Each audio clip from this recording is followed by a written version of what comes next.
A la carte. Your business doesn't fit into a box. Why should you have to? Are you ready to elevate your spirits? Look no further than Black Rain Spirits, your local craft distillery nestled in Town Square Mall.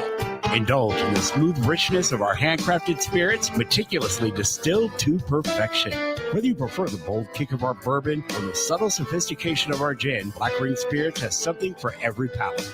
Visit us today at Town Square Mall and experience the essence of true craftsmanship. Black Rain Spirits, where passion meets perfection, unconventionally traditional.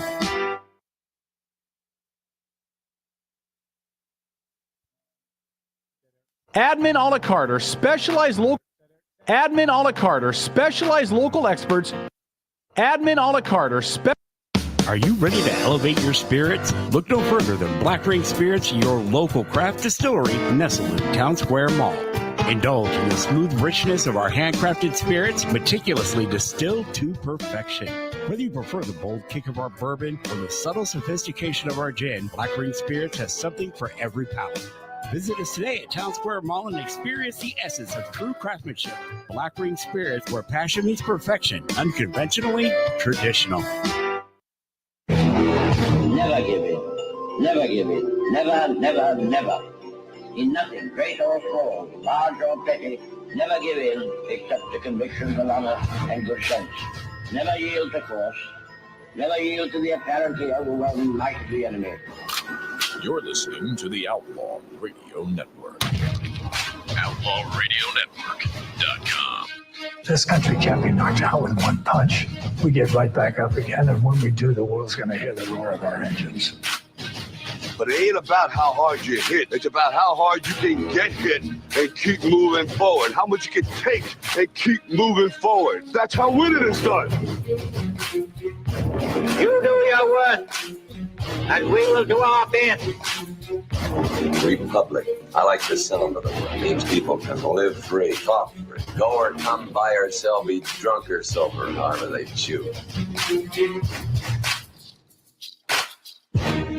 Are you ready to be who you are? No poetry, just a straight answer. The government has deliberately sought to deceive the United States by false statements and expressions of hope for continued peace. We are men of the hood, Mary, now at your expense. But there's no both sides anymore. They're just trying to wreck our goddamn country. It's time for you younger guys to take over it. You meant to be here tonight. This is your time. Their time is done. It's over. Screw them. This is your time. Now go out there and take it. If you guys don't start thinking as men, we're going to have a lousy country. For the crimes of incitement to cause unrest, I declare to be an outlaw. All right, everybody, it's the Outlaw Radio Network for the 16th of March. Thanks for checking out the show. We appreciate you. It is Stone Cold Steve Austin Day, by the way. So we'll file that in your little booklet there. We have a fun show. Your mic's not on. Yeah, that's right. We have a really fun show coming up at 7:00. Jim Moore is going to join us. Now, sometimes I book guests for you guys, and we'll have one of those guests on in a second. Is Dave McMullan is going to join us. We'll talk about him in just a second. But at 7:00, the guest is totally for me. I don't care if you guys think it's the worst segment we've ever run on this show. Jim Moore was a writer for the Seattle PI forever. For 26 years, he wrote for the Seattle PI. He also helped launch ESPN Seattle, the sports station. He also worked at KJR, the other major sports station. He has covered sports up one side and down the other for forever in this area. So I thought it'd be fun to bring him in to talk sports for an hour. Talk about the Mariners and the Seahawks, get away from all the political crap. And I don't care if anybody else likes it. You guys want to, if we have one listener and it's me in that hour, I'll be totally happy. But Jim is knowledgeable. Jim has done this for a very long time. And there's very few people I would interview that I'd go a little fanboy over. Having Jim on is going to be great. I could not be more excited about it. And I can't explain to you why. I just can't.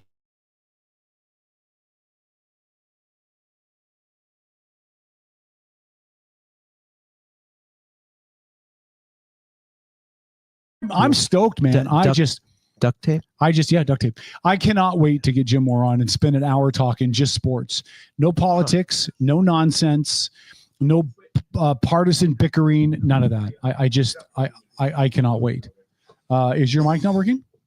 I don't know. Oh, you're working. Yeah. No, okay. We hear you. You're good. Okay. Yeah, you're good. Hi, Lori. All right. Hi, Tom. So that's coming up at 7:00. Paul will be in here shortly. Tom and I are holding down the fort on the camera side. Boss Baby and Lori are off camera. DJD running the boards, and it's going to be a fun show tonight. But let's open with before I bring. Actually, I'm going to bring him on, and then I'm going to tell this story. Give me a thumbs up if you can hear me and you're ready to come on the air, Dave. You're going to tattle? Give me a thumbs up, Dave, if you can hear me and you're ready to come on. It's going to take a second for it to catch up. Well, no, he should be able to hear us. That's true. In the StreamYard, but I don't. Huh. Dave, give me a thumbs up if you're ready to come on. Oh, there he is. Okay, there we go. There he is, everybody. It's Dave McMullan. What's going on, my friend? How are you? How you guys doing? It's been a while. It's been a long time. Listen, I got to, and Dave is the Pierce County Republican Party chair. We'll talk about that all in a minute. I got to give you some props, and I got to throw myself under the bus first. For some reason, Dave, and maybe this was a dream, maybe this was a homework-induced like coma vision, but I swear I had you booked to come on the show tonight. And then I'm looking in our chat because Dave and I chat on Facebook because he slums it with little guys like me. And I'm looking in the chat and I'm like, there's no conversation here about booking him for tonight. Did I really not book him? Like I would have bet the house that I had you booked tonight. And then literally 5 minutes ago, Dave's like, well, I hadn't planned on it, but I can. Like, thank God, Dave, because we put your face on graphics and everything. Like, amazingly enough, I'm hearing dun, dun, dun, dun. Hold on. Try that again. What was that, Dave? I said usually on Sunday night I pop on at some point, maybe not for the whole show, but I don't do much on Sunday night, and so when I saw that, I was like, oh yeah, we did kind of talk about that, but I didn't know you booked me, so but no problem. Here I am. No, listen, Dave, all the props I gave you, what you should have said is, I don't do things on Sunday night because I listen to the whole show, and I can't imagine not. Yeah, sorry. Hey, Dave, listen, let's dig into the state of the state. What we have seen over the last couple of months in the state of Washington with the new administration, with Bob Ferguson, I would love to say, Dave, that I feel like it's been second verse, same as the first, that he basically took what Jay Inslee did and just kind of wrapped his legs around it and is dry humping it to the finish line. Instead, it feels like he took the bar that Jay set and lowered it even lower. Am I wrong that it feels like it's even progressed even more crazily since he stepped in? Yeah, well, the legislature is out of control. If you watch Bob and the stuff that he's trying to do, it seems like he's trying to moderate on it, which, I personally have no use for Bob Ferguson, especially when he was Attorney General, but it's kind of weird to see him actually kind of fighting the legislature and trying to scale back some of the stuff that's going on. He had two of his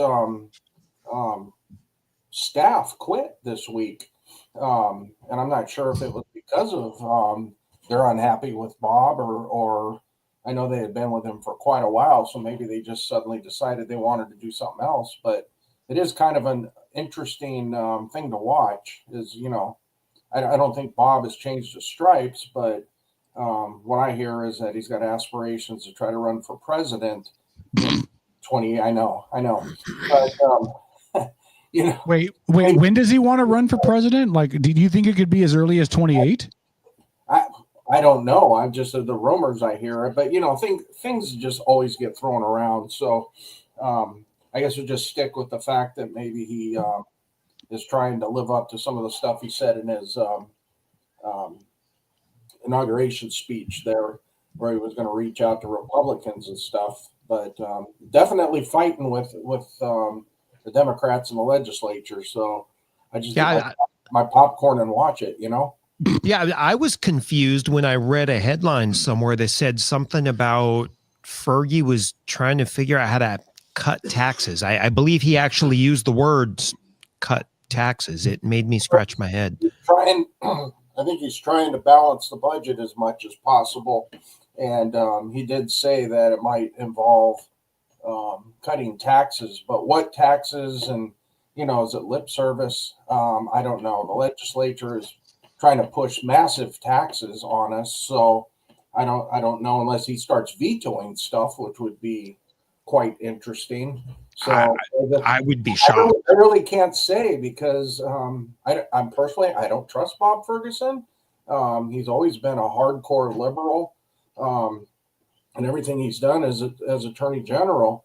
But this is a different role, and who knows? His job was going after people as Attorney General, and now his job is to, legislate and lead the state. So maybe he's got a different approach, but I really can't throw him any props or anything to say that he's making it interesting where I'm watching and everyone else is. Yeah, I was scared when he won the governorship. Now I'm just confused. Dave, listen, I got an email or I saw a Facebook post or something, and tell me if this is, because if anybody knows if this is true, it'll be you.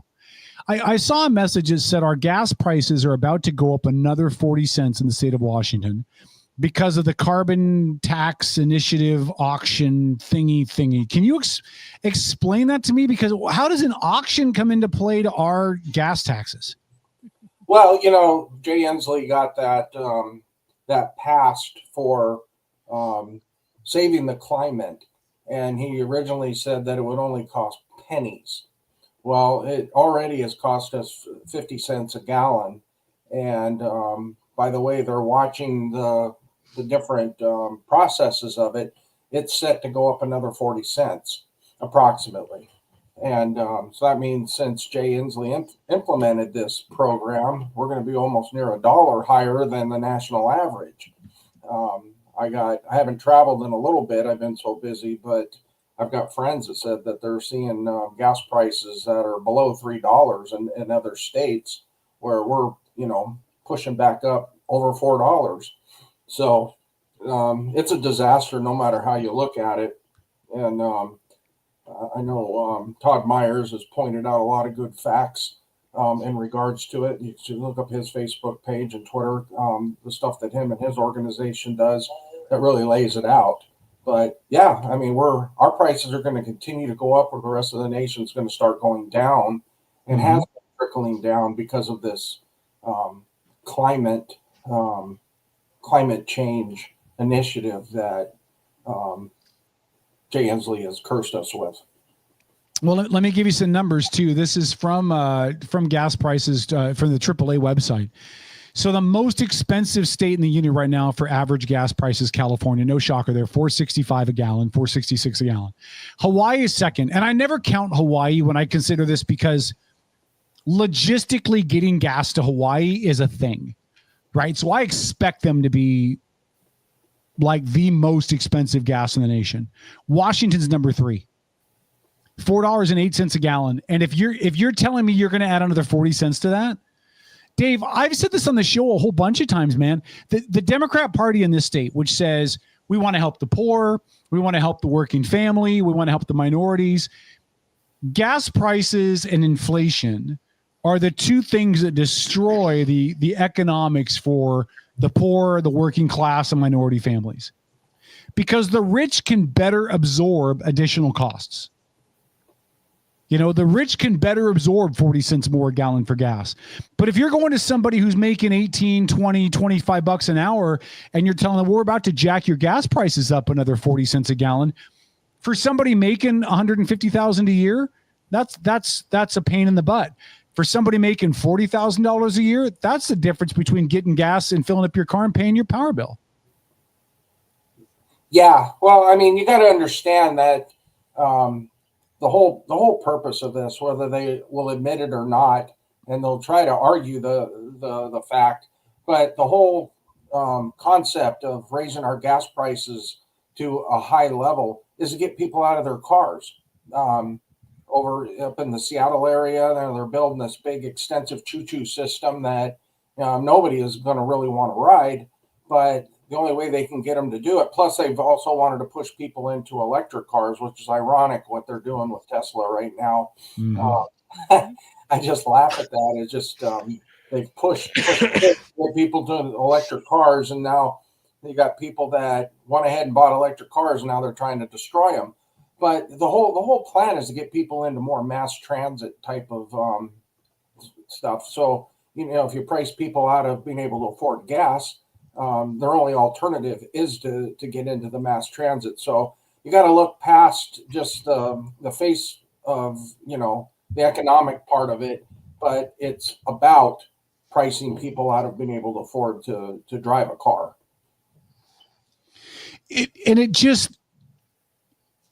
Have you heard anything on Ferguson potentially changing the mandate that Inslee put in place about trying to move the state to electric vehicles? Has that been brought up or discussed at all? Or are we still blindly careening down that path? Nothing's really been said. If you've been watching, Ferguson did go ahead and make an order for in the ferry system, because we're supposed to, and that's another Inslee fiasco, is he was going to convert the entire ferry system into electric, even though there hadn't been an electric ferry invented yet. It's crazy, but Ferguson said that they were going to be purchasing 2 diesel hybrid type of. I'm trying to remember the exact. I think it's diesel hybrid ferries, because they need to get those things in line, because people are not getting across to the islands and the different places that our ferry system traditionally services the people that live in those areas. So I think it's coming obvious to some of them that this fantasy world of getting out of carbon-based fuels is just not going to work.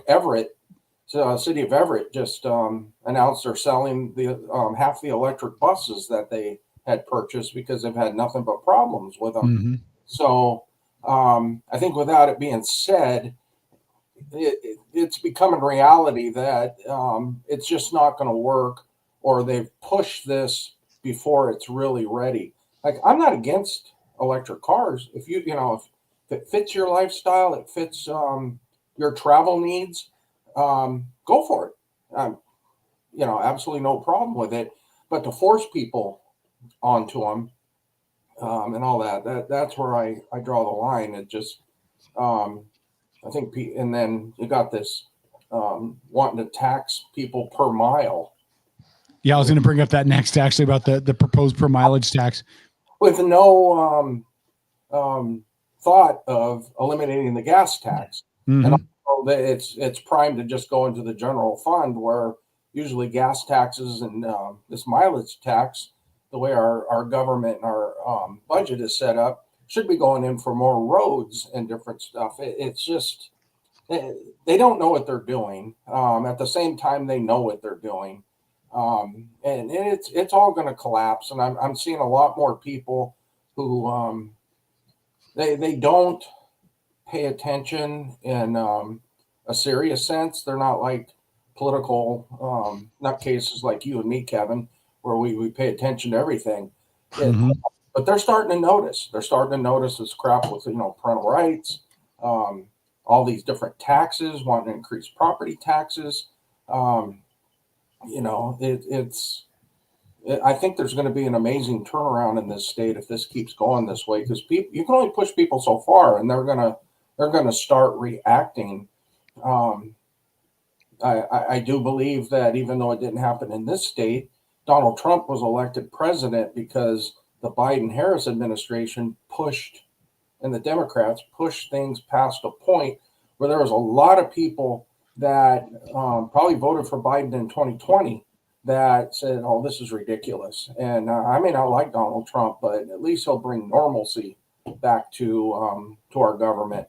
And they voted for him. And I do think that Washington State is primed for that to happen, maybe on a huge scale, but over a course of a few elections, I could see things turning. And I think that's one of the reasons. Bob Ferguson is not a dumb guy. He is not dumb. I think he sees that out there, and he's trying to figure out a way to make everything work without it going over the cliff. Well, and just to back that up too, CNN just released a poll, and you take CNN for what they are, but CNN just released a poll that shows that the Democratic Party's favorability numbers have tanked, led by people from their own party vacating the party. I mean, your statement couldn't be any more true, Dave, which is people are taking notice, and people that were excusing of some of the extra stuff that the party was doing, they've slowly seen like this dog pile effect. Well, we got a little tax over here, and a little tax over here, and a little tax over here, a little tax over here. You mentioned the ferry system. So two things interesting about the ferry system. The first thing is that Ferguson came out, I think it was last week, might have been the week before, said he was going to restore a ferry system back to pre-pandemic levels. For those of us locally, that means 2 boat service back in Bremerton, 3 boats based up in the San Juans, 3 boats on the Southworth run, and then 2 boats restored somewhere else that was still deficient. And yet, and only half of them working. And only half of them working, Dave. But the other question is, how do we hire? You know, part of the reason why they said that they couldn't bring the boats back is that they couldn't hire because they couldn't meet Coast Guard regulations for the number of crew members they had to have in order to run the boats. So the only way you're going to get all the boats back is if you start throwing more money at it. So where does that money come from? No, it's true, but there's also ferry system workers that were fired because they refused to do the COVID shot during that period of time when Jay Inslee just fired everybody that wouldn't listen to his dictate of getting the shot. So there's a lot of people out there that haven't had the Fauci ouchie and could come back to work. So that would cover some of it. Some people retired prematurely. They had their years in and they retired because they refused to do that. So it can be done. There is going to be a process, of course, but I feel we're going to feel the effects of Jay Inslee's incompetence for a generation. Well, you're making me feel very good about things, Dave. That's not very nice of you. He's being honest. I know he's being honest. Dave, I still have the sign you gave me in my yard, by the way. Oh yeah. Yeah.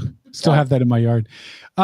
Dave, another bill that is currently working its way through and it hasn't been killed yet is the permit to purchase gun bill.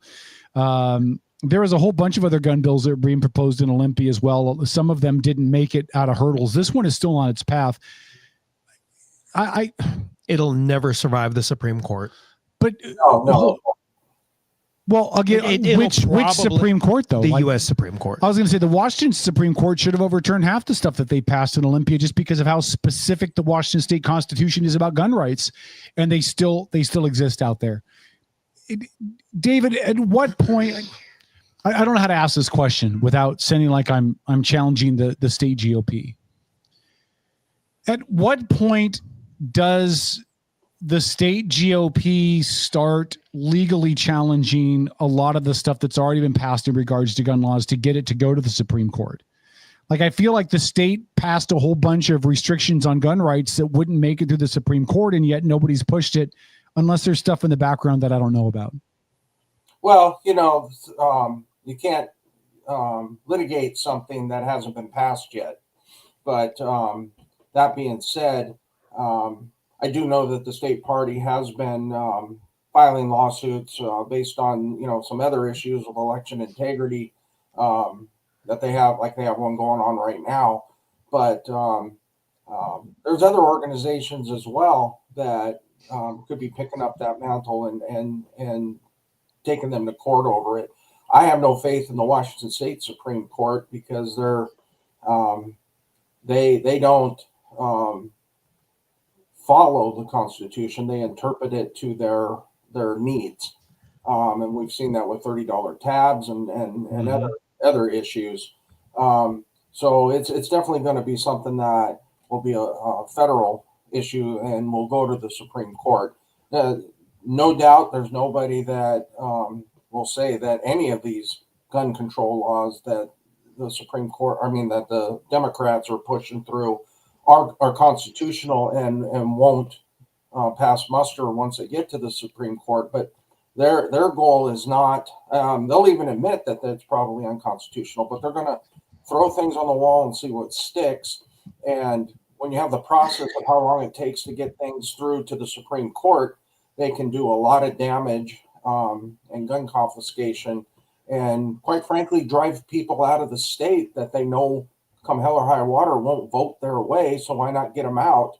And that's led to some success on their part as well. As many people, conservatives, 2A rights people that just said, the heck with that. I'm not going to give up my guns or be told I have to do some ridiculous process just to purchase another gun. They're just going to go to Idaho or Texas or someplace where they respect the Second Amendment. In the process, then everything will have to go to the Supreme Court to be overturned. Yeah, even though they know these things are not constitutional, they'll lie to your face and tell you that it's fine, but they know. Yeah. Well, and as Robert said in the chat, Robert said all the gun bills will not solve the crime problem. Democrats have blinders on when it comes to crime. And we did hear some stuff from Governor Ferguson about increasing some law enforcement hiring and trying to backfill that a little bit, which I thought was interesting because it certainly goes against the Democrat talking points about trying to scale down police. And, he at least sounds like he was listening to the concerns about public safety.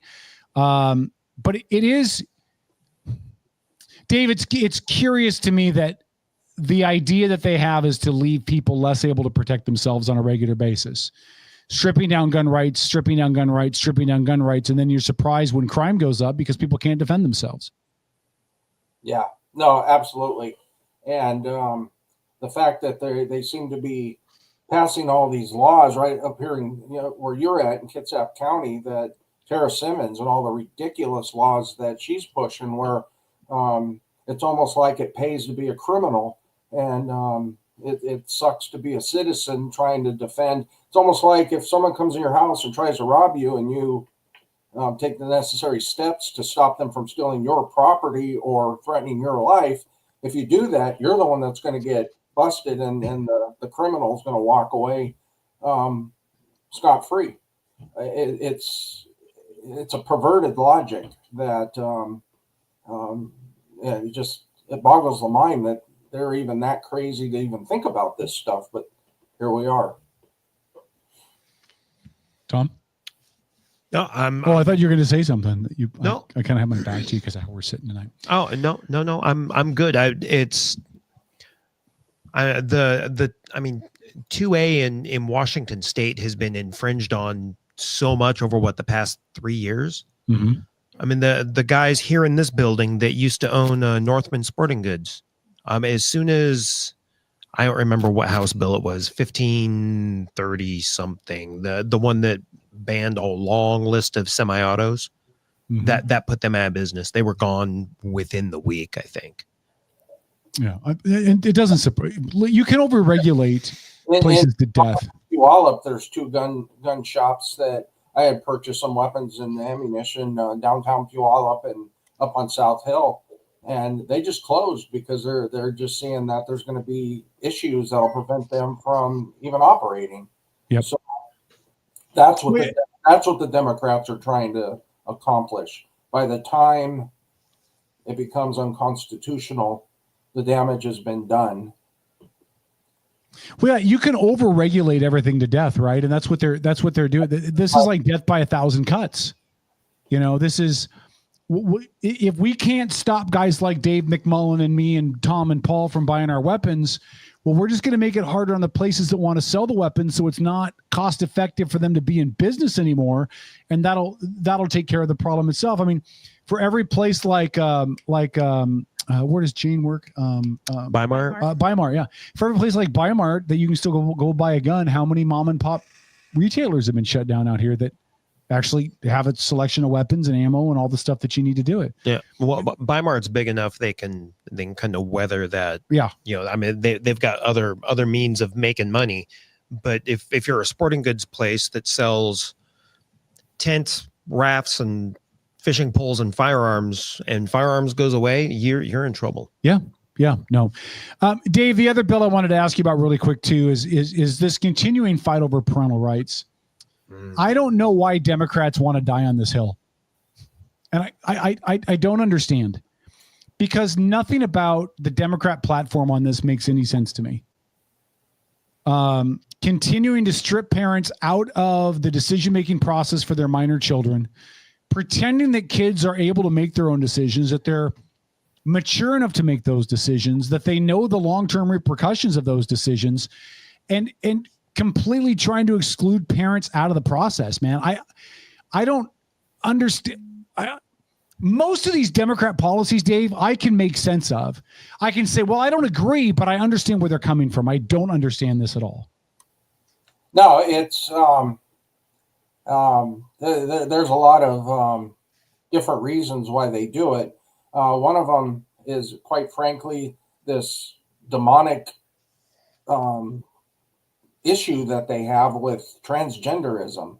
It's the simple fact that they would want to allow a 12 or 13-year-old to make a decision to change their sexual organs on their body because, and granted, they're too young to make that decision or to know, so they're going to pound it in your head. And if, as a parent, you say no, they'll just take your kids away and do it anyway, and then probably send you the bill for the work being done.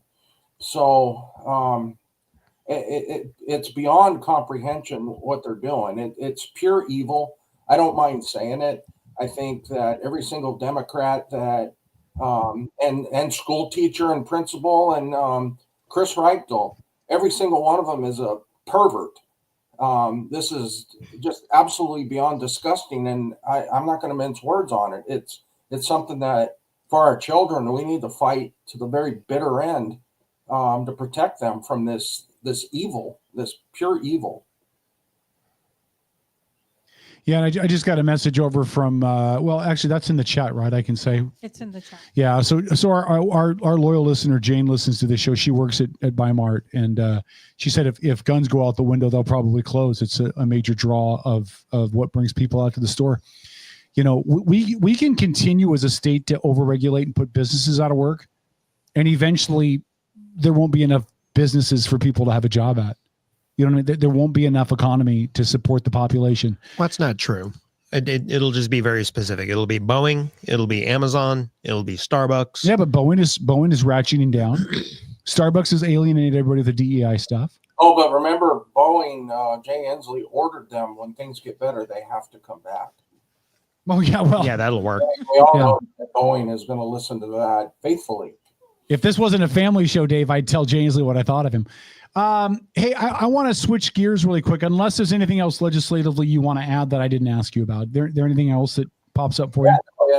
It's so widespread. It's almost mind-boggling. But I will say that personally, I'm very proud of the way our minority caucus, the Republicans, have fought tooth and nail to prevent a lot of this absolute craziness from getting through. Representatives like Travis Couture,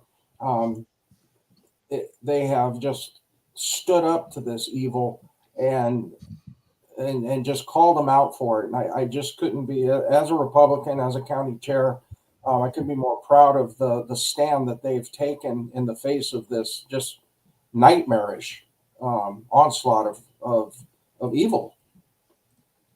By the way, talk about Dave McMullan. He's the Pierce County Chair of for the county GOP. Let's talk about Travis really quick, and then I want to open this up to a little broader discussion about the state of the party within Washington State.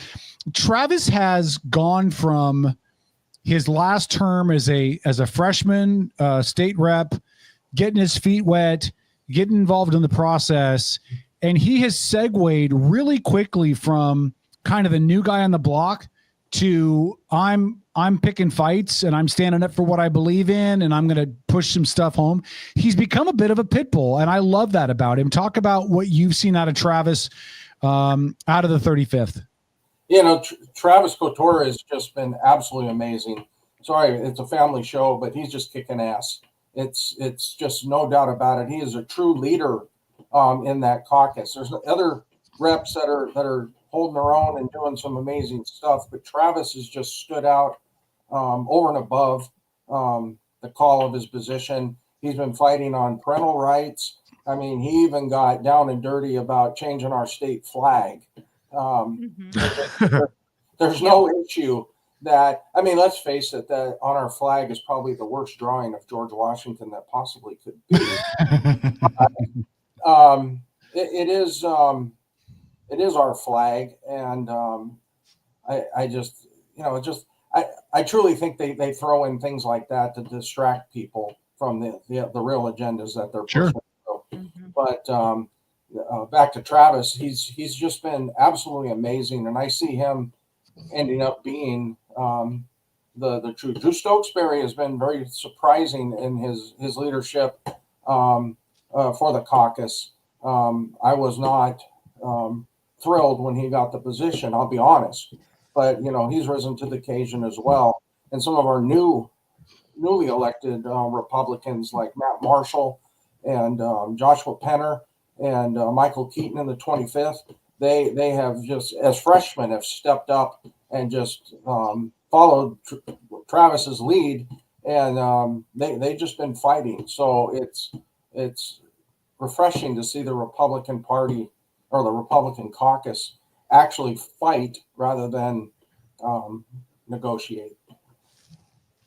What's the state of the party statewide? I'm sure you've listened to the show. You've heard me kind of rip on the Republican Party a little bit, just on there's for the state party. I don't know about where things stand on the county. I'll let you share if you want to get into that or not. But for the state party, there's not a lot of money in the coffers. It feels like the Byrd thing left some fractures at the state level between the Byrd and Reichert supporters.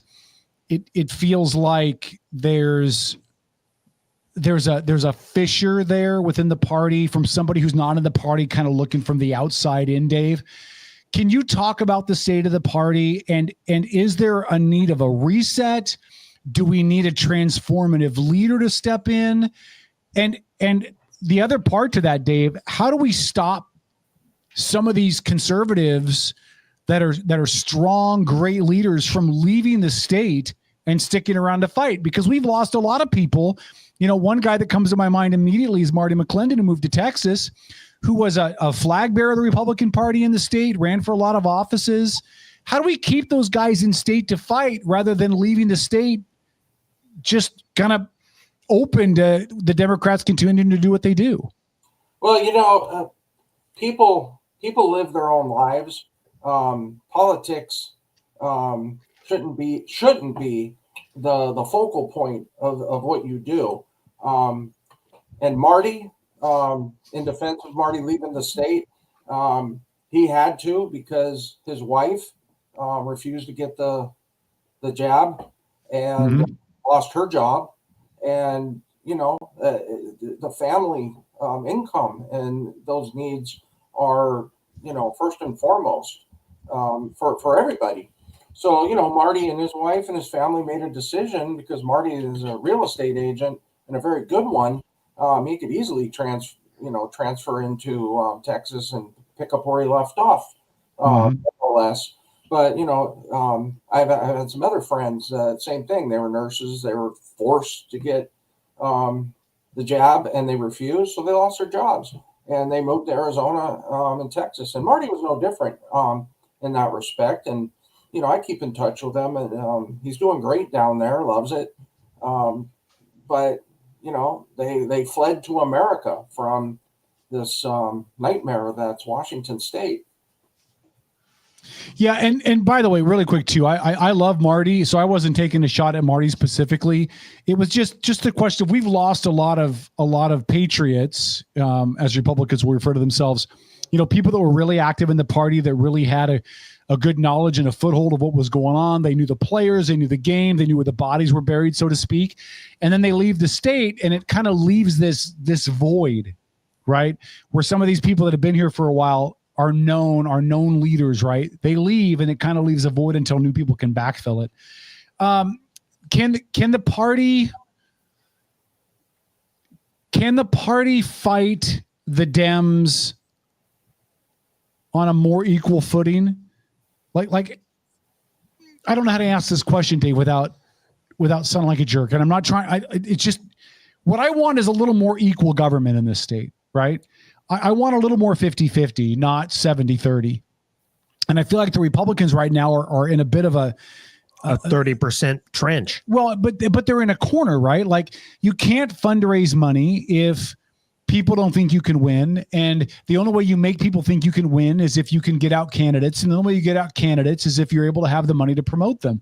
How does the Republican Party reverse what we've seen in the legislature with losing seats and start to get on a winning track? Is it getting different candidates? Is it starting grassroots and building from there? How does the party rebound? Well, I mean, quite frankly, there's a lot of infighting that is going on in the Republican Party, which I think every state probably has their infighting of moderates and conservatives. But the problem is like moderates and conservatives can fight over their philosophies in red states. It becomes some, but in the end, they all vote Republican. In this state, we're the minority. I think only 35% the last time that I remember clarifying that actually identify as Republican. It's about 42 or 43% that identify as Democrats. The rest are independents. They don't affiliate with either party, but they have their leanings. So those are the people that can make the difference between the Republicans actually electing candidates. I think it's going to be a hard, long battle before the Republicans elect any statewide candidate, unless things are looking like it could possibly happen if it hits the right note and people just decide to reject like what happened in 1994. Republicans just took over this state and then, effectively lost it all within a couple of elections. The Republican Party is very good at shooting itself in the foot. And instead of getting together with the idea of let's set aside our differences, let's find a strong candidate and let's go get them elected, we'd rather just sit around and decide who's a pure Republican and who's a rhino. And there's some parts of in this state where the county parties chase these people away. And they're just they're Republicans, but they want nothing to do with the Republican Party because the way they've been treated or watching how other people have been treated, they've left in disgust. And it's not isolated to a few areas, and that's a huge problem in our party. And I don't care who would get mad or who would get upset over anything I'm saying right now. But the problem with the Republican Party is us.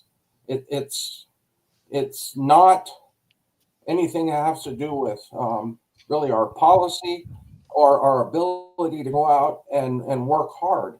We spend so much time punching at each other that the Democrats just go about their business and just watch us wrestling in the mud. It's a legitimate problem, and this party lacks the leadership of some people that basically just call that out and start building the party again. So I really can't give you an answer as to what it's going to take to do that, but it's going to be us looking inside at ourselves and saying that I may be so right that I'll never get anybody elected. We need to work together, and I see it in our state party meetings and stuff. There's just an absolute divide of people that think that things should be one way and people that think it should be another. So that's essentially what my feelings are on it. Thanks, Dave. Lori? Hi, Dave. This is Lori McPherson. Hi. I have a quick question for you. Is there anybody currently at the state level that is really working towards that goal of rebuilding? I'm an independent, but like Kevin, I would love to see balance again. I've been a lifelong resident, and this is the worst I've ever seen it. I agree. It's absolutely horrible. There is no individuals that, as far as working with the party, are trying to create that. Instead, that everyone is buckling down and saying we are the party in a like it's going to bring everybody together. But the problem is that the people who are in the leadership of the Republican Party, this state Republican Party, they want to be in charge, and they think that everybody should just follow their lead. I believe that all of us who are, including myself as a county chair and anyone else who's in any kind of leadership position in our county district and in our state party, is that we are the stewards of the party. Right. And the actual party are the voters, the people, including independents like yourself, that would love to support the Republican Party, because a lot of our platform issues and stuff are golden. They're great. But you look at that fighting and the other nonsense, you say, I want no part of that nonsense. They're not going to get anywhere. So why should I put my money and my time and my vote into these people? We need to do a better job of representing the voters who we want to put us into power, rather than our own inner agendas of having these ideas of how the party should be, and that people that don't think just like me need to be purged out of the party, which ends up having as a small little group of people that can't get anything done legislatively. Yeah. Right. Dave, one last question for you before I let you go. And again, thanks for coming on last notice, even though I thought I'm an idiot. I can't believe I'm going to say this, Dave. And my personal feelings for this representative aside, Michelle Caldier to me feels like. I'm bring that up. What's that? Bring that up. I know you're such a fan. That is exactly the word I would use. No, she feels like the perfect candidate, though, to take that Senate seat back. And again, my personal feelings for her aside, she feels like the perfect candidate to take that Senate back if you're looking for a Republican to win back that seat. I agree with you. Listen, I can be unbiased. No, that's way beside unbiased. I can be unbiased. I can read the room. Like I was expecting, Michelle Caldier feels like washing yourself with a sandpaper washcloth. Listen, she's been in her seat for a long time. She's got a reputation going. She's strong in the district. The voters love her, regardless of what I think. Like, if you look at her turnout, the type of support she gets every election, every 2 years, she wins her seat resoundingly. Like, it's not even close. The Democrats line up whoever they want to line up, and she knocks them down like bowling pins. Like, Dave, am I reading this wrong? And again, I don't know where you stand on her running for the seat, or if there's somebody else that the Pierce County Republican Party is backed for that. I don't know. But to me, she feels like the obvious choice for that seat. And you could be right. As far as the Pierce County Republican Party, and I'm sure also the Kitsap Party, neither one of us have endorsed anyone yet for that race. But in a matchup of Michelle Caldier and the incumbent, I'll take Michelle Caldier every single time. That doesn't mean that she's the only person that potentially could jump into the race. At this time, she is the only candidate, and of course, she's in the freeze now where she can't raise money. But before the freeze went in place, you know what that is, where they can't raise money while the session is in. She raised over $100,000, which was an excellent start.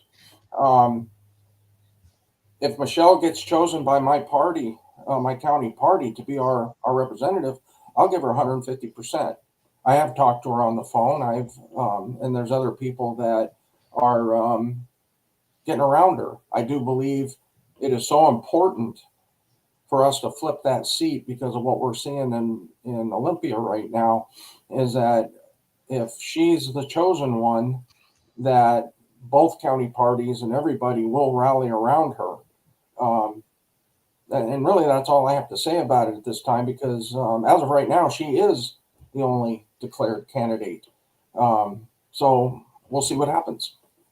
Fair enough. Dave McMullan, Pierce County Chair for the Republican Party in the county, man. Thanks for coming on, and thanks for bailing me out. And I remember when we texted on it back when Gergen was on last week, and you said maybe you can come on next week, and I joked around about it, but we never closed the deal. I'm glad I got kind of checking my phone and everything. It's been fun. I love coming on your guys' show, and I'd love to come on again anytime you need me to. Dave, well, and listen, we're broadcasting from a distillery now, so I mean, you could come. Well, you seem to be more fluid on the air. Yeah. That's exactly it. Tom's contribution to the show. Dave, we love you, man. Stay in touch. Let's get you on again soon. All right, sounds good. Great All right. seeing you guys. Dave McMullan, again, he's head of the Pierce County Republican Party, good friend and supporter of the show. And if you're ever in my neck of the woods, Dave, stop by. We can have lunch or something. Oh, I get a half-hour lunch every day, but I'll make you grilled cheese or something because, we live large in Port Orchard. I'll tell you that right now. All right, there goes Dave. Dave McMullan. Thanks again, buddy. All right, there goes Dave McMullan. So a couple things I want to touch on that he said, right? The first thing is that, and I love Dave, right? When he says we're not really sure what we got to do to move forward yet as a party, I think that's an important conversation to have. One of the things that struck me, and it's been one of my big critiques of both parties in the United States. They have more allegiance to their agendas than they do to we the people, their constituents, and he recognized that, and I thought that was a big deal. The other thing I really liked that he brought up was this whole rhino thing, right? Right. What Dave said was the issue in the party is us. It's not our platform. It's not our candidates. It's not our people. It's us as a party. Are you not red enough? Are you too purple? Are you Orion? Like the infighting, right? Right. We've talked about that on the show before. That the Democrats might infight. I bet they do. Sure. But they don't do it publicly. Now, some of that is because the left-leaning media in the state of Washington is not going to call them out for it, right? That's part of it. Yep. But the other part of it is they're not going on social media ripping each other. Nope. If you look at what the Byrd supporters and the Reichert supporters did to each other. Oh, it was not good. No, not only was it not good, but it was public for the world to see. Yeah. It wasn't even a shock. So without saying who it was that just called me, Lori, did they call about an interview? Was that what that was about? Because I had emailed them. Yes, it was. Was it? Yeah. Did they propose a date and a time? They suggested that anytime in April. Anytime in April. That's like a drum roll. Yeah. Best sound effect I got. Oh, hold on. Turn her mic up just a smidge, will you, Dennis? You have her mic control on channel number 3. Okay, try that again, Lori. So dates in there she April is. would work. Okay. On Sunday. So I confirmed our new times and dates with said person. Okay. So are you comfortable with me saying who it was? Well, you're going to need to text or call the person back. Okay. But yeah. Okay. They're fine with it. Greg Wheeler, Bremerton mayor running for re-election, called me during the show because I sent him a message. Oh, cool. And also I've been texting with Doc Blackwell during the show, who is like, hey, let's set it up. Yeah. So he's looking for a date as well. Yeah. Because he has a lot of stuff coming up. So I need dates at the top of the hour to text over. Yeah, we'll talk about that. Coming up in about 8 minutes as well, Jim Moore is going to join us. So the video feed is really choppy, it says. Well, I'm noticing that too. Just yeah, I am too. It's a little pixely. I don't really know what to do with that, to be honest. I'm a little less ugly. I don't know what to do with that either. To be a little that's to be internet feed stuff. Yeah, it is internet feed stuff. It's not. Say that's feed speed. Yeah, it's feed speed. Hey, Paul joins us. Hello, buddy. Hey, what's going on, my friend? Yeah, it's good to see you. It's good to be. Good to see you. You got here just in time. You Wow. got here just in time for us not to talk politics for the next hour. That's okay. Yeah, I think I talk like that for a reason, though. What's that? I talk like that for a whole different reason, though. And Tom, if you don't aim that microphone at your open hole on your face instead of your beard, tilt it up. Tilt it. Yes, talk into the mic, not across it. Yeah, guys, I'm sorry the video feed is as choppy as we haven't had this issue before. I don't know. Can we move the? Has it or do we been- have to unplug it? Has to it move been choppy the entire? Yeah, the whole hour. show so far. At least from the view that I see, it isn't great. Okay. Work with Dennis. Okay. Cool. Well, I mean that's But don't unplug it because I mean, lose it. Yeah. Yeah, it's just interesting. I mean, if different people were here, they'd be screaming about how our internet feed is crap and all that other good stuff. That's So okay. That's all right. I think things happen, man. Things happen. We're growing. We're learning. We just got done talking with Dave McMullan, Pierce County Republican chair. Right. And I want to come back to the last question I asked him because everybody else nearly had a stroke. My personal feelings for Tegan, we're going to talk sports for an hour. Get over it. My personal thoughts about Michelle Caldier aside, I really feel like, and again, she's not running against Emily Randall. Emily Randall's done. Right. She won U.S. rep. she's not. You mean done as in she's not running for any office in the near future, but in a couple of years she'll be back again, and this time she's going to have a defend her seat, and she's going to have a years worth of body of work behind her in the federal level. Right, but what I mean is she's done as far as that seat. She's done with the Washington State Senate seat. Yeah. So till somebody kicks her ass out of the Senate. Or out of Congress. Right. No, but hold on. Work with me. I'm talking. I'm talking about the seat that Caldier is running for. So Emily Randall's not the big bad booty daddy in that seat anymore. Right. Caldier has announced that she's running for her own seat. And so Caldier's running against somebody who's just going to hold the seat down in the meantime. That really isn't a household name. Doesn't have the resume that Emily Randall has. There is no reason why Caldier should not win that seat. Save one. Which is she's a Republican, but she's loved in this district, man. But she's still a Republican, and listen, I at this point in time, when you sit and you look at the bills that are being put forth and are passing, and you listen and you watch the conversations that are going on between people, there is such a level of cognitive dissonance. I actually had somebody tell me on my page today. I posted a big long list of all of the new taxes coming your way. By the way, I'd hate to be you, Tom. How's your asshole feel? Need a lube job? Talk to Kevin. I don't. Well, he's a Democrat. I don't think the state offers lube. Yeah, no, it's not even the pleasure of a reach around, brother. No, they do because they had those clubs in Seattle. Remember the masturbation? Yeah, but they don't pay for the mass amounts of lube you could get from Amazon, even though it's being sold from within the state. I mean, you didn't. Well, by the way, there's a bunch of discounted lube available from P. Diddy's place. Yeah.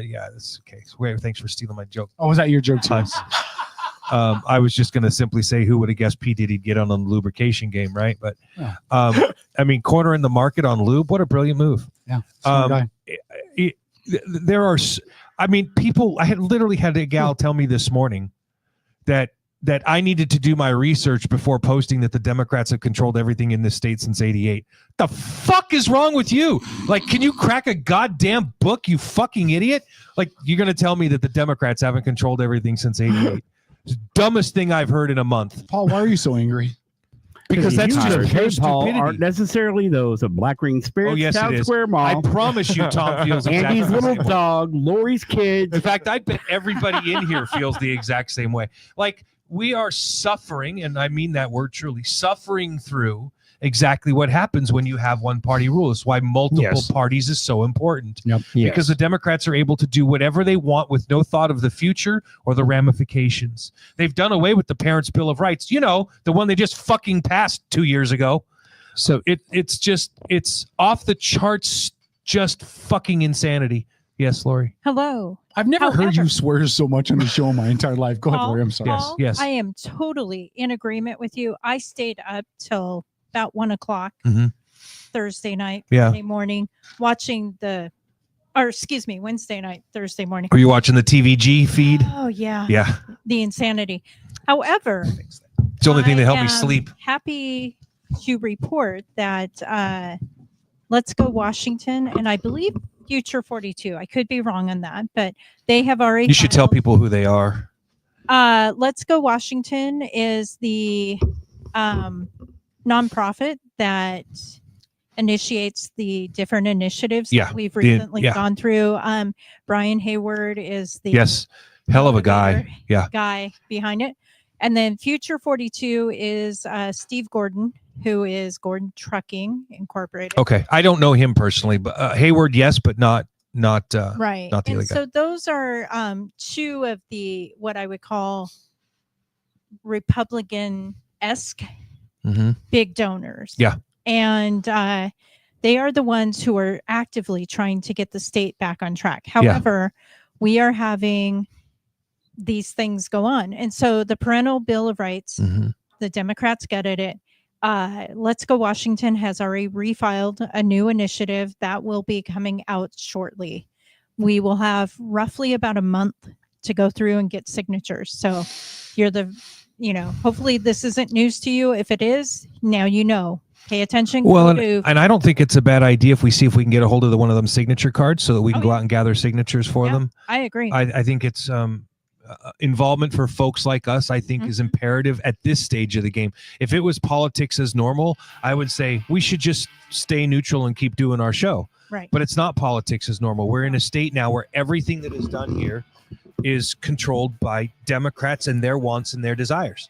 All right, we're going to pause the political speak for a little bit. I'm going to go full on fanboy. Jim Moore is going to join us after we do the top of the hour bumper break. Jim has been covering sports in this area forever. The dude knows so much, and I can't wait to ask him who the Hawks are going to take in that with that first round pick, because I think I know. Talk about that. We'll talk about some M's, and I want to get Jim's kind of impression about being a sports guy out here and what he's seen over the years and all of that. So it'll be great. I'm so looking forward to this. Stick around. Lori, Outlaw could Radio. you grab Kevin a towel? Yeah. Outlaw Radio. We're back after this top of the hour bumper. Stick around. Leave it a wet spot.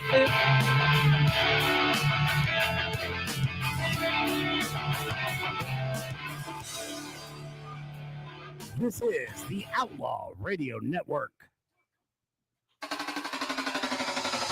On a recent episode of the Outlaw Radio Network, some of our listeners even appreciated you dumbing it down for them. So, on behalf Sometimes of I have to mansplain for people like. By the way, mansplaining is when men explain things to a woman in a condescending tone. I just mansplaining. That's the Outlaw Radio Network, Sunday nights at their new time from 6 to 10. Admin a la carte are specialized local experts committed to helping you run your small business. From general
Johnny Bravo. Oh my! Talk about reaching back into time, man. You're showing your age. Say what you want. You're old. I hate the Brady Bunch. I have. I fixed it, by the way. I watched the reruns. Yeah. For decades. Yeah. As a kid, I loved it. I know who the USS Minnow had on it. Minnow. Yeah. Whatever. When somebody says to Dennis, it's only a 3-hour tour, Dennis is immediately suspicious. Yeah. Because, okay, how many of you have enough clothes packed for an 8-year tour? Yeah. It's a 3-hour tour, but there's going to be 72 episodes, folks. Gilligan never changed his shirt, by the way. Okay, listen. Neither Listen, did the hold on. professor. It was a 3-hour tour. I know. Here we go. The only ones that had changes of clothes were The ladies. Okay. Yep. Well, that's a good thing, dude, because I don't know what you know about women, but both of the Howells had changes of clothes. Right. Oh, did Mr. Howell? I thought he was always in the same khaki Okay, shorts. why are we talking Gilligan's Eye when I have a cool guest waiting to come on? Shut your mouth. Because Dennis we're said fixing delay tech Kevin. issues. Oh, Because whatever we're, happens, we're delay showing Kevin. our coolness and making right. sure that stuff's working. And I had to fix the camera. When you say stretch it out. I did say that. We're yeah. capable. All right, listen, join No us. matter what you were told. I'm going to bring him on here in just a second. Jim Moore is Jim Moore, to me anyway, is a legend in the Seattle sports market. He wrote for the PI for more than 25 years. He was involved with ESPN Seattle when they launched, was there for a very long time, moved on to KJR AM with the other sports station in the market. This guy has feuded with Richard Sherman. He's covered every major athlete story, everything that's gone on in this area forever. And I'm total fanboy about this. So we'll bring Jim on. As Jim Moore joins us in his Coug out. I dressed up just special for you, Kevin. Thank you. Thank Got you. my hair and everything. God, look how white it looks. You look great, man. Listen, Jim, I'm not going to fanboy you this entire hour, but I just want to say how cool it is that you're here, how honored I am that you joined my show and our show. And just thanks, man. It's awesome to have you in here. Thanks for joining my show. He's very possessive. Hey, it's my pleasure, and I've been listening a little bit. You guys sound like you have a good time doing what you're doing there. And it looks like you got, liquor behind you, too? Yeah, like we broadcast live from a distillery, man. If you're ever in the Kitsap side of things, we'd love to have you in studio. And Tom's our distiller. This is his place, and we'd love to make you up a beverage or two. Okay, where are you? Are you in Silverdale? We're in Port Orchard. You're in Port Orchard? Yeah. I used to live in Port Orchard. What part? I live down in South Colby. I lived about, 5 or 6 minutes from the Southworth Ferry do you remember the old post office that was right down there? Oh, yeah. It's still there. Yeah. Okay. So it was still a post office when I was there. And then there was a little, gas station and mini mart just down from there. That's dead now. I just lived up Marjorie Lane up on the hill, and I bought a place back in '97 for like $225,000, had a barn, 3 acres, and a view of Bainbridge Island, and I loved it. Oh, nice. That's almost $1 million worth of property. Not to make you feel bad for selling early, but no, I love living in Port Orchard. You guys are lucky. You're on the better side of the sound, that's for sure. Amen to that. Amen, man. Yeah. Hey, before we get into sports topics and stuff, I wanted to pick your brain a little bit, Jim, because like I said, you've been doing this for a long time in this market. You've covered every significant athlete that has made its way through here. And I just want to give you like open shot up front, man. What's your impression? What do you remember the most? What's changed the most? I don't even know where to go with this first question, man. Yeah, well, that's fine. I mean, most of the time when I'm asking questions over the years as a reporter, sometimes I'm not sure where I'm going either. So I can relate to that, Kevin. It's not a problem at all. But no, I mean, honestly, I just, I grew up in Redmond on the east side of Seattle, and I wanted to be a sports writer. And my dream, believe it or not, was to work at the Post-Intelligencer and cover the Sonics. And so everything else, the radio stuff, and which I feel fortunate to have done too. But that was the number one thing I wanted to do, was to work at the PI and cover the Sonics. And I was, really lucky to be able to cover them in the 90s when they had their glory years and they played the Bulls in the finals. And so probably that's where I would start, is just with the Sonics, because that was a big part of my childhood, and I was really excited about getting the chance to cover them. And it's so funny because I was talking to somebody about it the other day. When you're a sports writer, you don't really get rich doing it. I mean, I think the most I made, I probably started at the PI making $50,000, and 25 years later, I think I left making $75,000. But I wouldn't trade it for the world. For the things that I was able to do there as a sports writer, they trusted me. I still can't believe it. They trusted me with a column. They basically said, okay, we're going to make you a columnist. I was like, well, what do you want me to do with it? And they said, just be you. And I was like, well, okay, I can do that.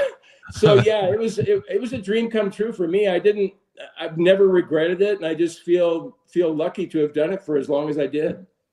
Was there ever a column that you wanted to write that you never wrote?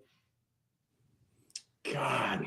You know, you can tell by that look. He's like, which one do I choose? Jesus, Kevin, you're making me think right off the top here. I thought this would be a breeze. You know, of course, I'm usually the one that's asking the questions and, you know, getting the answers from someone else. Not really. I can't think of anything offhand. What I tried to do as a columnist, though, was just write things that people weren't going to get anywhere else. I wanted to try and write columns where, okay, if I wrote it, you're not going to find, you know, like everybody's writing about Sam Darnold, and I am too. I've got a Sam Darnold column coming out in the News Tribune on Tuesday.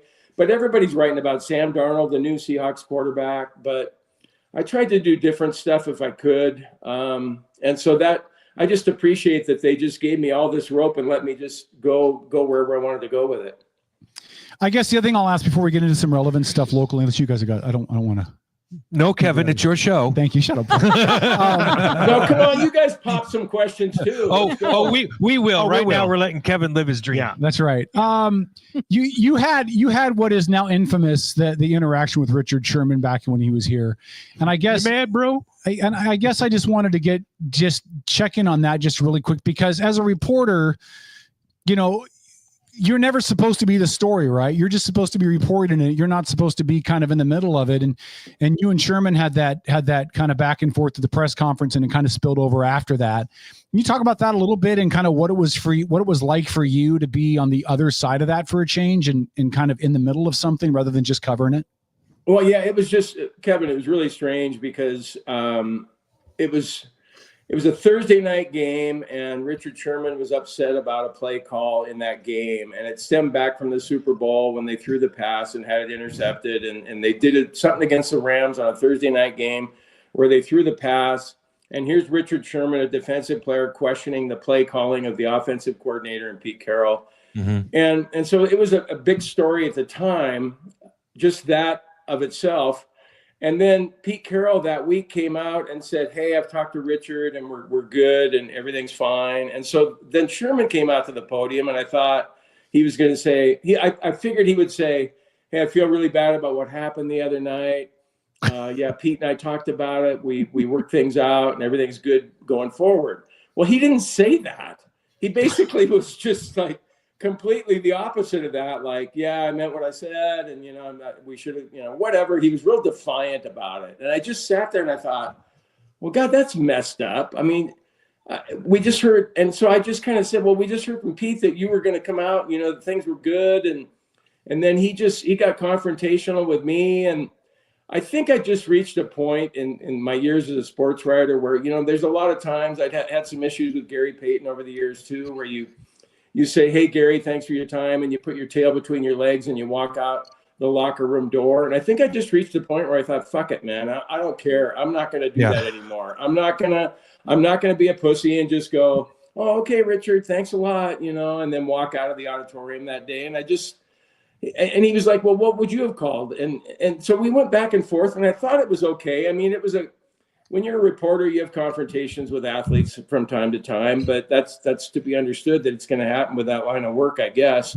But he came off the stage and came over to me and just told me that he was going to get my, what did he say? I'm going to ruin your career. I'm going to get your credential taken away. And I just was like, well, how are you going to do that? And I wish I'd said to him, hey, man, I'm perfectly capable of ruining my career. And, you know, I'm a guy, I mean, I can do it on my own, and I'm proof of that. I don't need your help. By 2 radio stations. So, you know, I managed to screw up, you know, enough that people didn't think enough of me to fire me. So that's basically the background on it. But honest to God, I left that day thinking, okay, nothing's going to come of that. And then it became a national story. I had, you know, radio stations across the country calling me. I was at Panera Bread just eating lunch, and I just thought, you know, I'm getting all these, you know, messages from people. And Cairo called me, local Cairo TV, and I was at a bar, and they wanted to come interview me. Anyway, it was like the lead story on the 11 o'clock news, and I'm just kind of going, well, that was weird. But yeah, that's kind of that's probably more than you wanted to know about that story. But no, I think it's great. I think that there's a lesson in a sense to be taken. We do a lot of politics here, local, national, international. And I think one thing that people don't realize, and it seems like you have the exact same issue, Jim, is like you have to develop a rapport with these folks. You have to be able to have a conversation with them. And at times you need to be a little bit critical, but yet you need them to not pull a Richard Sherman on you so that hopefully you can interview them again in the future, right? So you're always trying to find that balance. And I could imagine, I mean, as temperamental as politicians and people in politics can be, athletes seem to have very tiny man parts. Like they get offended way too easy. Am I right, or am I off base? Well, no, you know what, you're right on about that, because one of the things I would always do too, when I was a columnist, especially if I was critical of an athlete, like let's say I was critical of one of the Mariners, I would make sure I showed up in the locker room the next day in the clubhouse, because I didn't want to be one of those guys that was just, banging out stories, being critical of somebody, and then, not showing my face. And I didn't assume that so-and-so was going to read my column, but just in case word got to him that he did, I wanted to at least be there and not just, hide behind my laptop or something. Oh, that's a good tactic, though. I like that. A lot of respect for that. Well, that's what I tried to do anyway. God, I remember, and you're right about that, though. The thing is, too, is you can write 95%, you can write positive things about an athlete. I remember, Ken Griffey Jr., how can you write anything negative about him?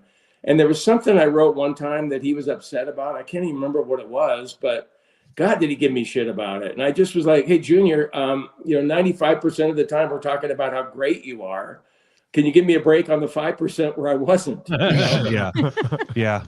Yeah, for sure. Is it worse now than before? I mean, I think it's more visible now when they're upset or when they're giving you a cold shoulder just because of the 24-hour cycle and social media and all that. But are athletes now more sensitive or more prone to be pissed off at you for something you did, or has it always been like the same? Well, they might be. I'm not sure, Kevin. I mean, one of the things I don't miss, though, is going into lockout. Because I'm basically retired down here in Bend. I'm doing a podcast with Jason Puckett and, writing part-time for the News Tribune. But one of the things I don't miss about being a sports writer is going to locker rooms and clubhouses. And because I always felt like I was kind of not invading their territory, but that's their place. And so what I would try and do, when I was younger, I could build relationships with them because we were similar in age. But as I got older, I just thought, God, they're not going to want to hang out with me when I'm in my 50s and they're in their 20s. I'm just going to go in there and get what I need to get and get out of there. And it's probably with social media and everything being what it is now, they're probably more sensitive and word gets back to them.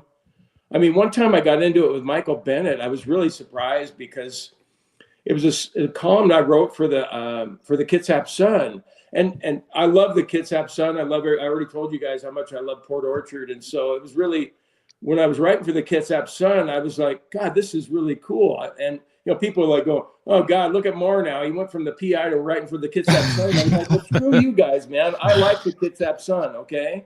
And anyway, somehow I wrote, Michael Bennett took a cheap shot on Andy Dalton in a game against the Bengals. And I just had one paragraph in a column about that. And God, he just came at me, He was just like, he came in. I thought he was going to swing at me. I thought he was going to hit me. And I'm thinking, good Lord. Hey, man, I made 70. I wanted to tell him, hey, man, I made $75 for that column. Like, go ahead and tee off on me if you want, and I'll sue you and, retire to Fiji. All right. Big guy. Sports reporter, you got to make a T-shirt with that tagline on it. Go ahead. Didn't like what I wrote? Smack me here. Well, really, I thought he was going to hit me. That's the closest I've ever thought someone was going to hit me, and he was that close. I mean, I wore Michael Bennett's spit. He was so close to me. Wow. Oh my good! Totally didn't seem like that kind of guy to me. No. Either. But oh God, he could be a dick. Michael Bennett could be a dick. but then I could be a dick too. And I'll bet. What's your name, Tom? Yes, Tom is right here, and I'm Paul. Paul. Okay, I don't know about Tom, but Paul, I think you could probably be a dick at times, right? Can't help it, man. It's hey, don't clap, Kevin. Don't clap. I can't help Jim, I've known him for 26 years now. You want to see what kind of a And dick you I can be? figured Hold it on, out Kevin. in 17 minutes. Hold on. Kevin, you're not. Let me put it to you like this, Jim, and thank you for pointing that out. First of all, I can't help it; it's in my genes. Second of all, how many times have I fired your ass, Kevin? Enough said, right? All right. Yeah, we're Wait, good. whose show is it? Isn't it Kevin's? See, well, he's actually worked for me in my bar before, and I fired him working in the bar. It's a long story. It's a long. It's a story. long. I'm the new guy on Hey, the. don't totem embarrass pole me here. in front of Jim. I'm Come like, on, guys. Gee. I'm No, like no. You 3 shouldn't be years into embarrassed this or because I mean something. I've been fired twice, so I know the feeling. So is Kevin. Jim, let's segue into some actual current sports stuff, and we got to start with the biggest news, which has all been Hawks stuff. I know the Mariners are on the cusp of coming out of spring training, getting ready to kick off the season, but the Seahawks got all the news: the Sam Darnold signing, goodbye to DK, goodbye to Tyler. May I ask one question? Welcome to Coop. Before we get into this, when you say relevant, I mean talking the sports, the players that are playing right now. Yeah. I'm just curious, Jim, what your thoughts are. I mean, you got into this industry because you loved basketball, you loved the Sonics, and we all miss them. I think that we can say that. Is it dead in the water, or do you think that there's any life left to that idea of bringing that basketball team back? No, if you'd asked me a month or two ago, I would have said, yeah, I think there's plenty of life left in that. But recent developments, it seems like things have cooled a little bit with Adam Silver, the NBA commissioner. I thought it was just a no-brainer that it was going to happen, that they were going to expand and it was going to be Las Vegas and Seattle. That's all I ever heard was Las Vegas and Seattle. And then for the longest time, Seattle needed to build an arena, state-of-the-art arena. Well, we all know they have a state-of-the-art arena now. They've got a potential ownership group there with the Oak Tree guys and Lewicki and everybody with the hockey team. Mm-hmm. But yet he didn't even address it at the All-Star game, Adam Silver. Yeah. Didn't even take questions on expansion. And then when he does, it seems like when he talks about expansion, that it's more of a worldwide scope now instead of maybe focusing on Seattle and Las Vegas. And what's crazy to me is, yeah, the Sonics going to Oklahoma City, what a messed up deal that was. But why would anybody who's been involved with the NBA, whoever came to Seattle and played games here, they just think it's the greatest place ever, and they want to come back. And it's crazy to me to think that it's been 17 years and counting that the NBA hasn't been here in Seattle. But I guess to answer your question, I'd say it looks like it's 50-50 at best right now. Wow. I can appreciate that. And that's a better, I mean, I know you're dialed in on it, man. And I appreciate the honesty in that answer. I guess we're on the subject of the Sonics as well. I want to bring up, Slick Watts passed away this week. Truly one of the basketball ambassadors for this city. On the Sonics, won a title. I had an opportunity to meet and interview him in 2014. Just a class guy, really nice guy, had a lot of stories to share. Do you have any stories about Slick you want to share? Well, sure, I do. And God, I was just saddened to hear about Slick dying. I don't know anyone who doesn't like Slick Watts that's ever come across him, or even if you haven't come across him personally, met him.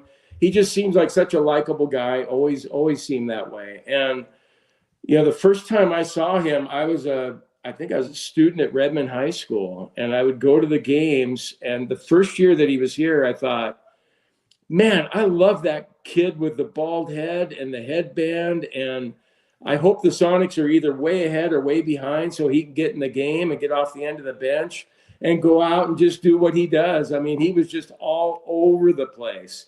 And for him to turn himself into a guy who led the NBA in steals and assists, and Slick didn't have that great a shot either, but he developed a three-point shot that was passable for the NBA. And so he didn't have that long of an NBA career, but what an impression he made in Seattle. And then his son, I met Slick when I was covering the Husky basketball team when his son Donald was playing there. And he was just always so cool. He would come up to me like, hey, go-to guy, how you doing? Go-to guy, good to see you, man. How are things going? And he was just always so just bubbly. And, some people are just, I'm not like this at all. Tom and Paul, I'm not like this at all. I'm kind of like glass half empty, kind of burned out, cynical, skeptical. I probably fit on your show. Damn. It's like Slick Watts. It always seemed like he never had a bad day. Never had a bad day. And God, when I heard that news Saturday, I was on a flight coming back from Phoenix to Bend, and God, I was just sad as heck to hear about that. We lost Bob Rivers too. Somebody just posted in the chat. Bob Rivers, yeah. Oh, God. that man. Jim, I'll tell you my favorite Slick Watts story. I was actually at a karaoke bar in Bremerton one night, and with a bunch of friends, and Slick Watts was there. I guess he was running a business that cleaned places after hours. So they in Bremerton? Yeah, in Bremerton, the Oyster Bay Inn back in the day. Oh, that's and I'm in there, and there's back when Moby Dick was a minnow. Slick Watts, and Jim, if you see Slick Watts, you know it's Slick Watts. Like, I remember that cleaning business that he had. Yeah, but nobody looks like him. So if you see him, you know it's Slick Watts. It's not a. Was he wearing the headband? No. Oh, okay, just checking. But he was. That's how I will envision him forever. Really friendly, really willing to talk to people. Just a really good guy. I was one of the annoying people at the bar that was like, Slick Watts, and So rest in peace, Slick. Do you guys? Okay, since you mentioned karaoke, do you guys have a song that you do every time you go up there? Kevin does. He tries to attract women to it. Paul, shut up. Kevin's actually a really good singer. Yeah, he is. He is. Yeah. People pay me to not sing. Okay, what is it, Kevin? So it's a song by a guy named Mark Broussard. You've probably never heard of him, but he's kind of this kind of bluesy country guy from New Orleans, and he does a song called "Home," which is just a good song. It's a riot to sing, man. It's great. It's got a bluesy kind of underfeel to it, a lot of growl, a lot of rasp. You know what, Jim? Well, Kevin, are you good at it? I will send you a video of me singing it. I hate to boost his ego. I do. Trust me, I hate it. But he's pretty good at it. I'll send you a video. I have a buddy of mine made a video of me singing it, and I'll send it over to you if you want. Okay. I'd like to hear that. Fine, you've been around the block more than once, Jim. I mean, is it odd to find radio guys that have good singing voice? I don't know. No, I worked with a guy, Bob Stelton, who has a good singing voice. Yeah. I've heard that about Bob, but I don't think I've ever heard him sing. No, he can sing.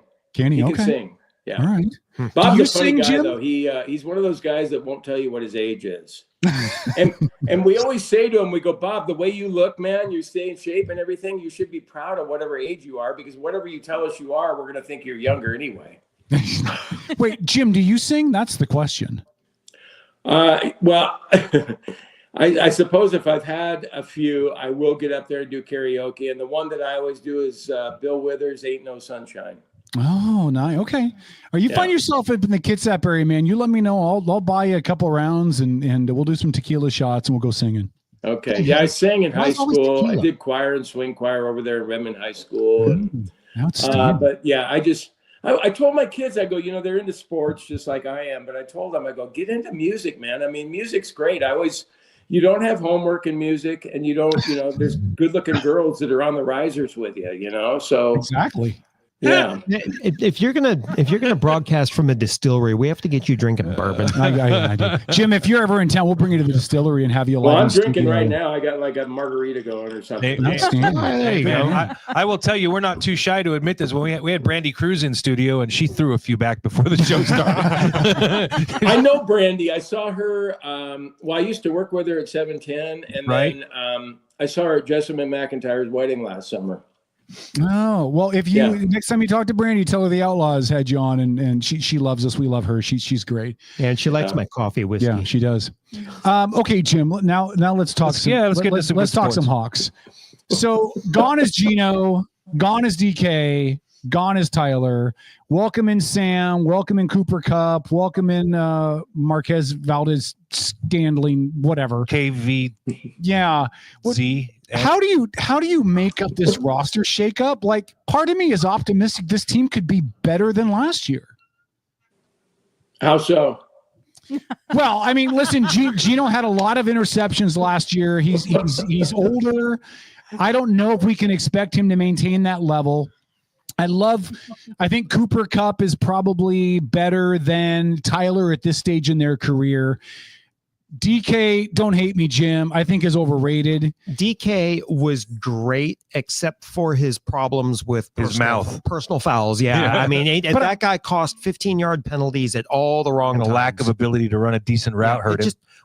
Just be professional. I mean, yeah, you're going to make mistakes on the field, but be professional. Do you not agree, Jim? Do you think they may not be better? Hey, well, first of all, Kevin, number one, it sounds like you know more about the Seahawks than I do, since I'm kind of like retired and not paying attention like I used to. Number two, Tom, that's the guy in the middle, right? Yeah, that's me. Okay. The bald dude. Tom, he's a kook, by the way, just so you know. Yeah. Tom, I like you, by the way. Thank you. Yeah. Okay, the thing about DK, I'm going to give you that with his outbursts from time to time. The thing about DK that I wonder about, though, is the way he looks, right? I mean, like, everybody talks about what a physical specimen he is, and we all wish we had the six-pack like him. We all wish we were, had the range that he has and all that stuff. I mean, the guy's a he talent. looks like he should be the best receiver in the league, but is he? And I would say no. Yeah. And last year, okay, granted, he missed 2 games. He had 5 touchdown receptions. And we were looking at it the other day. If you look at the NFL stats, you can find a bunch of guys you've never heard of that had 5 touchdown receptions last year. And so I think he was overrated a bit. And so I don't mind the Seahawks deciding to move on from him. I'm good with that. And they didn't want to pay it. Like, would you pay DK, Tom? Would you pay DK $30 million? No, God, no. Okay, so the Seahawks didn't want to pay him that, so he'd be disgruntled all year on the last year of his contract. Then so it's a good attitude's move that they're worse. getting rid of a player that could potentially be disruptive in the locker room. Yeah. He's unhappy. He did seem like the kind of character that could become cancerous. See, I already thought he was disruptive, I don't think, but Paul, I don't think he was, but I'm with you on that. I think potentially he could be. Like, he might sulk or have the body language or be like AJ Brown and start reading a book on the sideline or something. Yeah, if he's not getting enough targets. Yeah. Yeah, well, I think he relied on his raw talent too much, because I mean the dude was a specimen, right? Oh, he was a Greek god, man. But dude is cut. But I think the natural raw physicality he has made him complacent. He was like, I don't have to practice. I'm naturally talented. I think you're right. Or he might say they don't target me enough. Right. Yeah. I mean, sure. There's that too. It reminds me of when Jimmy Graham was here, where there was always like, God, they need to throw it more to Jimmy Graham. They need to, and DK, when it's a 50-50 ball, he doesn't generally win those. So no. I don't really mind that they moved on from him. I think, JSN and Cooper Kupp coming in, and granted, Kupp's had an injury history and reason for concern there. And he's 31. But he'll be a little better than Lockett. I thought, $15 million a year for a guy who's injury prone, but the career he's had, the stats that he's thrown up there, they look pretty good at receiver. It's just, Kevin, going back to what the whole thing with the Seahawks, though, Sam Darnold will be okay, I think. I mean, he's going to be a younger version of Geno, but, maybe a little better, maybe a little worse. Who knows? We'll see how it plays out. Probably a lateral move. I think Geno, the thing that worries me the most is if they don't address the offensive line, which they haven't to this point. Right. They probably will in the draft, though. But still, you're going to be bringing younger guys in and expecting them to be gangbusters right off the bat in year one. I think Geno was pretty veteran savvy and capable of handling an offensive line that was subpar. And he was mobile. Where we saw Sam Darnold when there were issues with the Rams in his face in the playoffs, he didn't handle that very well. Yeah, lack of mobility, would you say? What's that? Darnold has compared to Geno, has a bit of a lack of mobility. No, I wouldn't. No, really. You know what, Tom? I wouldn't say that. I think that he looks pretty mobile, and that's one of the reasons they got him. He's pretty good on throwing on the run. So I think he's capable of escaping, but he seems to hold on to the ball too long. Sorry about my dog. I don't know what he's barking about. No, your dog's a big Geno fan. That's what the deal is. All right, another added voice off camera, but hi, Dennis. But Geno's consistency has always been an issue for me. He says he was a Jet. Well, that's why he was always a number 2. Yeah, and he had 12 or 13 picks last year. I mean, you can't. You know, if you want to. Yeah, but it wasn't so much. I mean, I think you can get away with 12 or 13 picks. Like Darnold had 11, I think. I think you can get away with that, but it was where they happened. Mm-hmm. I mean, yes, in the red zone, he had some bad throws down there. Yeah, and Geno, you can make a good case. I can see both sides of the Geno debate. Like when people say, "Hey, man, I like Geno. I wish you wouldn't criticize him." I kind of go, "Well, yeah, I get it," but then I also get the people who are critical of him because some of the throws he makes under pressure down there in the red zone. But if you consider he's really good at fourth quarter comebacks. Yeah. And he's really good in domes. And so I think the Raiders like that thing too, because he's going to be really good in home games based on his history anyway. The giant Roomba. Well, and I think it's kind of cool that Geno gets to go back and reunite with the Seahawks former head coach Pete Carroll. Yeah. You know, Pete's the guy that really gave Geno a chance after everybody else kind of shut the door on him. So, and my team will get to face him twice a year. Your team sucks. Yeah, Jim. So Dennis, who's running the boards and stuff in the background, he's a big Chargers fan. Indeed. Do you have? I know that it's not somebody you normally cover, but can you give him any hope for the Chargers? Do you have anything positive to say to Dennis? And it's okay to just say no. No, I do have something positive to say to Dennis. I love Justin Herbert. I absolutely. So does Justin Herbert can do no wrong in my book. I know that he can do wrong on the field, but no wrong in my book. I love that kid. Plus, he was in Oregon, and he had like if it's possible, he had like a 4.2 GPA. I mean, the guy is just smart as shit. Incredibly intelligent, but also, yeah, I get it. Where a lot of people like to complain, he gets in big games and he can't come through and be that guy. 4.2 GPA. What do you do? Sleep with the teacher to get it? Like, holy cow! Why are you jealous? Oh, dude's smart. He's a badass NFL quarterback. I'm damn jealous, of course. He is, and the Chargers are getting him some targets and doing some things to establish a running game. Aren't the Seahawks signing a free agent off the Chargers? You already have. Okay. I can't remember who it was, so it wasn't that. I know they important. signed somebody, but I couldn't remember. Well, I know we got somebody from the did. Cowboys. DeMarcus Lawrence came over. We did, yeah. That should help the defense a little bit. Yeah. See if they could. What do you think, Jim? Can they find some offensive linemen out there on the market somewhere? I did hear that they're talking to one. Yeah, there's one coming in from the Bears tomorrow, I believe. Yeah. And so we'll see. I mean, maybe they're going to be talking to him, and maybe they'll just be one of many teams talking to that guy. And I don't even know how good he is, honestly. But they seem to have missed out on the top tier free agent offensive lineman. So now they're looking at the second tier, and I'm hoping that Schneider will have some sort of plan. You know, it's kind of funny because, like, I can't stand Jerry DiPoto. And so it's easy for me to be critical of him because I just don't like the guy. I think he's just, full of it. John Schneider, I've always really liked on a personal level. And so I admit that even though you're supposed to be objective as a reporter and he's drawn some heat now, and probably rightfully so. He should be on the hot seat this year. But I have a hard time being critical of him. I'm just hoping that he has a good plan to shore up that offensive line because that's been an issue for several years now. And it really doesn't matter how many skilled players you have and how good they are. It sounds stupid even because it goes without saying. I mean, unless you have time to throw to these guys, right? Or unless you're handing off to Kim Walker, Zach Charbonnet, if they don't have room to run, it doesn't matter how good they are. So let me ask you this: how many folks that are on the offensive line of the Hawks right now do you think that they would be better off finding a replacement for? Do we need 2 or 3? What are your thoughts? 3. They need a center and 2 guards. Okay. The left tackle seems to be perfectly fine, Charles Cross. I don't think he's one of the best left tackles, but he's above average. Mm-hmm. The right tackle, you're never going to hear me criticize him, Paul, because he's a Coug, man, and I'm a Coug. And Lucas, he's got a bad knee, and I'm hoping that's been the main problem with him, and I'm hoping he's able to get through that. But I think he's an above average right tackle. I feel you. I think he is too. Yeah, I mean, they looked a lot better when he was in there than when he wasn't. For sure.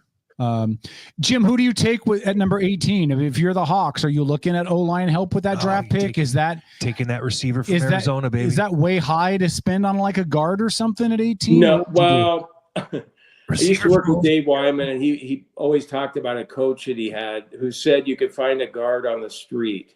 Didn't really value guards. But I think the Seahawks are in a position where they need a right guard and a left guard, so they need two of them. So if I'm them, and I hesitate just because you don't want to draft for position, you want to draft for the best athlete available when it's your turn to draft. But in this spot that the Seahawks are in, they just about have to take a guard or center. And I would think at 18, they could get the best center available there, or the best guard, or at least the second best. And that's something they really need to focus on. I'll be surprised if they don't do that at 18. I would love to be critical of Jim right now, but I certainly cannot, because I think that's wisdom. As much as I would love to see them. Of me, because that will mean a lot to me, because we always rip on our people we love the most, right? Yeah, but okay, hold on. I'm assuming that because you saw the "Make America Great Again" hat that my wife gave me before I left for the studio tonight. Jim's like, "Yeah, Paul, you look like you could be a dick." No, Paul, I didn't base that on your hat. I just based it on the feel that I get from you. You kind of have that, that snappy attitude. And don't get me wrong, because my wife will say, if you talk to my wife, she'll tell you that I'm the nicest guy she's ever been around. But you talk to other people and they'll say, God, Jim Moore's a dick. And, I can be a dick. I happily admit that I can be a dick. And I would be disappointed if I wasn't a dick. But I see dick in you, Paul. Wow. I don't really know how to take that. You know what's great, Jim? I'm That's sure that will work its way into a promo. That's amazing. That's not the first time somebody said that to him either. No, wait a minute. He's going to tell me why I'm a dick. What'd you have to say there, Paul? I forget. But Paul, I was telling you how great it was, and you were wise. And I appreciated your advice on the Seahawks offensive line, and I thought that you were really right there, Jim. So, yeah, you're full of shit, man. You don't believe that for a second. What's funny is the tech guy is he happens to be my roommate. And I know that he has gone and saved this time slot somewhere on a piece of paper, so he can go back and find something. We're gonna make a promo out of this, Jim. Thank you, Dick and Paul. Yeah. Hey, this will be a Kevin, promo. There's a little flag notification there. There's a button. Hit that. That's gonna make a marker in the audio file, so I could go back and select it out. Outstanding, Jim. We're growing, man. We're not nearly as state of the art as you guys were, but we're getting there. So I'm the dick. These guys aren't, but I okay. I don't want Paul to be the only dick on the show. So Jim, can I ask you this? I'm surprised you didn't see this coming, as you being the kook that you are, and me being the Charger fan that I am. Wait a minute. Hang on a second. I'm going to see what's going on with the dog. All right, it's probably a good idea. Make sure you don't have a meth head. Make sure Ryan Leaf isn't at your house. Damn! Wow, you waited till he was off camera to bring up Ryan Leaf. He's never going to come on this show again. He's going to get off the air this and be like, "Those bastards brought up Ryan Leaf. I'm never going on that stupid show." I'm sorry, again. you guys. God, I try and set everything up where it's going to be just perfect, and You're good, man. It never works like that. But anyway, what was your question, Kevin? I'm sorry. It was Dennis. You being the kook that you are, and I mean, I spent time in Eastern Washington, but also me being a Charger fan, you got to know where I'm going. Ryan Leaf. Didn't even ask a question. Drop the name. Well, Jesus Christ, Dennis. The number one draft bust in NFL history. No, I don't think he is. Oh, yes, he is. I think who's that guy? Any countdown. Who was a worse draft pick, Jim? Was it Ryan Leaf or was it Rick Meyer? No, the guy the Raiders drafted from LSU. Was it Jamarcus Russell? Jamarcus Russell? Yeah. Well, who was worse? It's definitely debatable, but okay, Dennis, I'll play along. Ryan Leaf, yeah, he didn't work out too well in San Diego. I'll say this about Ryan Leaf. Probably the best college quarterback I've ever seen. I mean, that guy was unbelievable at Washington State. But God, Ryan just got in his own way. Ryan really got in his own way. Yeah, you can tell Dennis is still bitter over that draft choice. He probably was as good as he was because of his ego, but then it got a little too much, and he didn't handle it very well when he didn't excel at the NFL level. Last night, the reporter down there, and Ryan is always, God, I'm happy for him that he's licked the drug habit and he's not wearing jumpsuits anymore, and he seems to be going around to different teams and talking about his story and how he's made a good comeback. But God, I have a love-hate affair with Ryan Leaf, to be honest. I mean, he best quarterback I've ever seen at Washington State. Yeah. But his ego is a turnoff to me. Yeah. It very much reminded me of a Jim McMahon without Super Bowl wins. Wait, Jim McMahon did with the Chargers too. So great. Yeah. Hey Jim, since we're on the subject of your beloved Cougs, man, and again, as a dog fan, I have this love-hate thing with the Cougs, right? Like they're like the you should. Wait, let me interrupt you, Kevin. You should not have a love-hate thing with the Cougs. You know what? I hate it when Huskies always go, "Hey, we root for you when you're not playing the Dogs." I'm like, we should be a rival of yours, and you should want us to lose at all times. You should want the worst for us. Well, here's where I felt bad for you guys, though. Like God's on his truth. Right? Coogan, it's a real thing. When you stop it. When USC, UCLA, Oregon, and Washington just basically gave everybody the finger and left the conference, and then the Cougs get left behind with Oregon State, and they're just kind of standing there with their bag, and they're like, "Well, yeah, we own the Pac-12, but there's only 2 teams in it now." I really felt like they got a bad rap, you know, like the Cougs deserve to be in a better conference. They're like being married and the only person in your group of friends who didn't know your wife was cheating on you. Yeah, yeah. That's what the Cougs are like right now. But they deserve better than what they got, man. Like I felt like Paul's got some built-up animosity over that, just so you know. Damn. I've been in bed for 2 weeks. Piss off. Do you agree, Jim? I mean, should they have gone to the Big 10 or the Big 12 or somewhere instead of this kind of loose affiliation? No, well, they should have gone to the Mountain West. We weren't invited. We couldn't have gone, and they should have been though, Jim. That's my point. They're like the Palestinians. Nobody wants them. But you're right, Kevin. If the Big 10 had invited us, we would have gone. If the Big 12 had invited us, we would have gone. Mm-hmm. And so we're just trying to rally as best we can. I appreciate what they're doing. They're trying to, I don't know. They're trying to come up with another Pac-12 and, picking off some different Mountain West schools. I like that they have Gonzaga for a basketball team in the league. There's some rumors about St. Mary's maybe joining. But to be totally honest with you, it's kind of tough to see teams like Hawaii and Utah State coming into Martin Stadium when you're used to seeing USC and UCLA.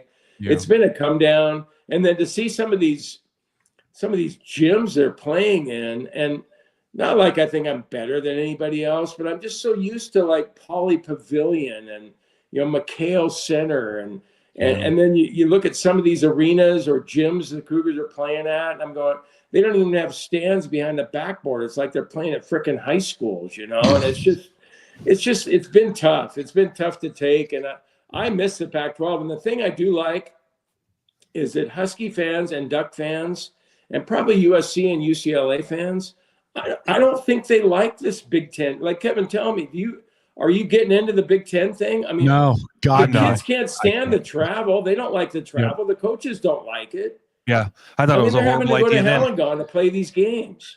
Yeah, it's a worse idea now that it's being implemented. It was crap trying to watch those games just to find a channel they were on. The worst freaking team of all of them was watching them. Was watching Ohio State, right? That's your team over there. Yeah. Okay. You have an Ohio State fan. Yeah, but Jimmy, here's my problem with who's that?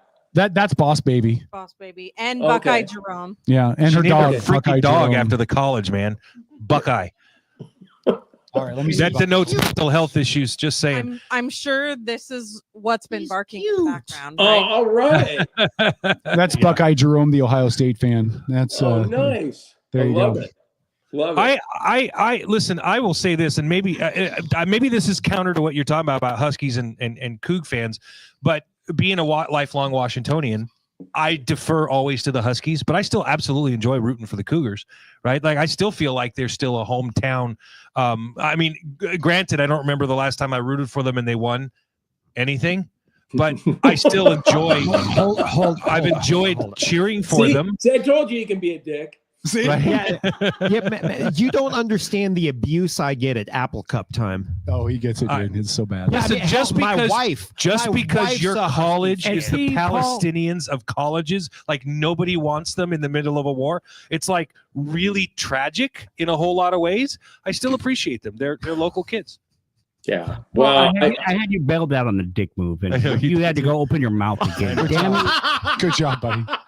No, I'll tell you, I enjoyed the Huskies finishing 18th in an 18-team conference in basketball this year. That amused the shit out of me. Everybody's like, well, Sprinkle, the head coach, has a good recruiting class coming in next year. And I was like, I don't care about next year. I'm talking about this year. You guys finished dead last out of 18 teams. And then of course it's always like, well, what are you in, the Mountain West? You know, I'm like, whatever, man. That's part of the rivalry. We should be giving each other shit, and I love it. That's right. Yeah. That's right. You're 100% right. I mean, we lost our coach after being the national title game.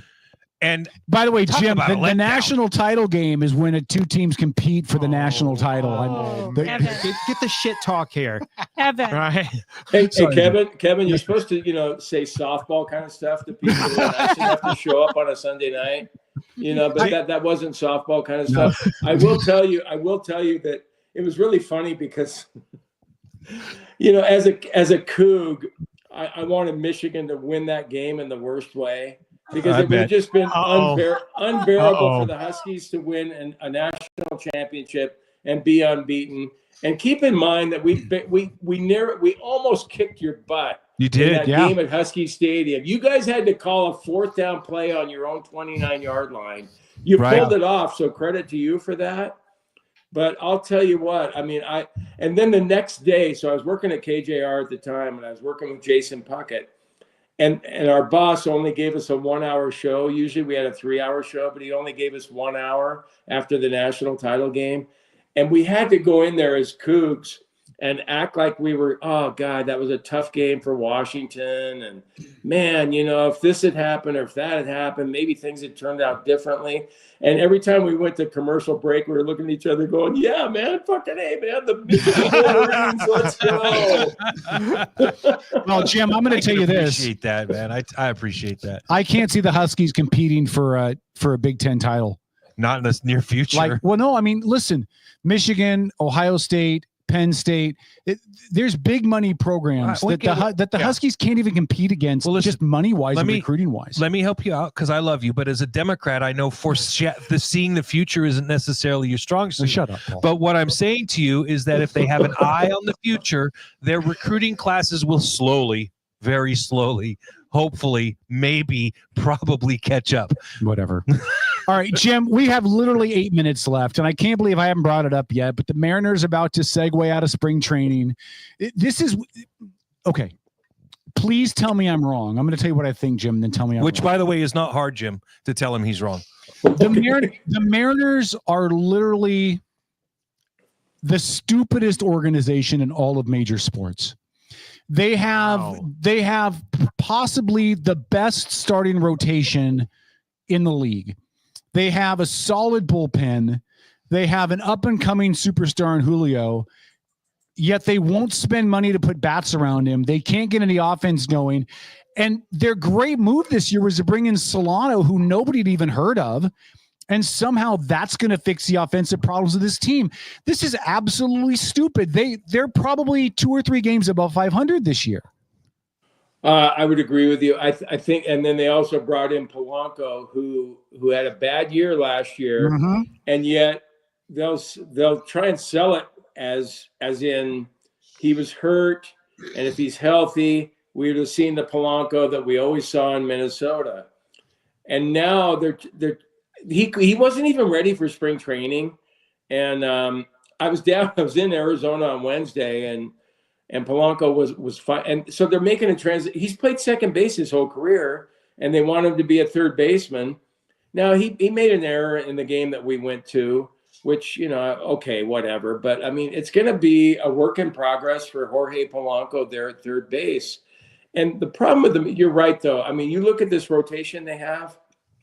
Why wouldn't you want to try and get a better lineup to support that rotation? Yeah, because you're not going to win 2-1 and 3-2 every night. They're going to have a bad night, or George Kirby getting hurt. They're finally, going to have some injuries along the way that they didn't have last year, and it's just it's hard to figure out for everybody who follows the Mariners why they wouldn't spend more money, especially when you look at it and go, why not capitalize on the rotation you have, the bullpen as you mentioned, and For me, if I'm a rich guy and I own the Mariners, I'm thinking, God, how much money do I need? It'd be pretty cool if I spent my money to be the first owner that brought a World Series to Seattle. And if it means I'm going to lose a little money this year, well, that's okay, because every year I own a team, it's going to go up another, $500 million or whatever down the road when I sell the team. So I don't understand any of it. And I'm like you that way. It reminds me a lot of the Mariners of the early 90s when they had a great offense, but they had the worst pitching rotation. Remember where they used to call it the arson squad, and they'd bring Bobby Ayala in out of the pen if he wasn't crying. Yeah. And you just squander this opportunity where you've got all these really good starting pitchers. 4 of them are still on their initial deals, so they're not even in free agency yet. Yeah. You're saving a ton of money. And then, Jim, what are they going to do when they've got to start paying these pitchers real money? They're going to let them go because they don't want to spend anything. Well, no, okay, yeah, Kevin, it's just like when they had Russell Wilson. Yeah, the NFL's crazy because you get a guy for 4 years, you don't have to pay him until his 5th year. Mm-hmm. So they had Russell Wilson on that, paying him less than $1 million a year, and then with the salary cap in the NFL, you're able to supplement and complement and do all those things to make your team better. You're right, though. Logan Gilbert, George Kirby, Bryce Miller, and Brian Wu, they should all be making at least $20 million a year, as good as they are. And right now they're not paying them that. It's crazy what they're paying him. It's only like $1 million for these guys, some of them. I think Gilbert's making a little more than that. Castillo's the only one that's making over 20, and he's at $24 million. And they tried trading him this year with no success. So yeah, you're right. They're not going to be able to keep all of these guys because they won't pay them that much. Well, I will tell you, I'm going to throw a theory out at you guys, a bit of a fan theory, because look, we all know, everybody that follows baseball, right? Is it, in your opinion, Jim, is it more difficult to develop hitters or pitchers? Boy, I don't know, but I do know this, that the Mariners are much better at developing pitchers than they are developing hitters. Agreed. Well, I personally believe that it's much more difficult to find a starting rotation, the caliber of which Seattle has right now. I think that rotation can keep them within striking distance. So come the All-Star break and the trade deadline, I think then we'll see if the fan base matters at all to the Mariners. In that, do they make moves then? Because then at least they're going to know how guys are performing throughout the season, right? They can start trying to maybe fill a couple holes, trade a couple of guys away or whatever. And if they've got 5 good pitchers, they can afford to trade one. Jim, tell him where he's wrong. I don't think I can at this point. I think he might be right about that. I'm glad that they still have Castillo, because what's crazy is when you look at that Mariner rotation, the number 5 guy, and I think everybody thinks, okay, the number 5 guy is Wu. Wu could be a number 1 on several teams. Yeah. And he's a number 5 guy. They have a lot of capital invested in those pitchers right now. They can make moves. Well, and Jim, as you said, they've gotten really lucky the last several years. They haven't had significant injuries to their starting rotation. They've been able to come out unscathed, which means just in sports, they're due, right? They're due to get some injuries out of that starting rotation, and then where are they going to be? Well, yeah. Well, they already have one with Kirby. He's going to start the season on the injured list. And the thing about pitchers, too, is that when you hear about this arm injury and they say, well, okay, the MRI showed that there wasn't a tear, there wasn't a break, whatever, it always ends up being longer than what they originally tell you they think it's going to be. And so with Kirby, if they're saying May, it probably means June, or maybe means All-Star break. And so you worry about that. At least, they have Emerson Hancock in the wings that can take over, but he's not George Kirby.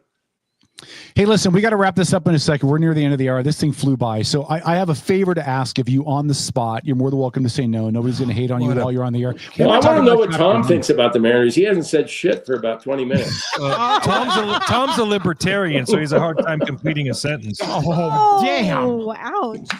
No, actually, if we had time, I was hoping to get some of your thoughts on the UFL. I'm not a huge baseball guy. That's what I was waiting on. Yeah, UFL. Let's bring back the Dragons. Is that still a football team or what? That's still a league. It's a league. Hey, Tom, on second thought, you don't need to say anything. Damn. And there it is. Wow, he slapped 2 people at once with one name and everything. That was so cool. Well, right after Paul's clubbing me over the head with the Libertarian Club. Oh, come on now. That's good, man. Just I mean, I watched Paul get destroyed by an actor, so it's all right. Yeah. Oh. And I have it recorded. Jim, do you think the Dragons come back? Is that even anything that should be on anybody's radar?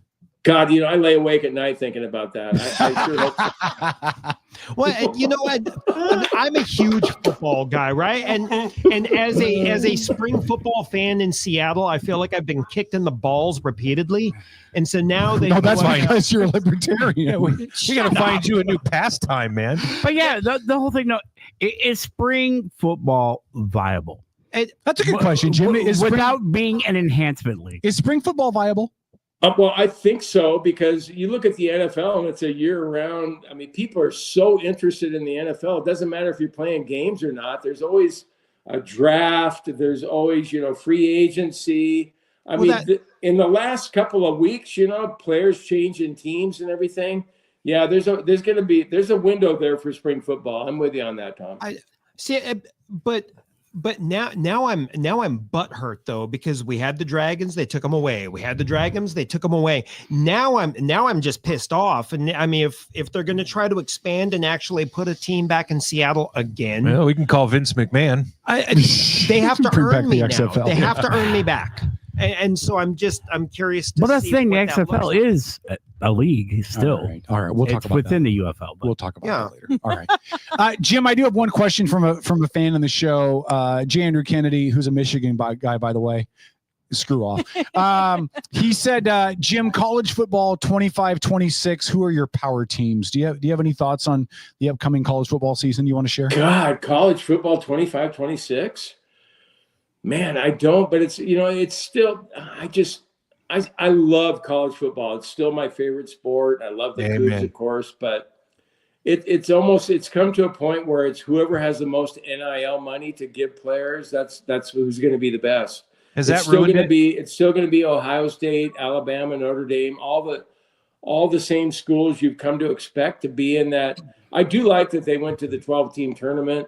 They're going to have to figure out what to do there. I mean, Arizona State shouldn't have been, gotten a bye. Neither should have Boise State. I think they're going to fix that this year. But as far as, who's going to be good and who's not going to be good, but it's whoever pays the players the most. Look at those teams, and who's going to be the best. Jim, listen, I can we do this again sometime soon? Like, I'd love to have you on again. This was a hoot. I hope you had a good time. I know this isn't what you're normally used to, but we'd love to have you on again sometime. Okay. Yeah, sure. Anytime. Be happy to. All right. I mean, our personalities seem to work really well together. One of us, well, he did not say a dick. He did say you were a dick. Yeah. Jim, can I ask one favor? And if you don't want to do this, you certainly don't have to. But would you do a quick tag, like, this is Jim Moore and you're listening to Outlaw Radio, whatever, so we can steal that and put it on our intro? Happy for a year. Would you do that for me? God, you don't know me very well, Kevin, because like one of the things that I was known for on radio, besides being fired twice. You sound like me. Makes you and Kevin. I swear to God, I shouldn't have been fired either time. I'm still pissed off about it. Like when people get fired, it usually works out for the best, and you're philosophical about it, and it did work out better for me. Like the last time I got fired, it was beautiful because I got to collect unemployment for 6 months. It was a sweet deal on that. But one of the things I was known for when I was doing radio was how shitty I did ad reads and stuff and promos. You really want me to do that? Yeah, you and Tom have a lot in common, Jim. God, I just sucked, like O'Reilly Auto Parts, better prices every day. I just, I wasn't very good at it, but I'll give it a shot if you want. You're really letting down Kevin, who calls himself a one-hit wonder because he tries to go through. No, he reads ad copy. Yeah, wonder. one take. That's one take wonder. I do commercials wonder. in one take. I don't even read them first. I just do them in one take. I'm skilled. You do them in one take? Yeah, one take, man. Yeah. Dennis would hand me the ad copy and I would read it one take. Okay. It was computer generated script that was as repetitive agency as stuff, Jim. Agency stuff. So bad. Yeah. So bad. Well, they would always tell me to try and be conversational like I am with you guys now when I'm doing an ad, but then it always sounded like I was reading it, like a newspaper guy on the radio, It wasn't like a radio guy, but I can relate. Whatever you want me to say, I'll say it. What do you want me to say? Hey, it's Jim Moore on Outlaw Radio. Yeah, this is Jim Moore, and you're listening to Outlaw Radio Network, something like that. Okay. Hey, this is Jim Moore. You're listening to Outlaw Radio Network. You're a king, man. Thank you so much. Can I tag on the end where you say Paul is a dick? Well, Paul is a dick. Tom doesn't seem like he is, and Kevin, you don't either. Perfect. And I handle all the production, so. Jim, listen, it's been an honor, man. I've loved having you on. I'd love to have you on again sometime. Let's stay in touch and do this again at some point. And thanks so much, man. Okay, sounds good. Thanks for having me. There he goes, Jim Moore. He is the Coug, the go-to guy. Thanks to Jim Moore for joining us. It's Outlaw Radio. We'll take the top of the hour bumper. We'll come back, get back into some politics after this. It's the Outlaw Radio Network.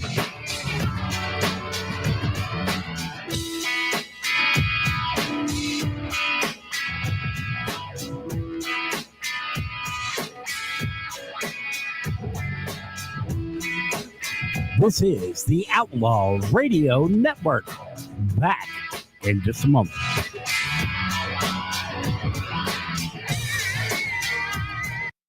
Are you ready to elevate your spirits? Look no further than Black Rain Spirits, your local craft distillery nestled in Town Square Mall. Indulge in the smooth richness of our handcrafted spirits, meticulously distilled to perfection. Whether you prefer the bold kick of our bourbon or the subtle sophistication of our gin, Black Rain Spirits has something for every palate. Visit us today at Town Square Mall and experience the essence of true craftsmanship. Black Rain Spirits, where passion meets perfection, unconventionally traditional. Admin a la carte are specialized local experts committed to helping you run your small business. From general admin and sales support to marketing, digital media and technology to real estate and compliance. Admin a la carte's only goal is to take your business to the next level. Find out how Admin a la carte can elevate your business. Visit admin-alacarte.com for more information. That's admin-alacarte.com. Admin a la carte. Your business doesn't fit into a box. Why should you have to? On a recent episode of the Outlaw Radio Network, Some of our listeners even appreciated you dumbing it down for them. So, on behalf Sometimes of I have to mansplain for people like. By the way, mansplaining is when men explain things to a woman in a condescending tone. I just mansplaining. That's the Outlaw Radio Network, Sunday nights at their new time from 6 to 10.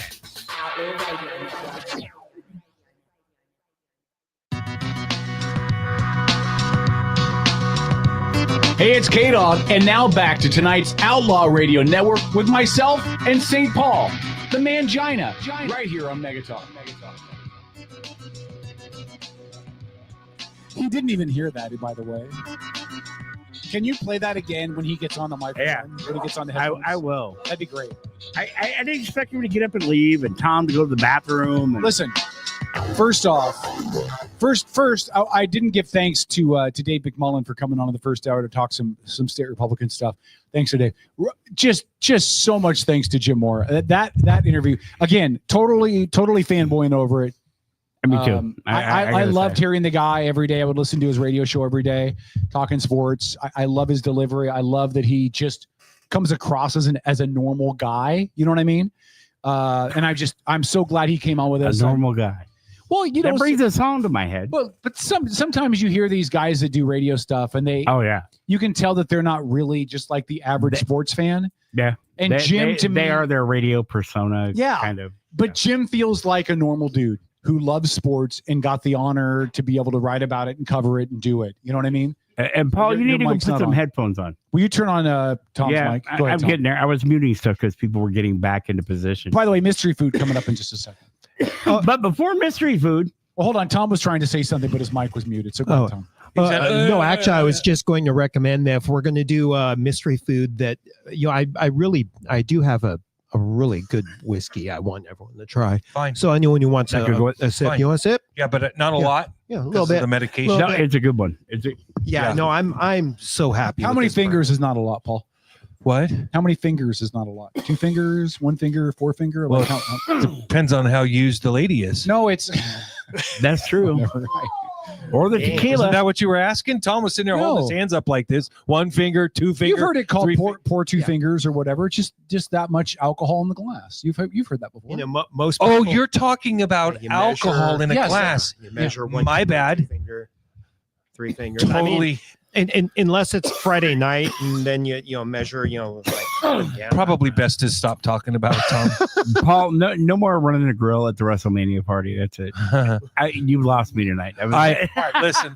I'm gonna and listen. I don't know. I mean, I'm not gonna be able to stay all the way through the show tonight, but I want to take 2 seconds and tell people why I wasn't here last week and why I came in.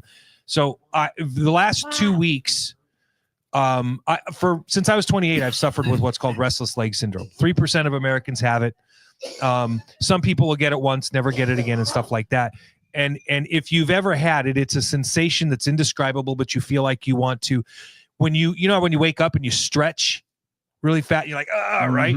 So take that, internalize that sensation into a tingling sensation, and restless leg syndrome is just having that sensation in your legs. Okay. And now, like I said, 3 to 5% of the population gets that, and they deal with it. It lasts a day or two and it goes away. Looking at the chat. For me, it's for the last 2.5 weeks. It's been 24/7. And as far as sleep goes, I've been unable to get more than 2 hours of sleep a night. So after a few days, that starts really adding up.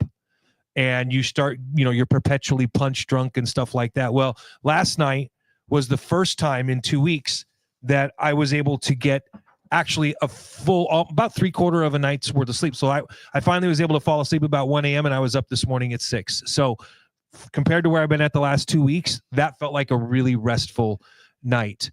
But I can already, I feel the sensation already coming on. And the one thing that's allowed me the last few days to start getting through this was this RSO oil from one of the pot shops. For those that don't know where, it's called a Rick Simpson oil.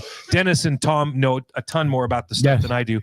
You guys could explain more about what it is. But this one, in the last year, they've discovered it's made by a guy named Rick Simpson. Right. Well, they've discovered a new molecule within the marijuana plant, effectively, called cannabinoid. Cannabinoid. Is that how you pronounce it?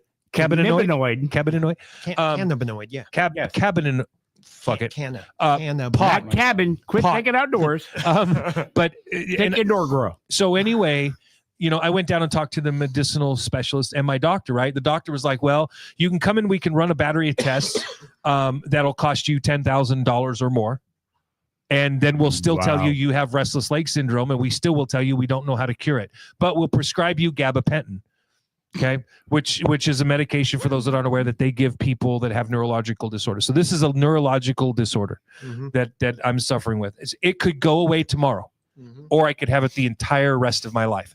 So there's just no way of knowing. It is a very gut-wrenching, depressing thing to have to endure day after day after day, because when you have these little uncontrolled muscular movements, the best way to the doctor described them like this: they're like a miniature, like if somebody has oh gosh, what do they call it when you lose control and foam at the mouth? And seizure. Thank you. So when you have a seizure for 2 or 3 minutes, okay, it'll wipe a person out for a couple of days because because of the muscle contractions and everything that happens. It basically sucks all of the electrolytes out of your body. So it depletes your muscles of ATP. So yes. So with the RLS suffering with it 24 hours a day, and the uncontrollable muscle movements when they occur, especially in the height of it. So I'll go 6 or 7 or 8 hours where I have these mini 2 to 3 second seizures is what they equate to. So you'll have 30, 40, 50, 60 of them an hour. And so you get really wiped really fast. Yes. RLS can also be the beginning stages of Parkinson's. Yeah. But not always. Yes, you're correct. My sister has it. And Yeah. And it is crazy how little they know about it. But over the years doing radio, right, we've gotten a huge opportunity to interview people and talk about health related topics, especially during COVID and stuff. It is absolutely amazing how little we know about how much, or how much we know so little about. Things that when you go into a doctor's office, like heart disease, for example, and a doctor will give you all this information about, you need to eat this, you need to do this, we need to do X, Y, and Z and put you on these medications. But then if you ask the doctor, so what is heart disease? They will not be able to answer that question. Yep. We don't know why. We don't know if this it's works. right. We don't know if it's bacterial. We don't know if it's a virus. We don't know if it's genetic. We don't know jack, right? And once you begin, I mean, to me, the system really breaks down when you start digging just below the surface, right? And so then those are the people who don't dig just below the surface, who understand these things like we all do, that the system is a little bit of a house of cards. It's a bit of a shell game and a magic act. Now, I'm not saying Western medicine is bad. It absolutely has beautiful, amazing things that it's done. But the truth is that there are so many things that go wrong with us. And you would appreciate this, Tom, with your background in the sciences. The human being as a mammal has 4,900 genetic defaults or faults, genetic faults, things that can go wrong with us. 4,900. And in the animal kingdom, the average mammal has 10. So this is that one fact alone. When I read that, is really what drove me into trying to understand the ancient astronaut theories and getting into them because of what's put forth about genetic manipulation and trials, about some of the old text from the Sumerians talking about humanity being the experiment of the gods. So it's fascinating stuff, but there's reasons people believe that stuff, Sure. And when I'm sitting here going through this RLS crap, I'm up all freaking night and I got nothing to do but fucking doom scroll. So, you're like, Paul, you're angry today. Yeah, goddamn right I'm angry. I haven't had a night's sleep in 2 weeks. Play Xbox. Well, you'll fall asleep. I don't have an Xbox in Oh, my house, yeah, me neither. But anyway, so I just wanted to give the listeners a little bit of an idea.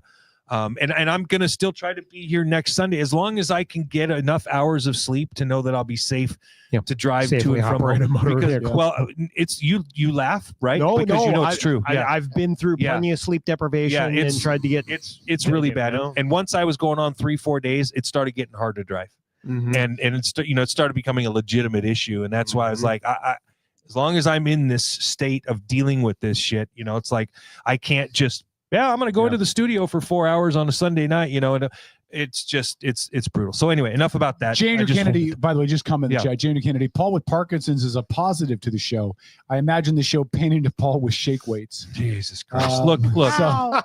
I mean, you want me to expose myself, show my genitals, and make you cry forever? Oh, really? Okay. What is it you're trying to accomplish here? Can we do it now? Okay, hold on. So Dennis played this intro earlier, and you didn't hear it. Okay. And you didn't hear it. Okay. And this was proposed to me. Okay. Somebody proposed to you?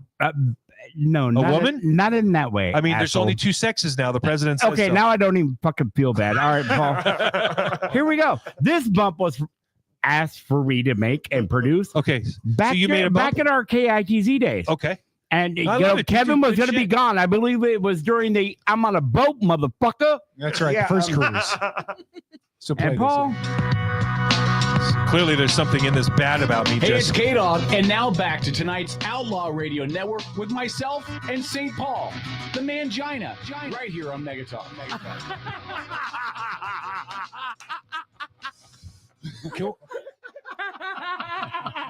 2 weeks, hardly any sleep.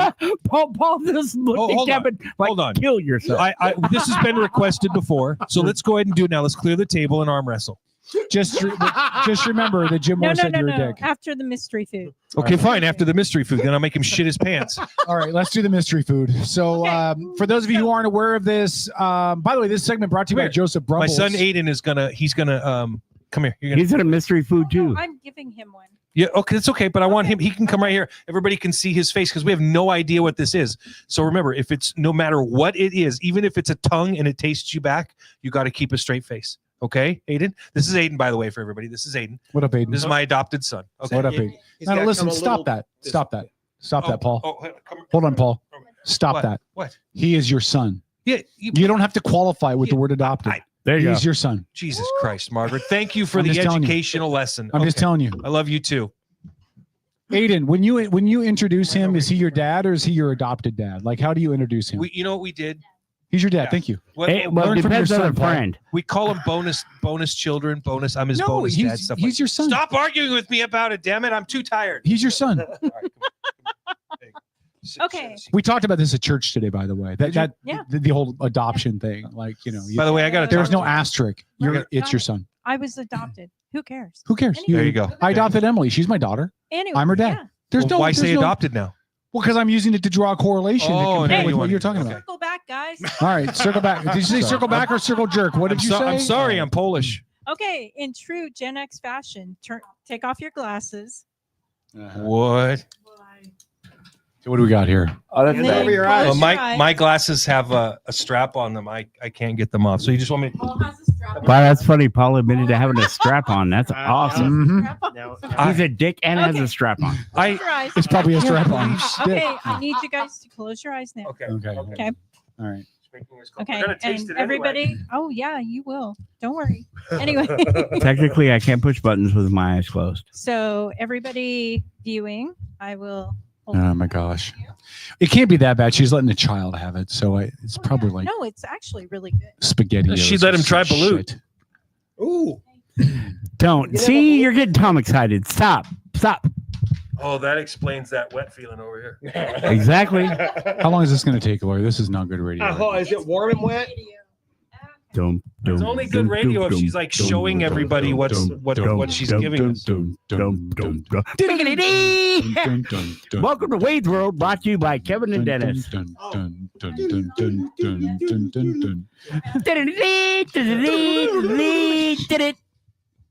Did it. Remix. All right, so we can try it now. What are we doing now? Who's going first? Okay, grab with your dominant hand. Kevin, you can go first. You've got your spoon. Take a little piece, a little smidge. Smidge Turn from the mic where? on. Why is my mic off? There we go. It wasn't off. Oh, So do we what's it still go? have to have our eyes closed? Yeah, you want to have your eyes closed. Don't play How am with I the supposed to cable. put it in my mouth if I can't see my- what I'm doing? If you can't get a spoon to your mouth, you suck at baseball, and you're a baseball using my announcer. peripheral Well, vision if to you make sure I can't get get the a right spoon to your mouth, it explains why you're single. Okay. Well, I'm just figuring. I mean, Tom, put your hand up by. What the fuck is this? The one with the hole around it. I mean, the hair around it. What am I supposed to do now? Taste, grab and taste. Here, go ahead. Apparently, that was bad. And Kevin's even looking at it now. That's horrible.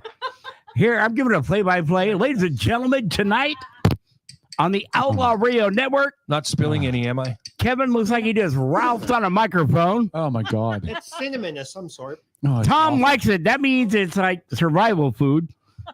It's awful. Paul is questioning if it's something his wife killed in their yard. Is this rice pudding? That's exactly What what it type is. of rice pudding? Huh?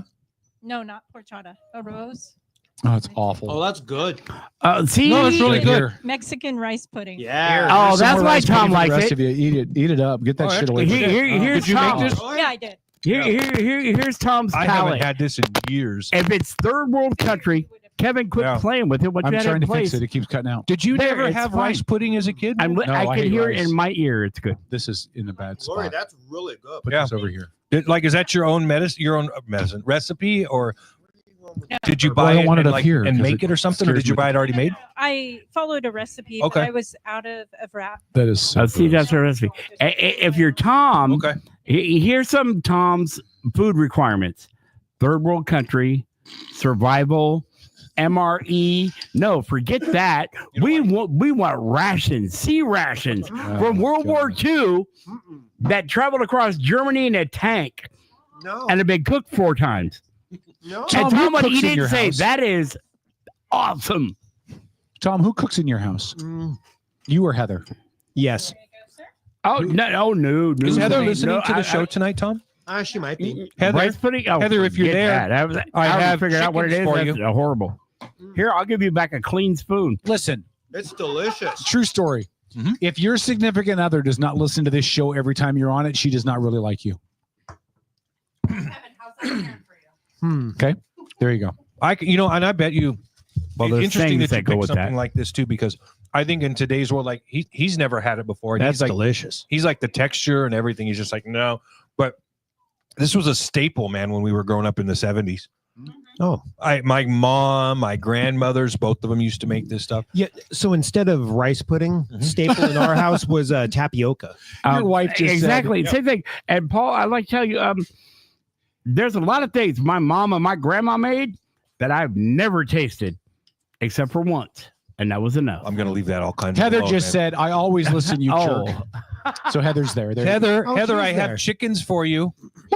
You stop it. All right. Just saying. Oh, Paul, and that defense suit, my grandson started getting on Tom's case about the unfinished chicken coop, and my grandson's only 3. Yeah. Yeah. So Heather enlisted cute. Heather, I got a beautiful rooster all picked out for you, and like 4 or 5 hens. So, dude, do you know how many hours a week I'm working right now? I didn't. Well, listen, you just got to get it finished before the coyote eats them all. And now I got a fox too. And I'm not going to hurt the fox, but this is no joke. This beautiful little. He's a young red fox, so his coat is black. Mm-hmm. And he had my smallest rooster cornered, and the rooster fought the fox off. Oh, yeah. So we had a rooster with Heather's last flock. His name was Waffles. Hold on a second. Waffles was my buddy. Waffles stood down a family of raccoons trying to protect. Waffles was large. Waffles was a big rooster. Yeah, we raised him from a hatchling. He started as an egg that Heather brought home from some random other chicken family. Waffles dropped turds that would make Andy's dog scared. Was he Kentucky Fried? That's what I want to find out. No, he after he lost all of his ladies, I ended up finding him a new home with more ladies because Waffles he was too big and pretty to be a solo rooster. He was pretty cool. Tom pimped him out. Yeah. All right, this edition of Chicken Talk brought to you by Lori's Beads. It's not the only time we talk about cocks on this show. Okay, please get that off of there. You make me nervous. Please put it on the side over there. But it's nowhere near. But if it falls over, it's going to run this way. That's what I'm worried about. Just please, pretty please. Pretty please. Okay. All right. I was doing some thinking this week. Shut up, Lori. I say I'm thinking and she giggles. Which part of the week? Just 1 second. Real quick. Banana. Outlaw chicken. Banana. I hate you.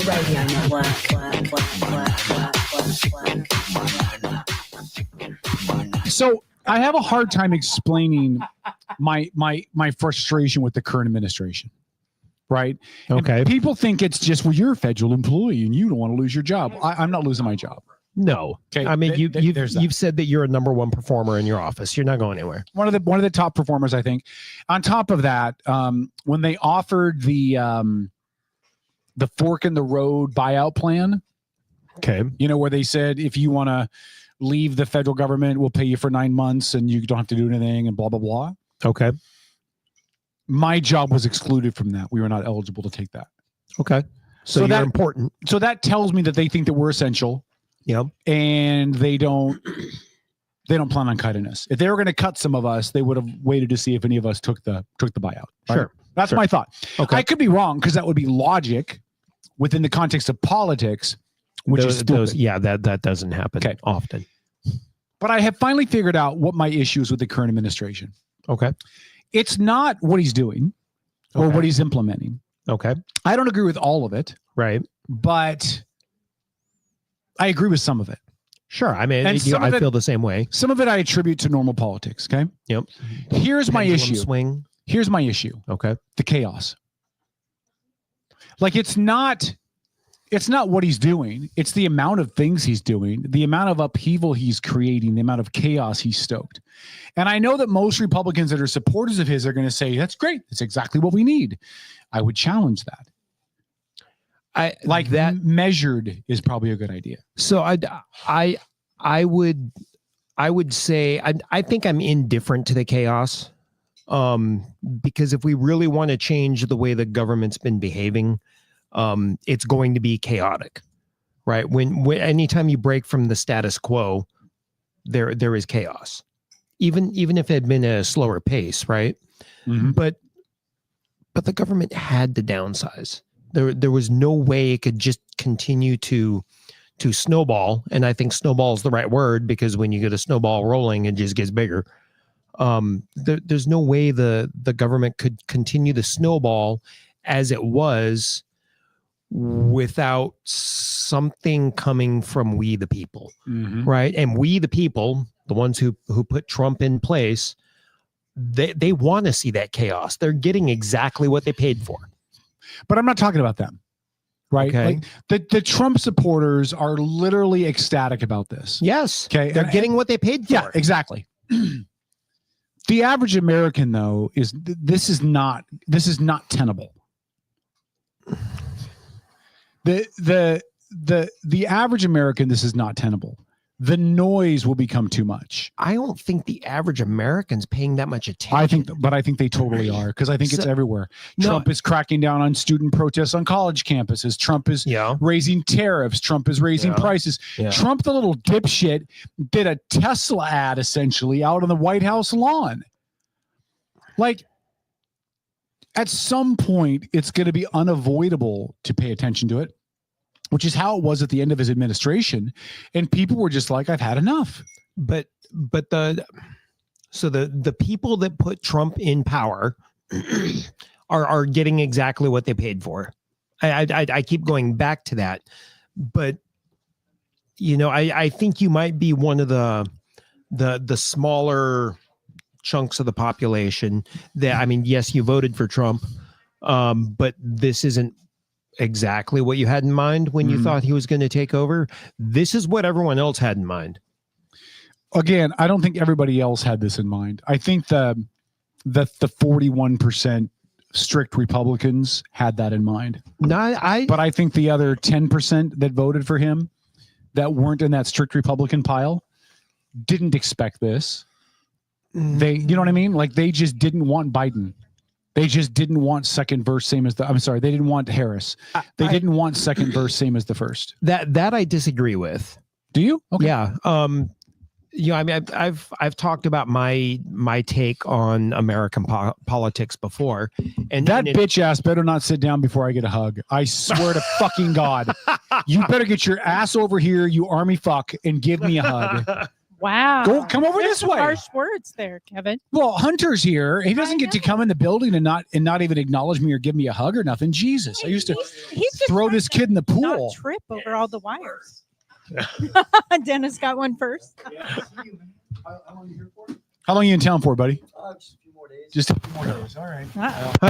Hunter, you want to come park over here? I can get out of the way, man. In fact, his soon-to-be fiance flies in tomorrow. So when do I get to meet her? Come sit with your pops. When do I get to meet her? Yeah, we met her last time. Did we? I know. No, that was a different girl. Was it cute No, it little wasn't. blonde or no? Okay. No, a different girl. Why was it a different girl? No. Yeah. Come on, Lori. We're not trying to throw him under the bus. She's probably listening right now, and now she's going to be asking him, oh, you had another woman at the studio? See, Lori, you're causing problems. Good job, Lori. All right, we'll sit Hunter down here. Hunter, again, Paul's oldest son. Boss baby. And really, Hunter, as you put headphones on, I need to ask you the most important question that we've discussed out of tonight's show. All right. Is it true that your dad can be a dick? Maybe when I was a kid, but no. Okay. We had Jim Moore, local sports icon, reporter icon, and he said repeatedly during the interview that he could see your dad being a dick. I don't think I've ever seen him be a dick. I don't know. Well, you got him brainwashed well, Paul. Good job. I didn't say one word. Look at the look on Aiden's face. I'm held at Aiden's gunpoint like, over well, here. actually. What up, Hunter? What's up? So where are you? So give the listeners an update on what's been going on with Hunter. Where are you stationed? What are you doing? How are things going? Did you propose to that chick yet? When's the wedding? And take a step back, because the last time he was in, he was looking at getting medicaled out. Yeah. And when you get married, am I the officiant? Yes, you can be the officiant. Outstanding. Good job. All right. So what are you doing? What's going on? Where are you at? Okay. Where are you Try stationed? not to gotta put my filter on really quick. Okay. Why do you got to put a filter on? You're not Yeah, on AM because radio I can anymore. swear a word every other. You can swear. No, we're not on radio anymore. That's why we're down here. We're only Fuck on. yeah! All right. Go ahead. Well, I'm stationed down at Fort Cavazos, formerly Fort Hood. kind of just living life, getting back in the swing of things, back stateside. Pentagon scrapped our old drone platform, so we're flying like the FPV and the quadcopters you see now in all the famous videos in Ukraine. But yeah, get to. So where are you stationed at though? Fort Hood, Fort Cavazos. Okay, but have you been back to Europe, or what's the deal with you? Are you going back to Europe? Like no. I ETS end of the year. ETS means you're getting out of service for those who are not military. Get my DD-214 blanket. That's right. At the end of the year? Yeah. We move back up here around holiday season. ETS dates like officially February of 26, but I'm taking ETS leave. So you basically you get to take all of your saved up leave and get out a little early. Yeah, essentially. Yeah. So you get paid for not working for like the last 2 or 3 months or whatever. Exactly. Yeah. I love you, boss baby. Love you long time. Oh, by the way, apparently there's a whole bunch of fire trucks and ambulances out front. Yeah. Okay. Something happened at Goodwill. Yeah, they had some Christmas toys on sale. Wow. So how are you feeling about the current administration? Like how this is a great conversation to have. And for more reasons than you understand right now. And I will say this, let's go this route with this conversation, Hunter. The overall mood of members of the armed forces in the United States Army in your circle, right? The people that you've been around. What was that mood like, let's say a year ago under the Biden administration? So I'll be honest, it was pretty negative. Man, I don't know what all I can and can't say, but most service members. You can say whatever you want. Didn't really agree with the Biden administration. They didn't really agree with the Biden administration, but like both sides of the fence, picking like pro-Ukraine, not like against Ukraine. Like a lot of conservatives are like against Ukraine. A lot of Democrats are pro-Ukraine. But let me like preface it by saying I'm fiscally conservative. Conservatives are not against Ukraine. They're against the blank check. Yeah, and I understand that, but put your dad in this place. Do it. There's been a lot of hate for Ukraine and their president and their soldiers, but after spending the last 9 months over there, getting to know a lot of them, I have nothing but the utmost respect for them. I got to start and say that, getting to help out where I could, and that first interaction Trump and Zelensky had, I'm not gonna lie, I was disappointed. It seemed childish in a sense. I don't disagree with you. I think that it was very, I'm going to say this, and yeah, I'm wearing a fucking Donald Trump hat and everything, right? Yeah. I'm wearing a Gulf of America shirt. But I felt that interaction in that day in the White House was, I have a bigger penis than you do. No, I have a bigger penis than you do. Like, I felt it was like, who has the biggest dick? Yeah. Say thank you, Mr. Zelensky. Yeah. But I understand the whole like blank check thing, right? But from my understanding, like most of the aid we were giving to Ukraine, it was all hardware and like equipment that had already been produced like 20 some odd years ago. Well, that's not all. It was a grant. There was money that was there that was going for them to be able to pay salaries and everything else, which is where a lot of the issues came into play. Some of that money was designated, right, for them to pay their government employees, stuff like that. Yeah, right. And I get so there was, and the issue is that a large portion of it is unaccounted for. But that's the thing. I don't understand where this unaccounted for thing comes from. Like, if you factor like all the payments to Ukraine, a lot of that money is also going to our NATO allies, not just Ukraine. Like, especially in Poland, we're giving them arms, gear, and equipment. Same with the Germans and all the other Eastern Bloc nations. Not all of it is going directly to Ukraine. It's one blanketed check, I guess you could say, of Ukrainian food funds. And our supply, my supply sergeant I was working with, our own units, individual units stationed in Poland, would also take money from the Ukrainian food funds. Like, we would take money from the money we'd given the Ukrainians essentially, and we would use it to pay for our gear, our equipment, or like. So maybe you're hitting on consumables. Maybe you're hitting on a touch of what some of the issue is for people, right? Because if all of these people are putting their hands in the pile and taking whatever they want, there's a lack of accountability. So yeah, I noticed that. Like, I'll be fucking honest. Our supply sergeant would order shit we didn't really need. He would take thousands of dollars from the Ukrainian food fund, which is basically unlimited money. The zeros never ending. But we would take some of that money and we would like spend it for thousands of dollars on, like, we got a shipment of Gerbers. like the little multi-tools. We got new wheels, tires, spare parts for our trucks, like everything. Stuff that should have been already allocated and taken care of while at Fort Hood. Yeah, that's a whole nother issue. But am I you're right. Yeah. And I'll be honest, like, can you say that one more time? Kevin had a hard time hearing you. you were right. You were right, but it leads to some greater issues. Like with the previous administration, like a lot of funds weren't being allocated where they should be in the Department of Defense. Like a lot of our what do you mean? Give us. You don't have to be specific, but just a generalized idea. All right, generalized idea, right? Spending a lot of money on sex changes, cutting tits off of women that wanted to be men. What? Tell us about it. Yeah, I guess there was a little bit of that going on. I mean, but Stu, let me ask you this. It's on the topic, but it's a sidebar. Were there soldiers that enlisted that you were aware of that once they got in decided to transition to the opposite sex? Yeah, that was their whole point. I will say this. I've met 2 transgender soldiers in my company alone in the past 2 years. God. Like they rose their right hand. Like they volunteered to serve, but I gotta be honest, they were not the best soldiers. Do you think that they were lazy? so They weren't physically fit. They didn't. It was confusing for the Army in this time because a lot of the transitioning soldiers, they wouldn't fall under male or female categories for like physical fitness tests because the Army was still trying to figure it out. And they took advantage of that. And a lot of them actually let themselves go, or at least the 2 that I knew, they let themselves go. Do you believe that those soldiers enlisted simply for the benefit of having the United States government pay for a sex change operation? So one of them in my company alone, yes, they did. Their whole thing was they were mentally unstable. I got to start with that. They carried a communist manifesto in their backpack and My Little Pony pornography that they would draw at work. Already a lazy soldier, already very weird. Hold on. That's just you like just the cherry said on that they top. carried My Little Pony pornography. Yeah, and they would show it off like, oh, look at my new drawings. and it's Well, like Tom is into My Little Pony geography. So. No, Tom's not into My Little Pony. No. Hello Kitty. Right. Nobody You're would right. ever do Hello Kitty porn, Kevin. Ever, right, Tom? Right? Sure. Tom's like, sure.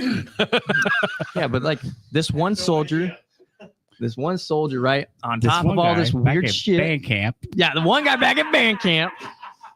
But like he was super fucking weird. He didn't fit in, super lazy, and all he would do is complain and he would flaunt like, I only joined the Army because like I want to get my dick cut off. And it was weird because he had like long hair. Ugliest dude I've ever met. I gotta be honest. I sound like I'm shitting on him a lot. He was still a soldier. God If bless you were his heart. shitting on him, it's a whole nother story, but go ahead. But no, just really weird. That just changed the But complexity of the wait. conversation, Kevin. Did they go through boot camp? Yeah, they went through boot camp, but I don't know how. Okay. I don't know how. Yeah, that's bizarre.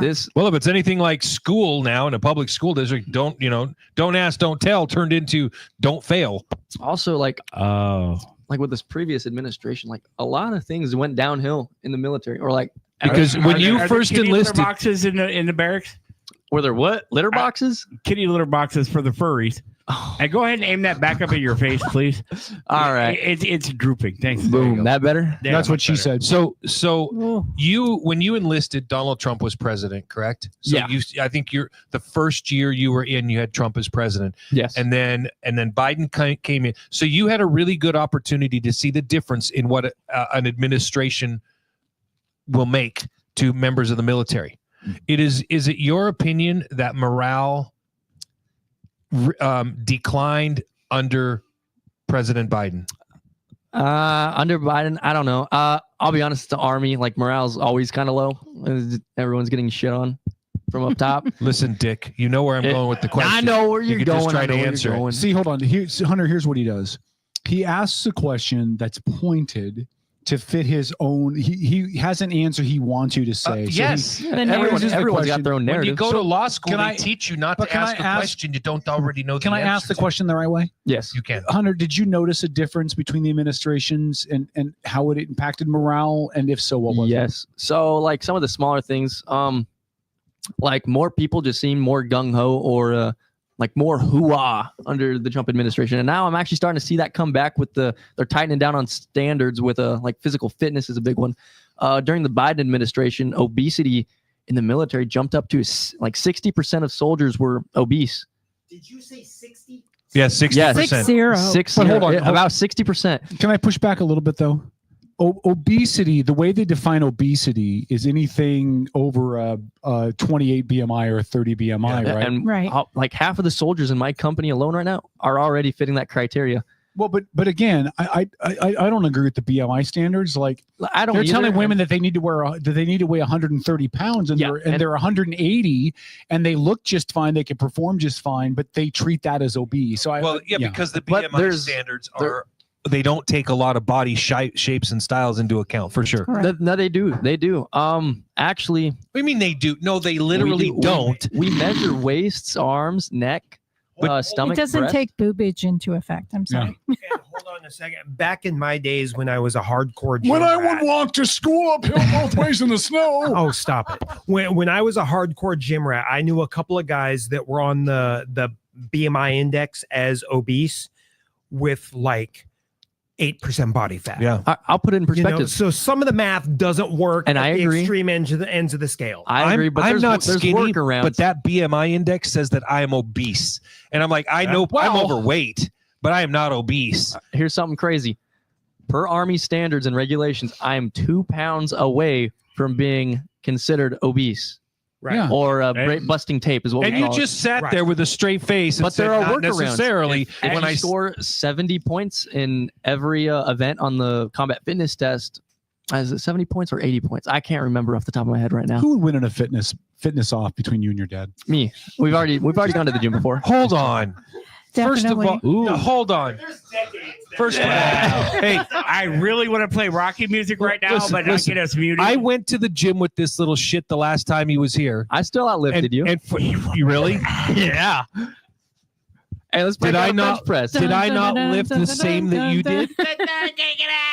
No. All right. Well, to be fair, that one day we went, right? Oh, now I was well, to be lifting fair, more. I was lifting more, but it was it was a light back day. We were doing lat pull downs. We were doing cable rows. Every time it'd be your turn, I put the weight to about half of what I was already lifting. Oh my God. No offense to you. Right? So hold on, I don't want to hold see you on. get hurt. I have an idea. That's a Next time shit. you're in Oh my town, because you're leaving God. in a couple days, right? Yeah.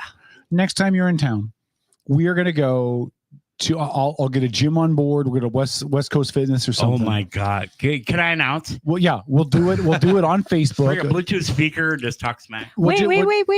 We'll do a Facebook. Better yet. What? My sons have a gym in my garage. Okay, perfect. So we'll go to your house. We'll do a Facebook broadcast. Paul against Hunter in the gym. No. Paul against And Kevin. Ooh. That's fine. I'll whoop your ass. I don't mind. What a training montage. Yeah. Dude, this ain't Matt. I will This both is y'all. working out. Listen, this kid maxes his PT test. I'm not an idiot, okay? I don't last max name is it. I'm like Madden, but 20 it's not points the game. off. Oh, yeah, because you were like 3 seconds too slow in the fucking 2-mile run. Okay, fine. You don't max it, but you're pretty damn well close to maxing it. See, I was told back in the day, like back in the 90s when I was like approaching my 400-pound range, that if I joined the military, I would have to enlist in the Navy as a chief. Okay, that's funny. For those that know, you know. They only had khakis in my size. Right? Yeah.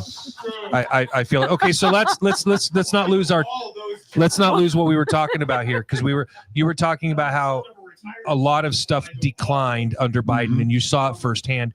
Yeah. What kind of impact did the woke policies that Secretary of Defense Austin implemented? What kind of effect did those woke policies have on units within the United States military?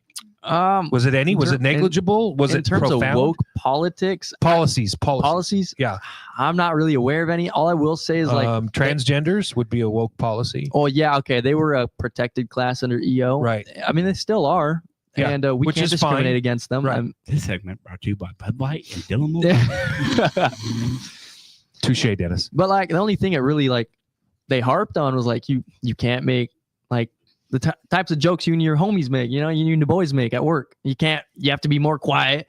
And like if someone didn't like your joke or something, like you busted a rank, you'd get in trouble. I don't know. Like, were there any filtered a lot of people? Were there culture wars within the military that you were seeing? Like, did you have cliques developing between? Not really. No, that's good. I'm glad to hear that. So, did you feel that as far as the implementation of the woke policies, did it impact your ability as in your opinion? I know this is a big question, but did it impact your ability as far as force lethality and stuff goes? Were you still able to be war fighters? Were the gloves off, did you feel?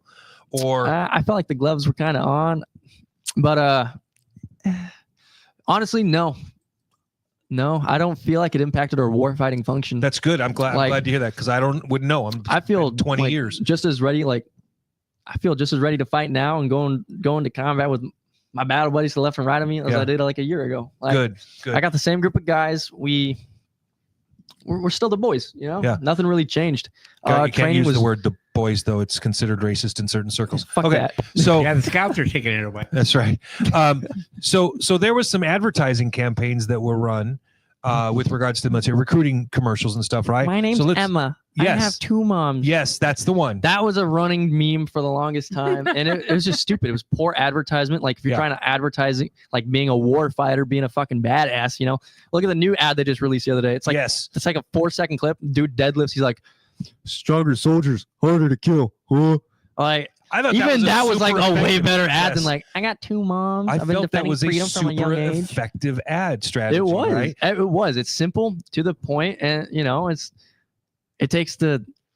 No one in the military, like no one's gonna really care about your past or if you got 2 moms. Right. Like Secretary of Defense Pete Hegseth has made it clear that he does not feel that there are certain roles within the military, especially in standard bearer units, that women should fill.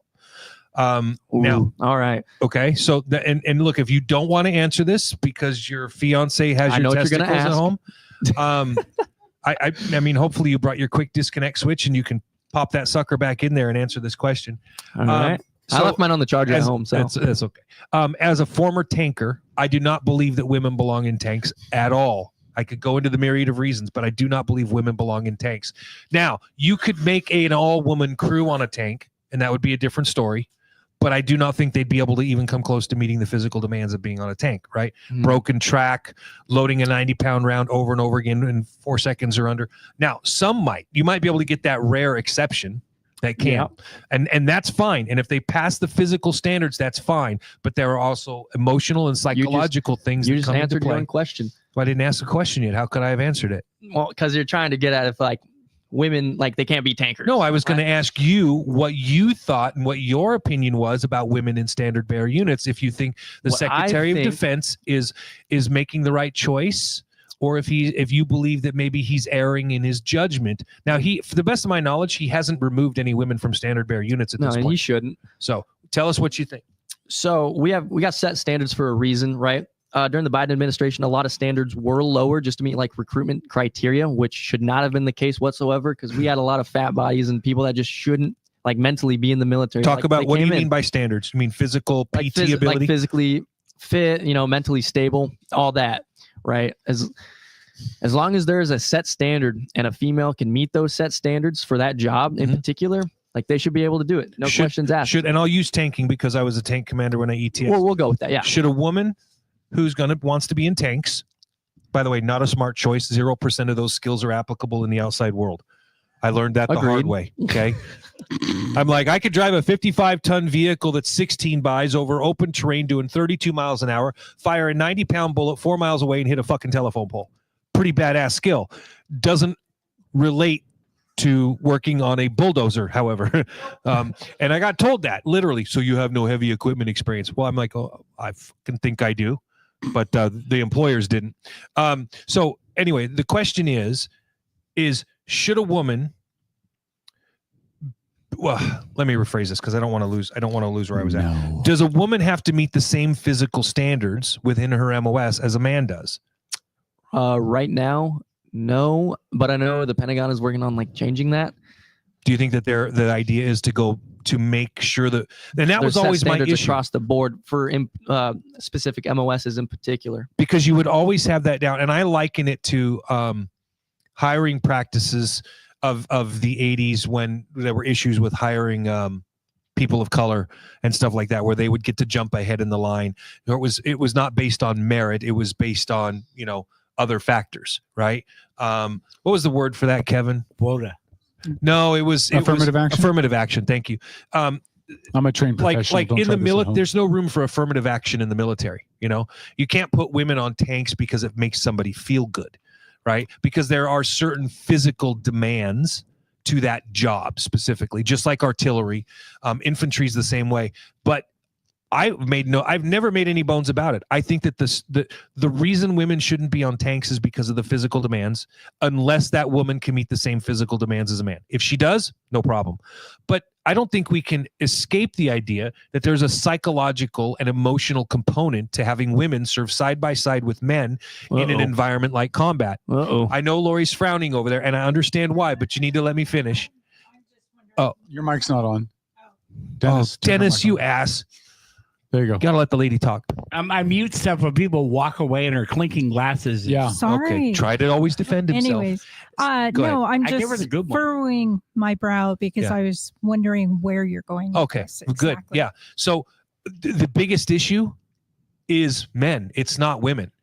And by that, I mean, if let's take an infantry squad, right? Mhm. And, say there's 5 guys and 3 women.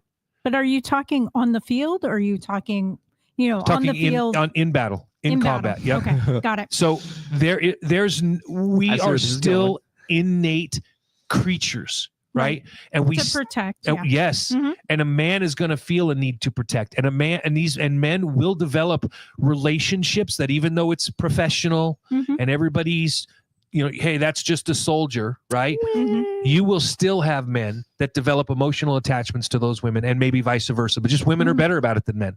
Quite frankly, they're able to flip that switch easier than Yeah. men are. Oh yeah. They just are. Mhm. And so to There's a me, whole show about it called Snapped. oh, is there? Well, so the point is that infantry, for example, is the Mhm. easiest one to draw the parallel, all things Right. being equal, right? Right. Because an infantryman that's a woman and an infantryman that's a man, they're going to have the same general loadout, Mhm. right? And if she's physically able to carry that loadout and go into combat, good on her. Right. But if you want to, you're better off, in my opinion, to make a unit of women, I agree. a company of women, I agree. and not intermingle the two, right?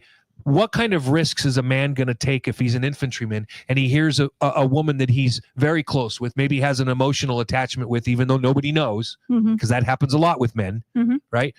Like they just sit back in the distance and they see the girl sitting over there and they have feelings, but they don't say nothing. I think that would be a real big issue.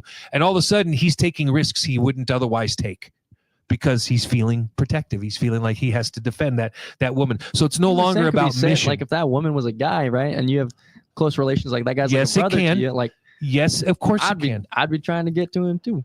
But you would. But no one's I don't gonna care know what unless you're in that you would think. situation. You would still think about it differently. If your best friend is in that foxhole and you're under artillery fire and it's airburst, right? And the chances if you get out of your foxhole, you're gonna take damage, right? Are better than 50-50.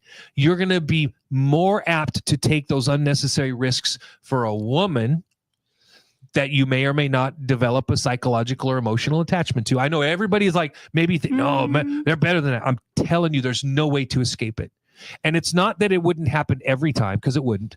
But it would happen enough. And remember what I taught you though. Can I those years one up ago. your question? You can. For the want of a nail. We can never forget for the want of a nail. It only takes a breakdown in one spot to lose a little spot in the battle, a bigger spot in the war, and so on and so forth. Go ahead. So I know what you're kind of alluding to, and I want up you. Like I'll use myself as an example, because my fiance, my girlfriend, she's also a service member. We're in the same unit. We're both in first Cav. That redefines. But something. like if shit hit the fan, we were in the trenches and we were separated, or she was injured out in the field, I'd do everything within my power to get to her. Yes. And I'll be honest, like in all the units, a lot of the females within the units date within their units. A lot of guys and gals within our units, they date one another. See, now that I didn't know. So I laid out everything I was without even knowing that part of it. I know. And you were kind of beating around that, but that's the main question you should be asking, because a lot of these units, all the men and women that work together, a lot of them are also in relations Fraternizing. together. Yeah, fraternizing. And the only policies I'm aware of for fraternization, right? You can't date like one of your senior leaders. You can't date above, like a junior enlisted can't date an NCO or an officer, right? Gotcha. And like NCOs that you're not supposed to date. Like NCOs above you, like your team leader can't date the platoon sergeant. Yeah, gotcha. So on and so Nobody in the forth. chain of command. Exactly. But I mean, shit, you'll still see that happen. So do you agree with my assessment, or do you believe that I was wrong? I don't speak your piece. I don't think it's tested enough in modern conflict. Well, let's look at it throughout history. You're a student of history, right? We've seen extremely successful female warriors. Yeah. Right. And I think that that should not be taken lightly. Women are absolutely as capable of becoming, a warrior as a man is. Mm-hmm. The issue that there's two issues within the United States military, right? Technology, we're more advanced. So it's the physical component, meeting the same physical standards, because the man, if a woman is serving, for example, in a tank with 3 other men, those men have to know that they can count on her to do the same job as any man, right? There has to be that level of trust. And there's so much ways on that, at least in tanking crews, right? Because you eat, breathe, sleep, Shit. Yeah, and in very close quarters. You do. Yeah. You're 4 people shoved into a box the size of that table. Yeah, That's a close 6-foot quarters. table. Yes. So I mean, if a woman could do the job physically, I'd have no problem with it, right? But to have that little thought in the back of your head, is she really capable? I think that's problematic. But it's not problematic for her. Mm-hmm. It's problematic for the men. Yeah. Really, Kevin? Oh my gosh, Kevin, you need wipes. Keep talking. Just keep going. On the other side. Go ahead, Tom. Paul, I what you're talking about, I mean, all the things you're talking about are all wrapped up in like the human condition, right? Absolutely. I I totally agree just over here. But... human like tendencies. Yes. But when you dig through history, take a look at the Vikings. Yes. Yep. Okay, the Vikings and the Shield Maidens. Yes. And there were deep relationships between the men and women in those fights. Absolutely. But let me push back. That was not Western civilization and values. It was just totally different values. Right. Period. And that's where I was going. Is the culture was just so very different. Right. All right, hold on. We got to do our top of the hour bumper break. So we're going to take that really quick. We'll come back, continue the conversation. Good. More with Hunter. Welcome back, buddy. It's good to see you. Good to see you too. Stick around. More of the show. We're back after this. It's Outlaw Radio with Hunter. .com. Not with Hunter.com. That doesn't even exist. It's not even a thing. Pictures of Hunter and his girl or his fiance.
Are you ready to elevate your spirits? Look no further than Black Ring Spirits, your local craft distillery nestled in Town Square Mall.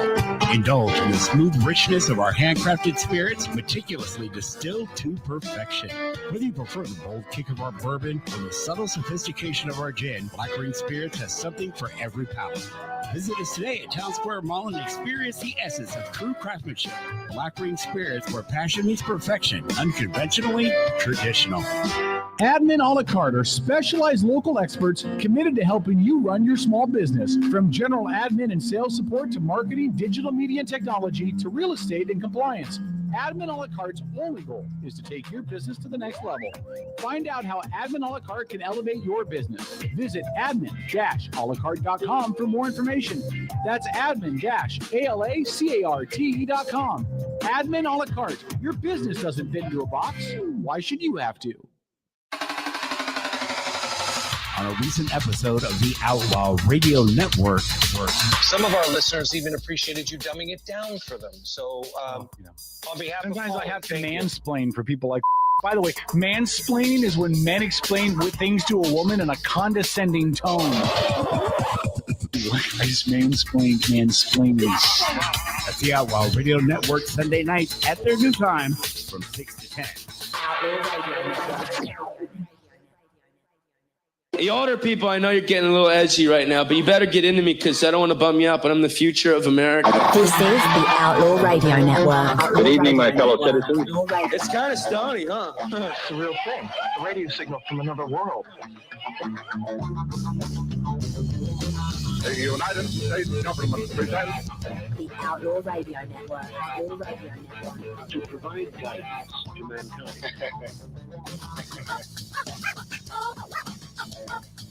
All right, Outlaw Radio. Final 2 hours of the show. Final hour. 2 Hour. and a half. Hour. All right, thanks for checking out the show, everybody. We appreciate it. K-Dog, St. Paul, Black Tom, Lori, Dennis, Hunter in studio. Aiden is here as well. Aiden is by far the best co-host I've ever had. Aiden, that's the part where you go like this. So I hadn't announced this. I announced this to the whole rest of the crew, but Paul wasn't here when I said this. Yes. So I'm gonna make the announcement now. Okay. When the rest of the probate stuff goes through and I receive my big large lump sum of money, thank you very much, Uncle Sam. Yeah, you're taking me and Hunter on the tour of D-Day with the 101st Airborne, to mimic where That's all the not what I guys said at went all. in. Yeah, you brought this up a couple years ago. You said you were taking me and Hunter. We were going to. I remember that. Company. I remember that. Yeah, I didn't say that was coming out of this company money. tour in Europe. Yeah. Band of Brothers. Yeah, so- the Band of Brothers tour. Thank you. Yeah. I know, what- See, other people heard you say it too. Different announcement. That's Shut up. awesome, dude. So what I said I'm trying to help was, Kevin. Shut up. what I said 2 weeks ago on the show is when I get that, I'm going to pay for us all to go to Vegas. I'm going to buy your airline tickets. I'm going to pay for your hotel.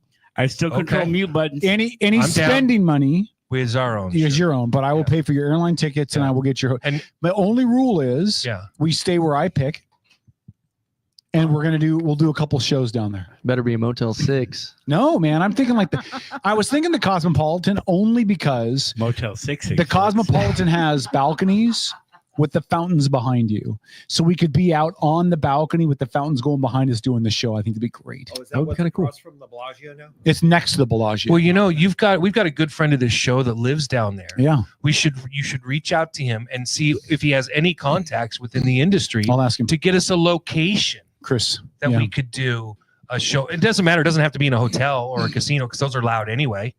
But what if you find another place for us to do a show, I'll mention it to him. like a strip club? Nope. But having, It's just worth- having a it's worth location asking. that I'll leave it to Paul. has people Yeah. is a benefit. First of all, if we were going to do a radio show, maybe to help Kevin, in a we should Vegas make it strip in the club. county outside of Vegas. If we were going to do those a, other small shops. if we were going to do a radio show in a strip club in Vegas, I would have to wear a hazmat outfit. Like I would have to. Like I there's would a whole have to wear- population of people down there in Vegas, aren't there, that live in like the storm sewers and Yeah. Yeah, there is. Oh yeah. Yeah. Oh, we should go party with them. Do the show with them. Be great. They got tons of stories. Surprised you Fine I down know. there. Equipment is portable. I got an idea. We're just going to send Hunter out with his cell phone on StreamYard on his cell phone. Hunter, go find some urchins living in the sewers. Go find the sewer urchins, Hunter. He's not a prey. It's gonna be the Blair Witch Project for like crackheads and meth heads into the sewers. Oh, there we go. That's good Yeah, stuff. but like, Hunter, here's a microphone. Here's your camera. Go find some Best crack black whores. tar heroin since Vietnam. Rick said, be sure to include Point de Hoc. I don't even know what that is.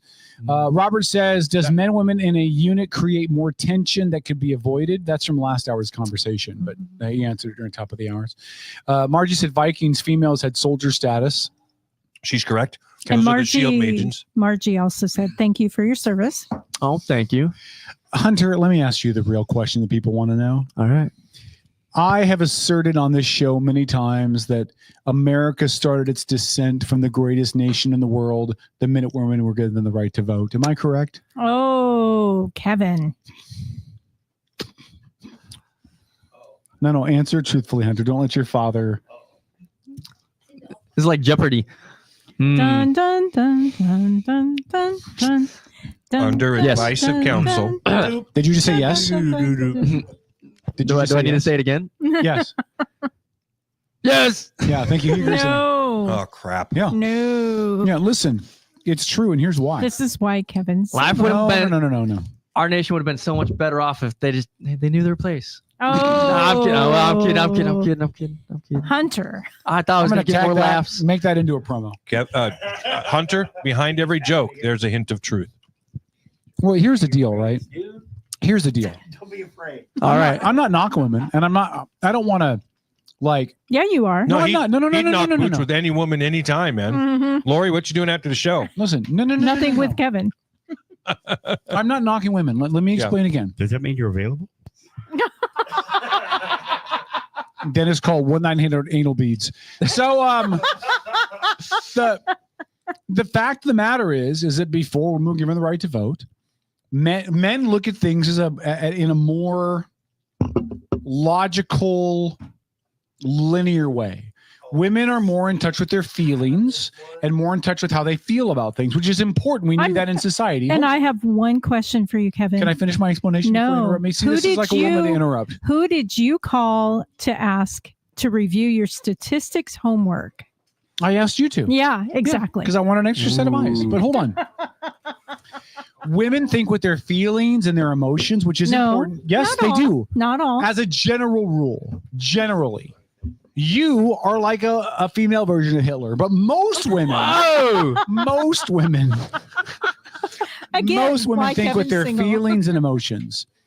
So the minute women en masse were given the right to vote, right, then we suddenly began voting with our emotions. And that changes the direction of the country. The country went from being decisive and oriented towards victory. When we fought wars without regard for civilian populations. We fought wars to win.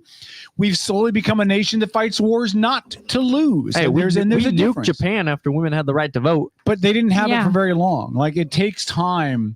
It doesn't happen overnight. Okay, it takes then time. explain Korea and Vietnam, because women weren't really a factor. Women were voting more. Women had more time. Women had more time in that state of equality. Women had more time to feel comfortable voting the way they wanted to vote instead of the way that their husbands told them to vote. I think it's. And by the way, we won Korea, so you can't put Korea into that. We did not win. We didn't lose it though. We lost Vietnam. Exactly. Right. We didn't lose. Hey, we didn't lose Vietnam either. We lost Vietnam. All right. You know what? Vietnam's got McDonald's in it. That's a staple of capitalism. We won, whether they admit it or not. That's actually a good retort. Yeah, that There's McDonald's in South Korea. So I believe we would do better. There ain't And now we have a Amen. generation, and I don't mean Hunter when I say this. I think Hunter's the exception to the rule. Now we have generations of children being raised by women who are telling their children, you don't need men in your life. You don't need a dad in your life. You don't need a man in your life. You don't need no, that's exactly what's being taught. That's not what I told my kids. Not what you, but maybe you're the exception to the rule. But the emasculation of men came with women getting equality, and the emasculation of men, yes, it I don't did. think that's women. The emasculation of men has led to the degradation of the American family, the erosion of our moral fabric in this country, the end of traditional marriages. Like, all of that began with No, it did not. equal. But you're a Democrat? No, it did not. And here's why. I got a piece to say. Lyndon B. Johnson broke the family up because he felt like African American families were getting too strong and too popular in society. So he started a whole campaign through the government to put women on welfare. You don't need a man. You just need a baby daddy. Your government will be your man. Well, that's probably part of it too. Yeah, That I don't broke disagree. down the fabric of society. The 60s. I don't agree with you completely, though. I would agree within the inner city neighborhoods in the African American community. You're probably not. It's far not from the even truth. that, because as soon as it spilled over, then you have all the other races except for maybe Asian Americans. I don't agree. Yeah. What were you going to say? Go, Hunter, go. Tell me why I'm right. Tell me why he's wrong. I agree with you. I agree with Who? you. I thought You have to say he who would. Yeah. Who do you agree with? He agrees with the CEO. I'm saying he for needs to good say it reason. so the listeners know. Who do you agree with? You can say her name. It's Lori. It's okay. You can say Lori. Yes, I agree with Lori. Okay. Thank you, Hunter. But with why? that being I said, want to hear. I feel like there's another factor that plays in part in like the decline of like mental health in America and like Mm-hmm. the average family. The food industry. Yes. And a lot of Preach. soy, a lot of foods I believe are being poisoned, and a Corn. lot of it's destroying testosterone. Yes, in young I men. would agree. And that's because we're eating what? More processed foods. More right? processed And foods, why more are- seed oils. Why are we canola eating oil. more processed High foods? fructose syrup. Oh, hold on. But what's the other reason we're eating more processed foods? Because both family members have to work, so somebody can't be home to prepare foods. So what happened? Let's say if women were Meal still prep. in that, what Meal happened? prep. What happens if women were still in the household, able to provide for their family, and they weren't out working, and they could be there to take care of the kids and produce meals for their families? We wouldn't have all this hyper chemicalized food because we'd actually have a caring parent in the household that could cook And- food. Oh my if women God, were where they're Kevin. supposed to be. Kevin. You know, I'll Kevin, partly look at me, Kevin. Look at me. Not looking at you at all. Yep. Because I'm Not going to kill doing it. you. I'm gonna partly agree with you on that as well, Thank you. Kevin. I don't Thank you. I don't think women's place belongs in the house. You know, Thank you. They're their own individual. Yes. But with that being said, I don't feel like this is a black and white matter. I feel like it's gray. Like all things in life, it's not one size fits all. It's everything's a gray with both sides of the coin. That's a wise young man. Yes, it is. Paul, there's a Very comment I wise want to young make. Segment brought to you by the Big Radio Show, only heard on Mega Talk Radio in the 90s. Paul, there's a comment I want to make really, really bad, but I don't know if I can. Because I might kill you. No, it's not about you. It's okay. about Paul's past. Oh, no. I Don't do that. No, it's not a knock on Paul. No, but Kevin. Not a knock on Paul. Kevin. Yeah, I can't look at you. Yeah, I know What? you can't because I'm mad. What do you got? What do you got? You're scared. No, but think about it, Kevin. I used to run my own business. Yes. And I was in the home. I Yes. set my own hours. I cooked food in the breakfast time. My kids always had a hot breakfast. Mhm. It wasn't processed food. They had their lunches. They made their own because I required my children to do their own laundry and do their own, make their own lunch. Son of a bitch. You hear that, Aiden?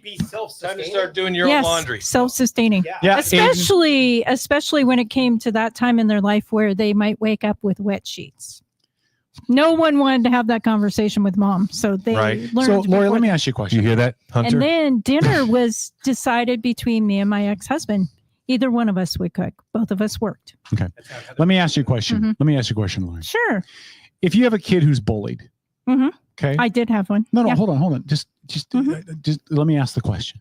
If you have a kid who's bullied Mhm. and he's bullied throughout his entire life Mhm. and he grows up and he becomes a policeman, Mhm. what is most likely to happen? It depends. Well, what's most likely to happen? I think it's most likely to happen that now that he's in a position of authority, he can then respond in kind to No. the people that bullied him. No. You don't think so? No. Okay, It I think so. depends on how he was raised. If he's taking care of those feelings. I think that's why and that women are the way they are trauma now. or whatever. I think that's why women are the way they are now. What? They were bullied by men for so long. Oh my gosh. They were hold on, hear me out. Before you knock it, let me at least explain the theory. You can tell me I'm wrong. How are you a Democrat? They were bullied by How's he men. alive? They were bullied and controlled by men for so long. They were told what they could do, what they couldn't do. They were told they couldn't have credit cards. They were told they couldn't get surgery so that they couldn't get pregnant without their husband's permission. Like all those laws were out there, that things that women couldn't do. That the minute they got power, it went You too mean far. freedom over their bodies? Yes. Well, I'm not saying that they shouldn't have had it. I'm merely suggesting that when that was given, You don't it was think like that wouldn't have there's happened no. if they didn't have the right to vote? I don't. I think it. I think it should. They weren't ready for it. That's all I'm saying. They weren't ready for it. Women had the right to vote in Wyoming, in the state of Wyoming in 1887. Because there were a whole 4 women in Wyoming. Yes. No, because they needed to be able to do their own voting, their own banking, Mhm. all of that. Because if their husband died on the ranch, they had to carry on and take care of their family. And there were like 6 women in Wyoming. Oh my gosh. And One of them's 3,000 Liz men Cheney. and 5,000 sheep. And that means no. Kevin, do you know how short-sighted a statement that is Which one? when you about women in general. I've made a lot of short-sighted statements tonight, so just be clear which one you're talking about. Bigoted. The air quotes here, because I can't be seen on camera, air quotes, the place of women in society. I mean, what you're looking at is like this teeny tiny window of civilization. 110 years. No. Since suffrage. No, look at thousands of years. Look at multiple civilizations. Years, but I'm just talking about the last 100 years. Oh, well, I mean, that's such a weird little like microscopic vision of look. You've kind of hold on, Kevin. You've kind of Yes. gone off the rails a little bit with the conversation. Start over and let's make your point. Oh, you're videotaping this. Paul's going to save this to show to any girl I bring to the show. That's great. Here's the deal. In 1900, women had few rights. Yeah. Okay. Very Keep it under few a minute, rights. please. Very few rights. Okay. By 1920, suffrage had came through. Women had successfully pushed for prohibition. That was very much a woman-driven thing. Mm-hmm. And women were eventually given the right to vote, I think, in 1921, 1922. So they went from... Or was it, did they get a name? But right about that time, though, right? Mm-hmm. So they went in 20 years from having nothing to having everything. No, not everything. They had the right to vote. They had equality. No, they did not. They could not trade in commerce without their husband, or if they were unmarried, they couldn't open they bank had to account. have Yeah, their okay. father They or didn't- their they didn't have- they brother didn't- or they their didn't have uncle. true equality. That didn't even happen until 1972. And you know why I know that? Why? I was a preschooler and my mom sat me down and said, don't ever forget this day. Because really? women now can have their own checking accounts. And even Amen. Full of their husband's money. Okay, listen. But even in 72, Mine is full of my money. I remember in the early 80s when my dad would be deployed, Westpac, he's gone for 6 months at a time. My poor mom's trying to be on the phone with the credit card company to arrange whatever, and they wouldn't talk to her because the man at the hold on. house wasn't I'm around. not defending these policies, right? Let me be clear. I'm not defending the policies.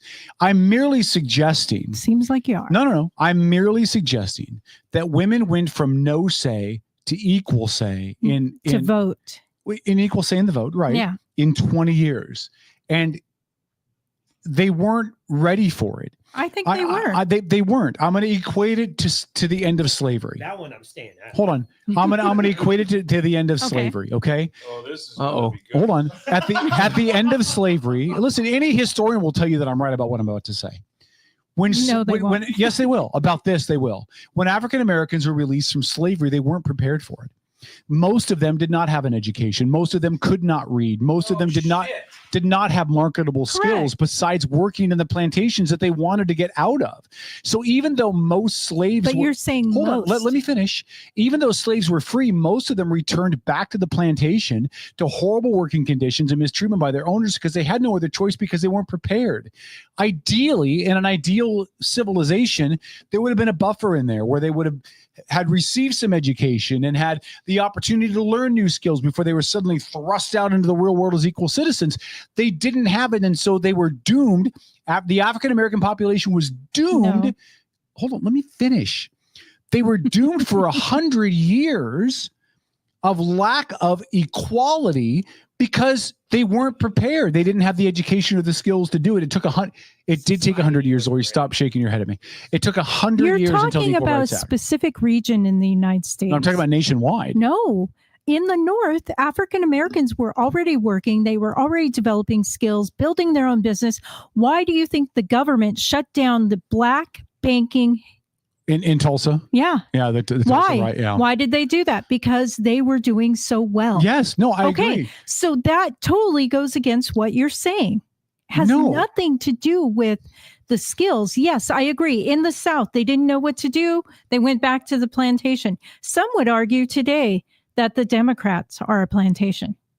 Oh, for Christ's sakes. I wasn't making this a political conversation. But anyway. This is not about the evil Democrat But the Party that you hate North- so much. The North, I don't hate them so much. I hate both sides. But anyways. Tegan said I'm digging my grave. Maybe. Part of the issue here is but the I thing is start the explaining what I think, and then I get interrupted and I don't get to finish what I think, which is fine. Which is Mansplaining. fine. all No, I'm not. over I'm not mansplaining. I'm just saying. Anyways, Paul asked me a question. I tried to African answer. You Americans interrupted me. in the Okay. North already had their skills. They were learning But they jobs. weren't They were equal. building their businesses. But they weren't equal. And that's a societal and cultural thing. But that that's has my point. nothing to do with what they're doing or what they're lacking. No, but it does. And here's why. Because you cannot suddenly bestow upon a group of people that have never had any rights and say, poof, you have rights, and expect the rubber band not to go the other way. Right? We've seen it in this country all across the board. We saw it after the 60s with affirmative action. African Americans had no legal protection to now they have more legal protection than white people do. Why? Because we're trying to even the playing field. It's the rubber band the other way. It's the exact same thing with women. Still doesn't equate to the right to vote. Women, no rights, suddenly get the right to vote. And this country goes from being very specific and targeted on what we're doing and who we're electing and what our goals are. And now we're passing bills that deal with feelings and emotions and making yourself feel good about yourself. That was never the intent of government, was not to pass bills because we want to feel good about ourselves. Kevin. Oh, fuck. Jimmy wants to be Susie and use the women's bathroom. Boy, I'd feel bad if Jimmy had to use the men's bathroom, even though they want to wear women's frilly underwear. We better pass a bill so they can go in the women's bathroom. That would have never happened before women had the right to vote. But it happens now because women feel guilty. When did minorities have the right to vote? It depends upon the minority. African Americans. African Americans were given the right to vote after the Civil War, but they weren't really allowed to vote in many places in the country because of the KKK, because of the poll tax, because of.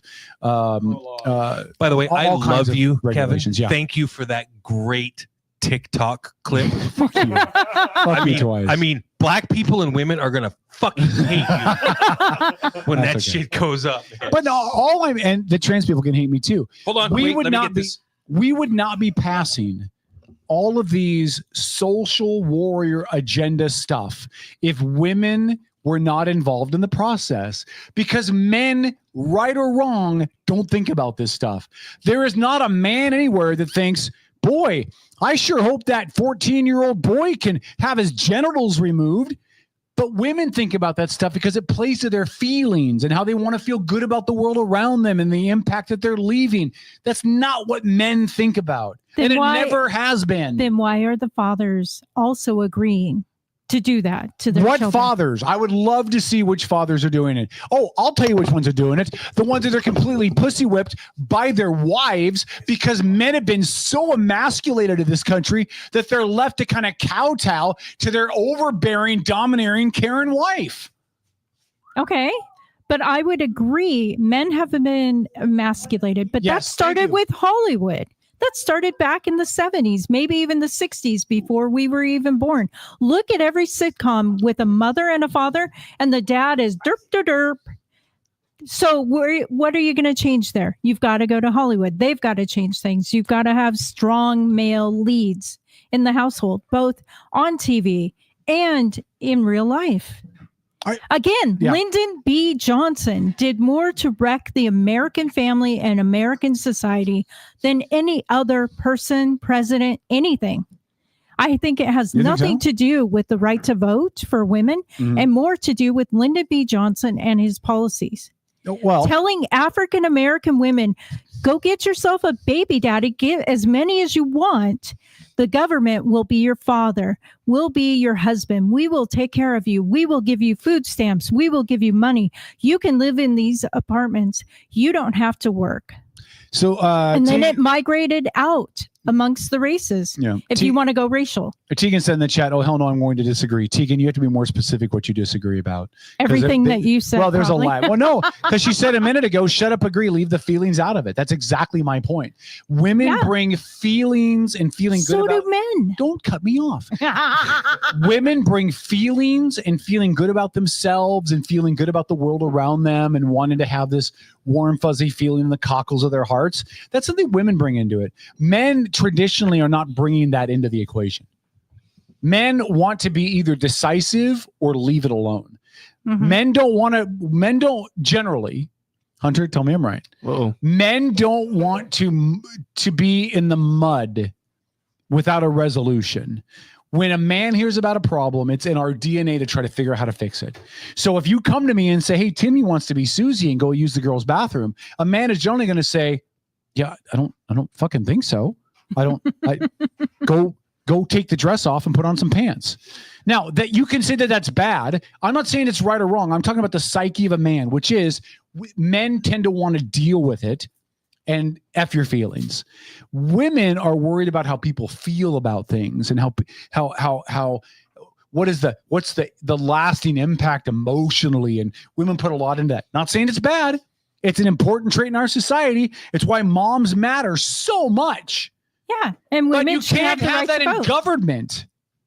Yes, you can. No, you can't. Yes, you can. No, because when we get all touchy feely, sensitive, emotional, snowflakey in our politics, we wind up with ideas like, oh my God, we can't have guns anywhere because people use guns to kill people. Well, yeah, people use guns to defend themselves from people with guns that want to kill people. Are you seriously going to say that women are the reason behind gun control? Yes. It's not just women. There are men behind that. Men that have been beaten down by women who think they don't need a man in their life. Soros and his billions of dollars are behind those campaigns. George Soros gives listen to me. George Soros gives two craps about American politics in this country, and he will back any agenda that makes him richer. Yeah, exactly. So George Soros doesn't give two craps about gun in this country one way or the other. What he cares about is the bottom line in his bank account that he makes off of preaching an anti-gun message. Yeah. Okay. So Soros is irrelevant. These really, really rich people, Bill Gates, George Soros, all of them, they're irrelevant. They're backing agendas and causes that fill up their bank accounts. If they could fill up their bank accounts by preaching a message of guns for everybody, they'd be handing out guns on the corner because they'd be filling it. Okay. I disagree. And here's why. George Soros, Bill Gates, at the end of, whatever their master plan is, they don't want anybody below them to have guns. Because when people start waking up and realizing how effed up things are and who's the reason behind it, they don't want to be on the firing line. You've had a lot of brandy tonight, haven't you? No, I have nothing. Here's why I say that. I have a speech disability. No, I wasn't talking about that. I was talking about what you said. We've had so many Republicans in this country for the last 30, 40 years say, and I've knocked certain people on the show. I'm not going to mention his name, RP.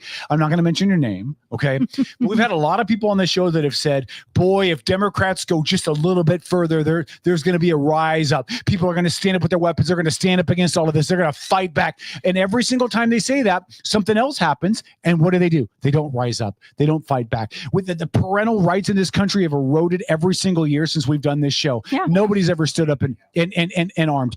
We've seen more increase of LGBTQ policies towards minors, and nobody stood up. We've seen increased taxes with less representation and less response on the tax money we're paying, and nobody rises up. We've seen more politicians ignore the will of the people, and nobody rises up. So I don't want to hear any more about how, well, they want to take the guns away because they think that people are going to rise up. Nobody's going to rise up because we've become the biggest nation of pansy lemming wusses that we've ever had in our history, waiting for somebody else to do the job. This generation is waiting for his generation to come along and save the day because we all got lackadaisical and said, fuck it. I don't want to risk giving up my TV dinners and my microwave. So I'm going to stay at home, but maybe Hunter's generation will come bail us out. And that has to go back to the right to vote given to women? It goes back to the emasculation of men. It goes back to the fact what are you doing? What am I doing? Yeah. I host a radio show where we talk about this. What are you doing if you feel this strongly? Let's say parental rights. Let's just take that. I didn't feel this strongly. If you feel this strongly about the parental rights initiative being gutted by the Democrat Party of Washington State, why? What are you doing? Well, let me answer what that. Are you doing let me answer that for two questions. One, I didn't feel this strongly about it 10 years ago because I didn't feel it 10 years ago. Okay. And that's just God's honest truth. I didn't know about it 10 years ago. Mm-hmm. Okay. Probably wasn't there. Well, but even then, 10 years ago, I didn't have issues with my kids. My kids listened to me. They respected me. I didn't have any issues. Right. Mm-hmm. It wasn't until I got custody of my daughter, who had already been through a whole bunch of trauma, that I slowly began to realize the amount of infiltration that the state government has had and how we raise our children. But I mean, really, all of that's been what, the past 6 years, 5 years? I would argue it's been going for 20 years in bits and pieces. Yes, I think it's really come to a problem ahead the past 4 to 6. But see, I think it's more than that, because I think it starts with the state government and the federal government giving out as much money as humanly possible that they want to give out to single moms that don't want to have the dads in their life, and then going after the dad for back child support for money that the state gave to the mom because she won't get a job because she's getting free money to stay right, home. but that's because the state makes money on the whole child. No, I agree. I mean, that's I have to agree with Kevin on this Thank you. because I mean I deal with the same thing, and that was in Alaska, not even in Washington. Yeah. I was screwed because I'm not a female. Yeah. Check this. Hold on, one step further. I want you to feel this, mister. And no, you can't see your daughter unless you have supervised visits from some, I don't know, lady you don't know. Yeah. Let me take it one step further. I got a buddy of mine named Scott. This was several years ago. Found out that his wife had cheated on him and that the kid that he had been raising wasn't his kid. And they went to court, and court said, nope, you owe back child support. It's not my kid. Don't care. You were married to her. You owe back child support. Look, I know somebody else had to deal with that. You could only take so much away from men at the advantage of women before men become weak-spined and passive. And that is what's happened in this country. And that's where mediation. Not all men, Tom. Not all men. Not all men. But societally. But hold on. I mean, that's where women also have to take accountability on this. I mean, I've said this over and over. My ex could have totally lost all of his rights to his children because of things that happened that he did. I chose to go against the court, and I fought for him to have rights. One, because it's important in my mind, it's important for children to have their father a part of their life. Even now today, when my children who are grown adults and they're like, hey, mom, we're not going to see you this weekend. We're going up to dad's. Great. Are you all going? Are you going to have dinner together? I support that. But that's where women need to take accountability. If the family unit has been divided, the mother needs to be supportive of the father. Now, if the father is abusive, well, then that's a whole different the children, thing, right? that's a different thing. Or toward the mom. If he's abusive at all, then that's a whole different story. But we see a lot of scenarios where, especially in this state, where the court will side with the woman. Yeah. And she, because she's a woman, gets primary custody. Because she's unless she has done something. Well, yeah, but the default is if you have a man on one side and a woman on the other, they're equal 50-50 parents, right? They're equally qualified to be parents 50-50. Nobody has an advantage over the other one. The woman by default gets custody. Yeah, because it goes back to your argument here. Right. Women shouldn't have the right to vote. No. Their places in the home. That's what you've said already. No, hold on. I never said that women had their place was in the home. You did. What I said was, that wasn't joking, by the way. What I did say is that women were not prepared to go from non-voting to voting. Women were not prepared to go from zero power to equal power. Kevin, I appreciate how you took my comments about women in the military. Oh, that's going to go on TikTok. I'm so screwed. And can you tape one more time? I have one more disclaimer to put on there. Would you please? You do? Yeah. Are you guys? Okay. So here's for those that are listening right now. My name is Paul Madden. Here's a little quip to remember. So like if I'm recording little tidbits to put them onto social media platforms. We're still friends, right, Hunter? Yeah. We're still friends. It's important. It's important to remember. He needs someone around him. You have to make your comments short and concise, and don't walk over each other. Yep. Because it ruins it. Yep. Okay. Good. So none of that can be shared. Perfect. Oh no, I'm gonna fucking share it, dude. I'm just gonna edit a couple spots. Thanks, Paul. I mean, I've got Lori in there. But you don't have to about how record it. women I'm just going to should have say the my right name to is vote. Paul Madden, and you can find me at paulmadden.com. That's all I'm going to say. Oh, he's really going to record this. That's really what I'm going to say. Hold on. Ready? 3, 2, 1. Rolling. And my name is Paul Madden. Right. So anyway, you can stop. This is ridiculous. I'm not opposed to women having equality. That's not what any of this is about. What it is about, and everybody's agreed to it, even you agreed to it in parts.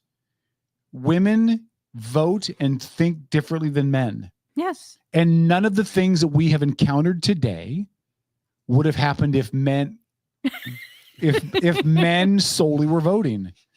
Women want to feel good about the world around them. So the transgender bathroom issue, transition stuff for minors, high taxes so we can take care of poor people. Those are all female attribute qualities. I want to help the world around me. I want to make the world a better place. I don't care how much it costs. Why do we not care how much it costs? Because traditionally, men have been the ones bringing home the money. It's come full circle. Thank you. So traditionally, men were the ones bringing home the money. So for women to say, I don't care how much taxes I've got to pay, let's pass Social Security and pass food stamps. Well, as a general rule, the men were the ones making most of the money. Let's open our wallets right now and count credit cards. Well, what do credit cards have to do with crap? Credit cards are part of the disintegration of our economy. I agree. People spending money they don't have. I agree. I took my wife's credit cards away from her. Did you? Yes. The fact that you just said that on the air, dude. Oh, man. If you're filing for divorce next week, I will help you. Well, first of all, it's important for most men do not have the capacity to hand credit cards to their wives unsupervised. Yeah. Do you realize the Robert's got a good question. The trouble that comes with that? It becomes highly problematic. Women are impulse buyers. No. Yes. I'm not. Kevin. I'm not. Okay. Well, I don't even men are have as an bad too. Amazon account. No. Men are as bad too for their toys. You are. Yeah. Right? He is. Yeah, because you're single. Like, you know how I can easily prove I'm not an impulse buyer? How? My wife scares me. Yeah.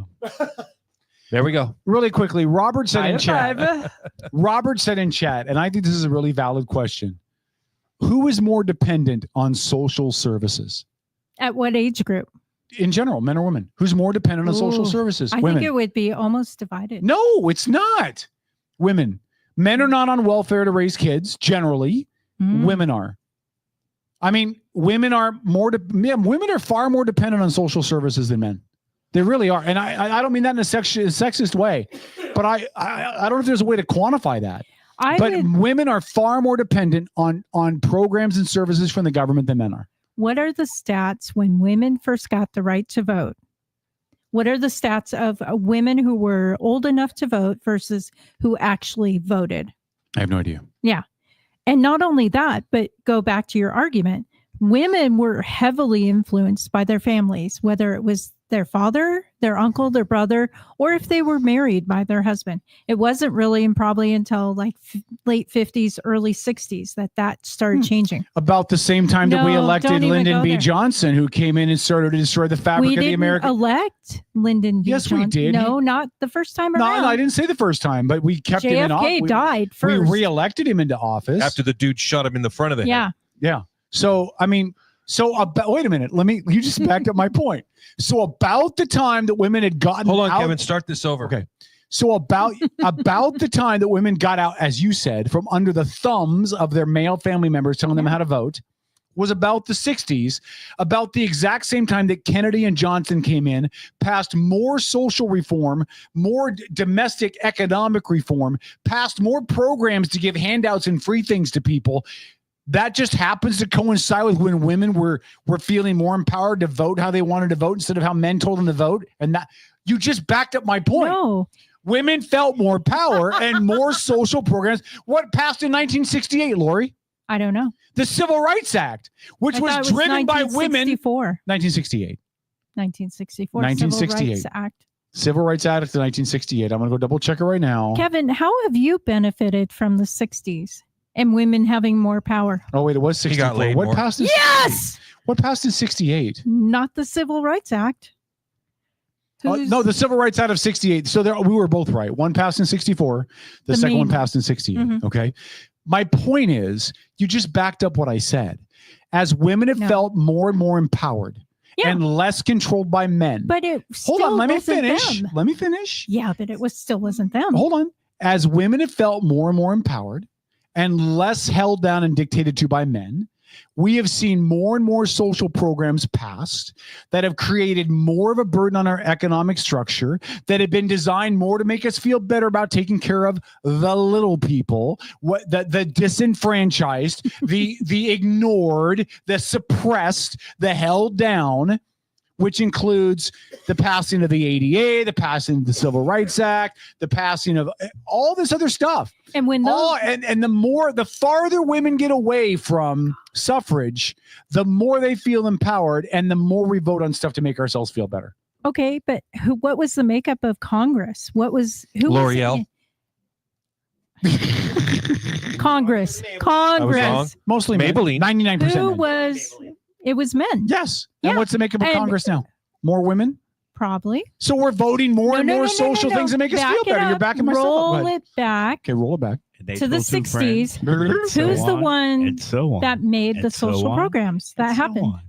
Have you noticed the circle was jerk a nature of the male conversation president. yet? Well, hold on. Social programs were brought in by men. Why? To control women. But hold on. How did you benefit as a man? How have you benefited as a man? Hold on. I realize if these two were married, they'd like never leave the kitchen. I gotta go back. Hold on. I want to push back on your point, though. No, I'm not done. I'm not done. Go ahead. How many times have you been married? Once. How many children have you had shitload. outside of wedlock? A shitload. And if Bukkake. I can field lacrosse team. What are you asking? So what I'm asking you. Hold on, wait, you Lori. have- Hold on. Start over. What? Come on, Paul. Go ahead. You have benefited from the fact that women are not in the traditional role How have I of a benefited? housewife. How have I benefited? Extramarital affairs or out of wedlock children? Out of wedlock sex? Yeah. Lori, this is going to shock you. This will surprise I know you. it was happening beforehand. People were cheating on their spouses and having premarital sex. I know. Long before Lyndon Baines I Johnson know. came around and started handing But out free shit. But it became accepted. Alexander Hamilton lost his don't shot at the even care. presidency because he had an affair with Monica Lewinsky. No, Mariah Reynolds. With Mariah Reynolds. So Okay, but what I'm saying is you would not, if you were 1950s Kevin Chambers, you either would be married and have all these children or you would not have all your children. And I'm not saying that your children are not a blessing. But what I'm saying is the fabric has changed. 60s revolution, 70s free sex, disco, cocaine. So you're backing up my point. No, then. I'm not backing up your point. You're giving cocaine to the 70s? The Hold on. 80s are really pissed off right now. Let me respond. Let me respond to what you just But said. the women got the right to vote, but they also got the right to have their own bank account. They got freedom. They were able to get their own apartments. They bought their own cars, Wait a bought minute. their own clothes. I got to respond. Can I respond? There is Talk right in the microphone, Tom. It is on. Yeah, talk right in the top of it, Tom. There is one little social hiccup here that you guys are missing when it comes to the 60s Yes. and like the the hippie movement And free Woodstock, love yeah. and LSD. free sex and all that. That was the invention of birth control. True. Like True. reliable True. hormonal True. based birth control. True. Hold on. That was a big social movement. You might want to So- record For some this, Paul. people. For some people. Hold on. for the some fabric people. for the fabric For of some the people. American population. Fabric of space and time. For some people, birth Let me control was a explain. big deal. Now let's hold on. Before Kevin talks and has this rant, please remember my previous comment. It is very important to make your comments concise, Hey, short, like really squash it together, Kevin. Don't draw it out. Okay. I'm staying in my lane and not. you are absolutely staying in your lane, but you are driving like a woman. So what I mean that with all due sincerity. I'm being Any day, loving Paul. when I Let's say go that. on the drag race. Okay, I'm Any day. trying to tell 5 speed, everybody let's go. there is importance to green eggs and ham. Yes, Nothing ma'am. important. All right. Okay, hold on, Kevin. No. Now let's not interrupt I have Kevin. 4 sons. We need him to be clear and concise and short. You ready? Like these are 1 minute videos, 1 dude. minute. 1 minute. Okay, All right, you hold on. ready? I'm even going to bring Great, up everybody my be little- quiet, especially you, Hunter, Hold on, because I'm you're gonna- making so much noise. I'm going to bring up a timer. Hold on, so I can make sure I'm under my. Trojo size. Okay, you ready? And if you respond to whatever he says, just keep it short, like 3 or 4 on words. the clock. Go to Well, you know what I found? I've All right, had you some ready? issues editing some stuff, and it's much easier for me to just record a quick clip and maybe just edit here or there. How's then- our and then be video done. going? I'm Maybe? having a singular problem with it. I'll discuss All that right, later. here we go. You hold ready? on. You ready, Kevin? Yeah. 3, 2, 1.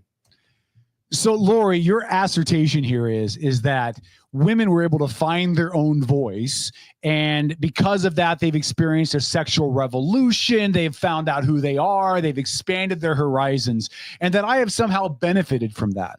Let me explain to you why that backs up my idea that women never should have gotten the right to vote and never should have been able to expand themselves that way.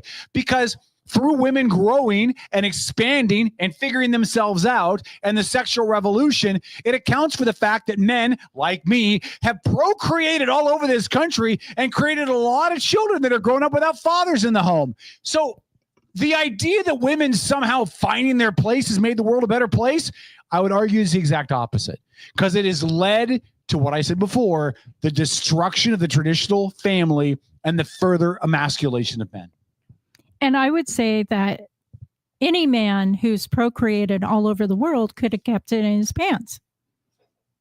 Could have, yeah. Yeah. And women could have kept their pants on too. Yeah. Don't lay this at the feet of men. I'm saying it both ways. And as am I, which is my point, Lori. My point is that women have the power now to do their life as they would like to do. None of this needs to They be on don't Facebook. have to sit Not there. on Facebook, though. None of it on Facebook.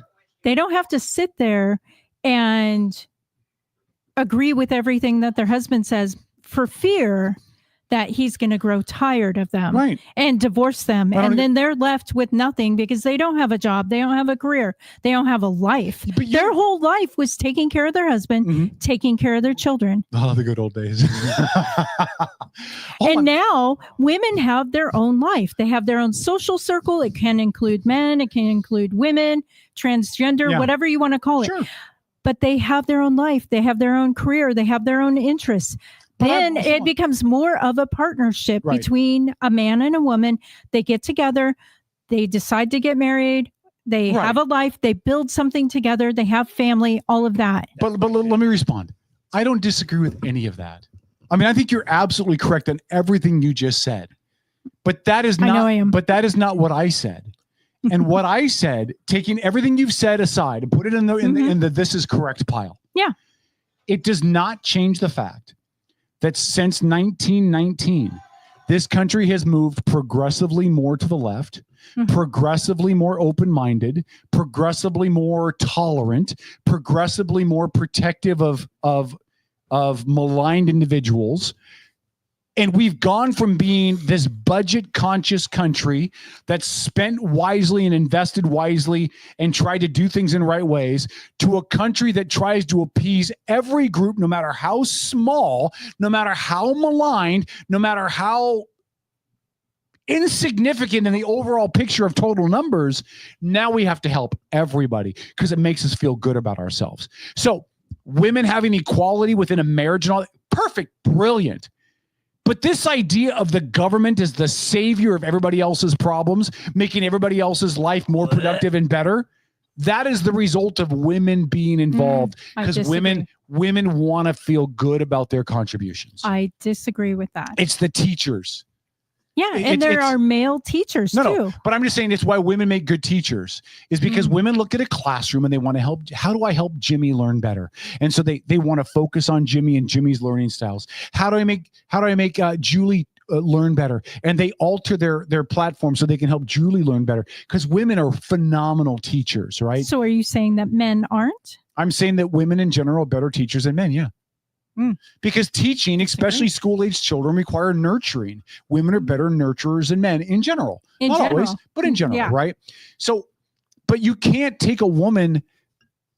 You can't take a woman's mentality of let's adapt everything to each individual area that we need, every student, and then put them into government. Because when you do, now women are looking at, well, how do we fix the transgender issue? How do we fix the gay rights issue? How do we fix the marriage issue? How do we fix equality issue? How do we fix the cop issue? How do we fix black people in inner city schools having lower test scores issues? And now everything is something that needs to be fixed by the government when that was never the point of the government in the first place. And I agree with you. Thank you. Thank you. No. Good night, everybody. I agree with you that the government was never in the position of fixing everything. Right. That is up to people. And that is called independent accountability. Right. But And that's what we've lost as a country. Yes, it has because- nothing to do with men versus women. But it because does. No, you'll find that all over. Men used to have integrity, women as well. I love you guys, but let's wrap it up because we got like 10 minutes left. Okay, here's my question. Thank you, Paul, for cutting me off. You're right. I apologize for that. You are correct. I'm sorry. I just felt like you would never shut up.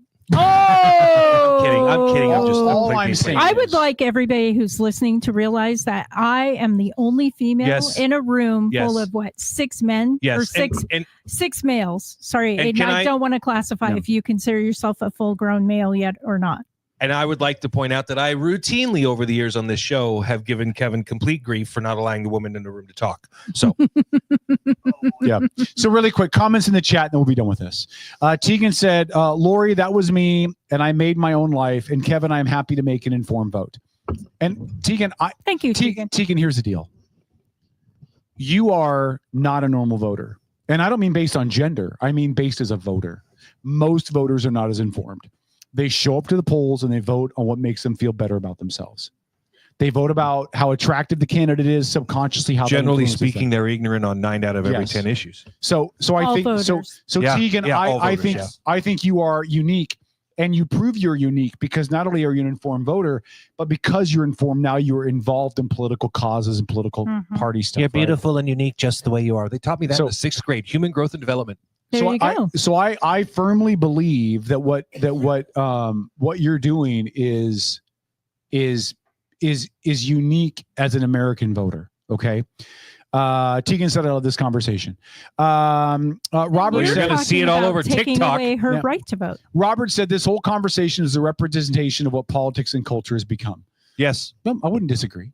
Men are right, women wrong. Yeah, thank you. Okay. Kevin. Robert says, I have a brother and cousins. Were they married to each other?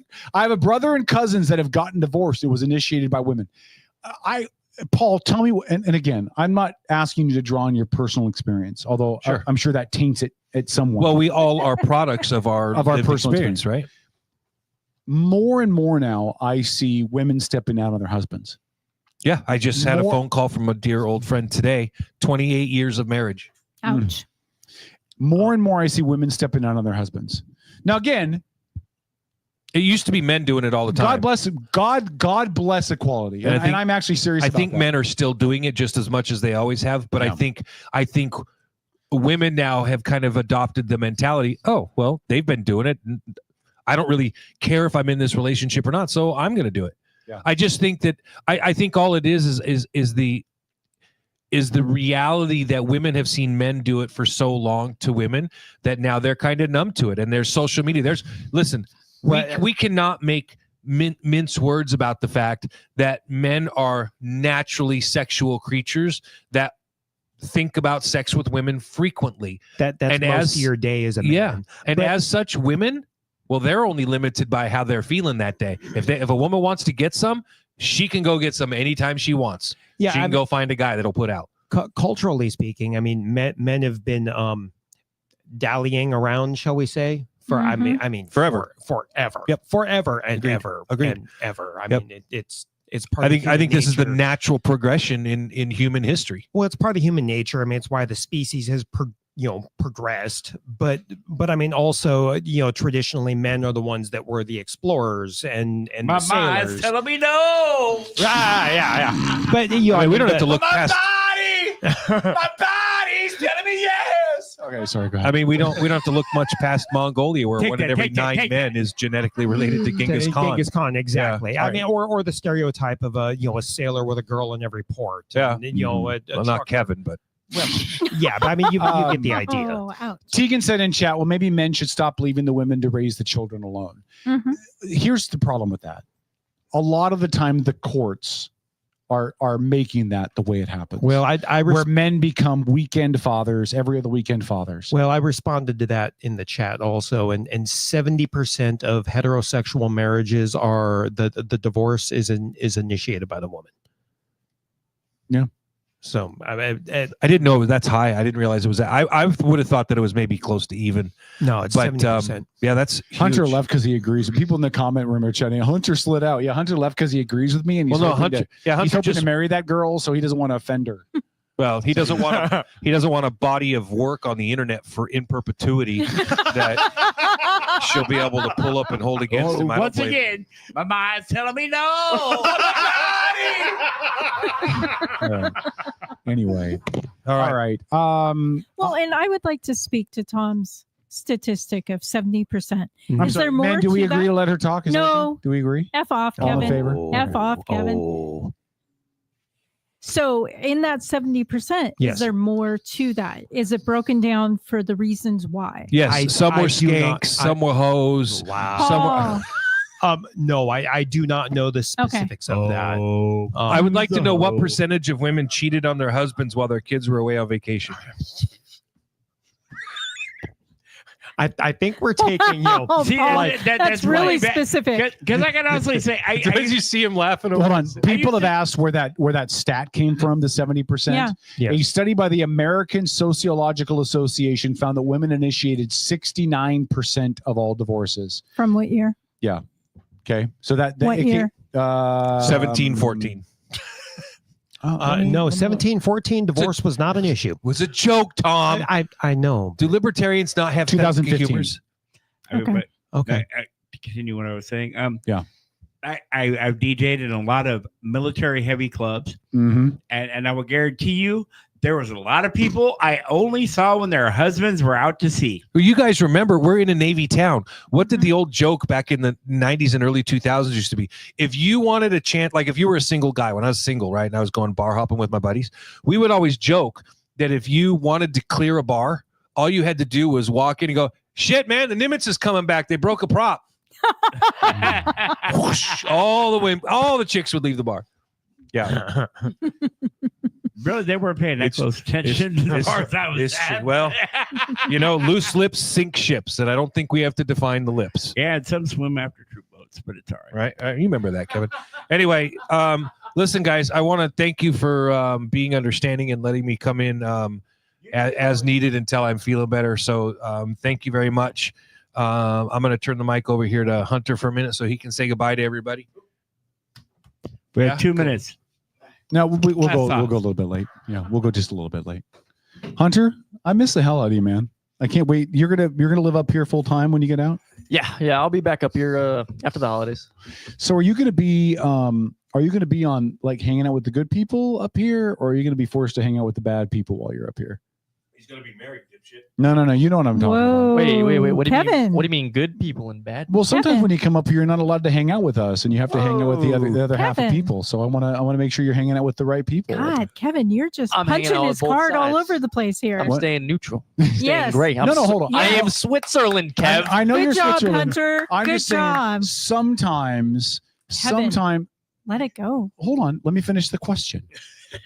You are Switzerland, and I love you for that. But sometimes the Nazis don't let Switzerland out to play. Whoa. And so my hope is that there'll be a little more time with Switzerland. And Hey, Switzerland shot down some German planes. I'm just saying. just making sure. All right. I've done my fair share. You know I'm I here love tonight, you. and ain't I? love- I'm love here both tonight, sides of ain't your I? family. Bikini team is the thing. I love both sides of your family. You know that. I'm just giving you a hard time. You're just trying to stir the pot for him. Good Look, Lord. man, we're not on AM anymore. I do whatever the fuck I want. This libertarian moment brought to you by K-Dog. Isn't deregulation grand? At the expense of Hunter. Hunter, though, I love you, man. I love really you do. too, dog. I'm glad you're going to be coming back, and we can go drinking, and karaoke singing. He'll be more independent when he moves back here because he'll have a wife, and Talk in the microphone, Paul. he'll be more independent when he moves back here because he won't be under the thumb of anybody or buddies. Perfect. Sure.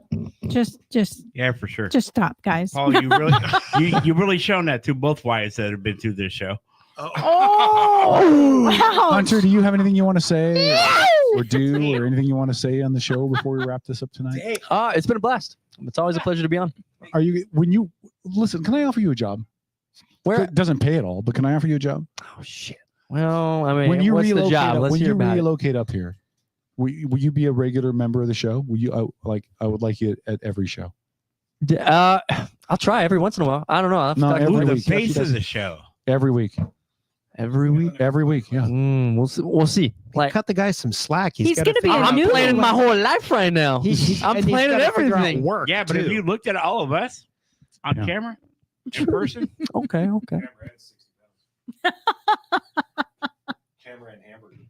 Camera and hamburger adds 60 pounds, according to Paul. Hunter, I love you, buddy. I love you too, man. All right, man. Good to see you. Good to see you as well. Let us know how that goes when you. Oh, y'all hear about it. You'll And don't know. forget, I'm coming to. I will fly to Texas. I'll buy my own ticket, and I'll get my own hotel room, and I'll come to Texas, and I will wear my Seahawks stuff the entire time I'm there. Oh, shit. Because those little fuckers in Dallas need to know what it's like to have a real football team because they don't have one. I agree with you. Do you know there's been more lunar eclipses in the last 20 years than Dallas Cowboy victories in the playoffs? Yeah. True story. True. Yeah. Go Birds. All right. Love you, buddy. Love you too. All right, man. Dennis, do you have any parting shots?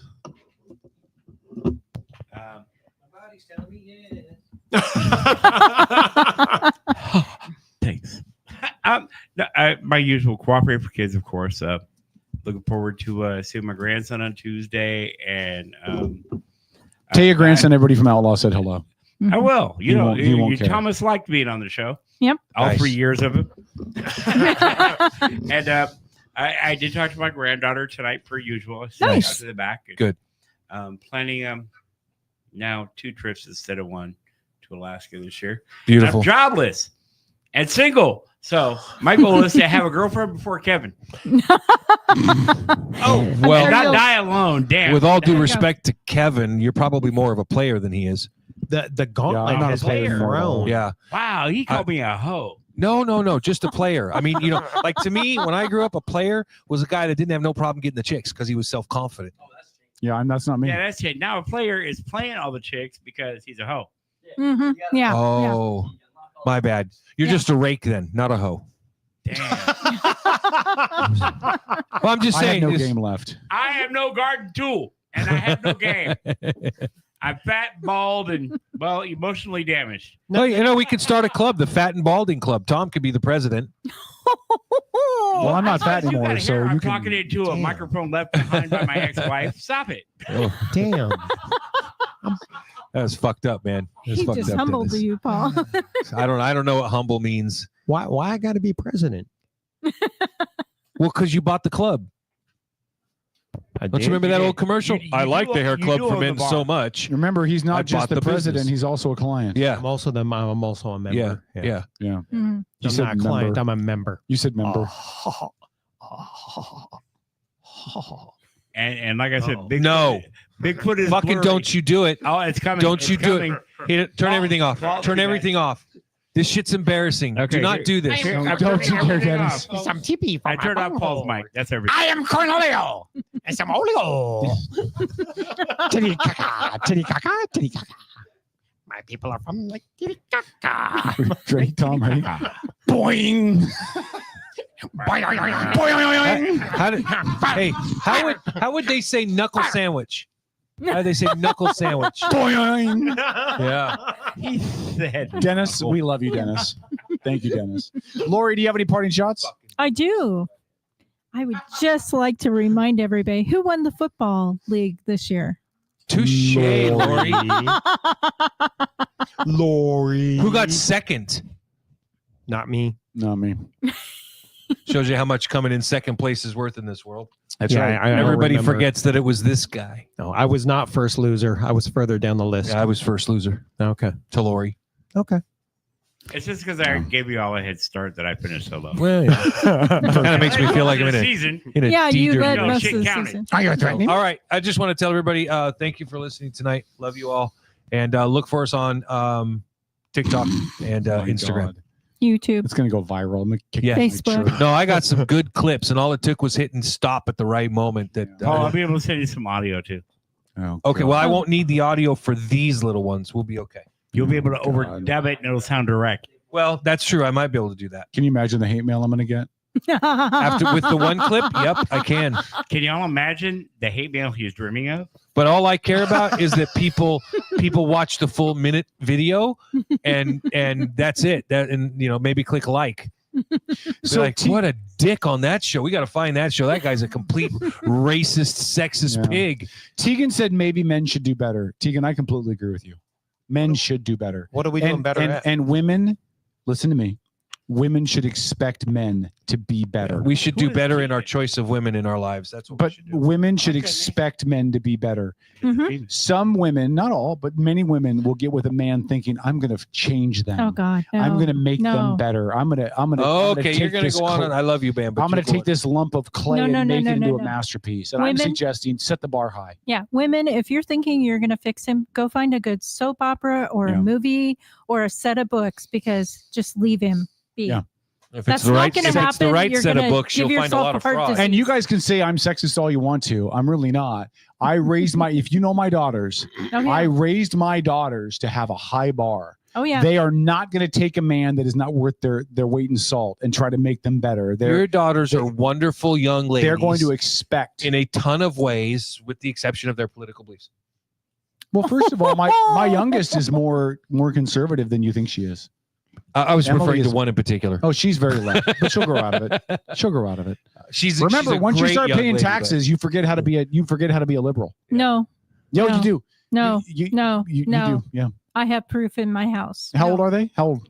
Almost 30. Yeah. By the Good time he's 40, he'll be voting Republican. You watch. No. All right. I doubt it. Tom, parting shots. Well, yeah, I wanted to get to it during tonight's broadcast, but we'll get to it now. Oh crap! We didn't do it, did we? I'm sorry. I released a new bourbon today. What's it called? What?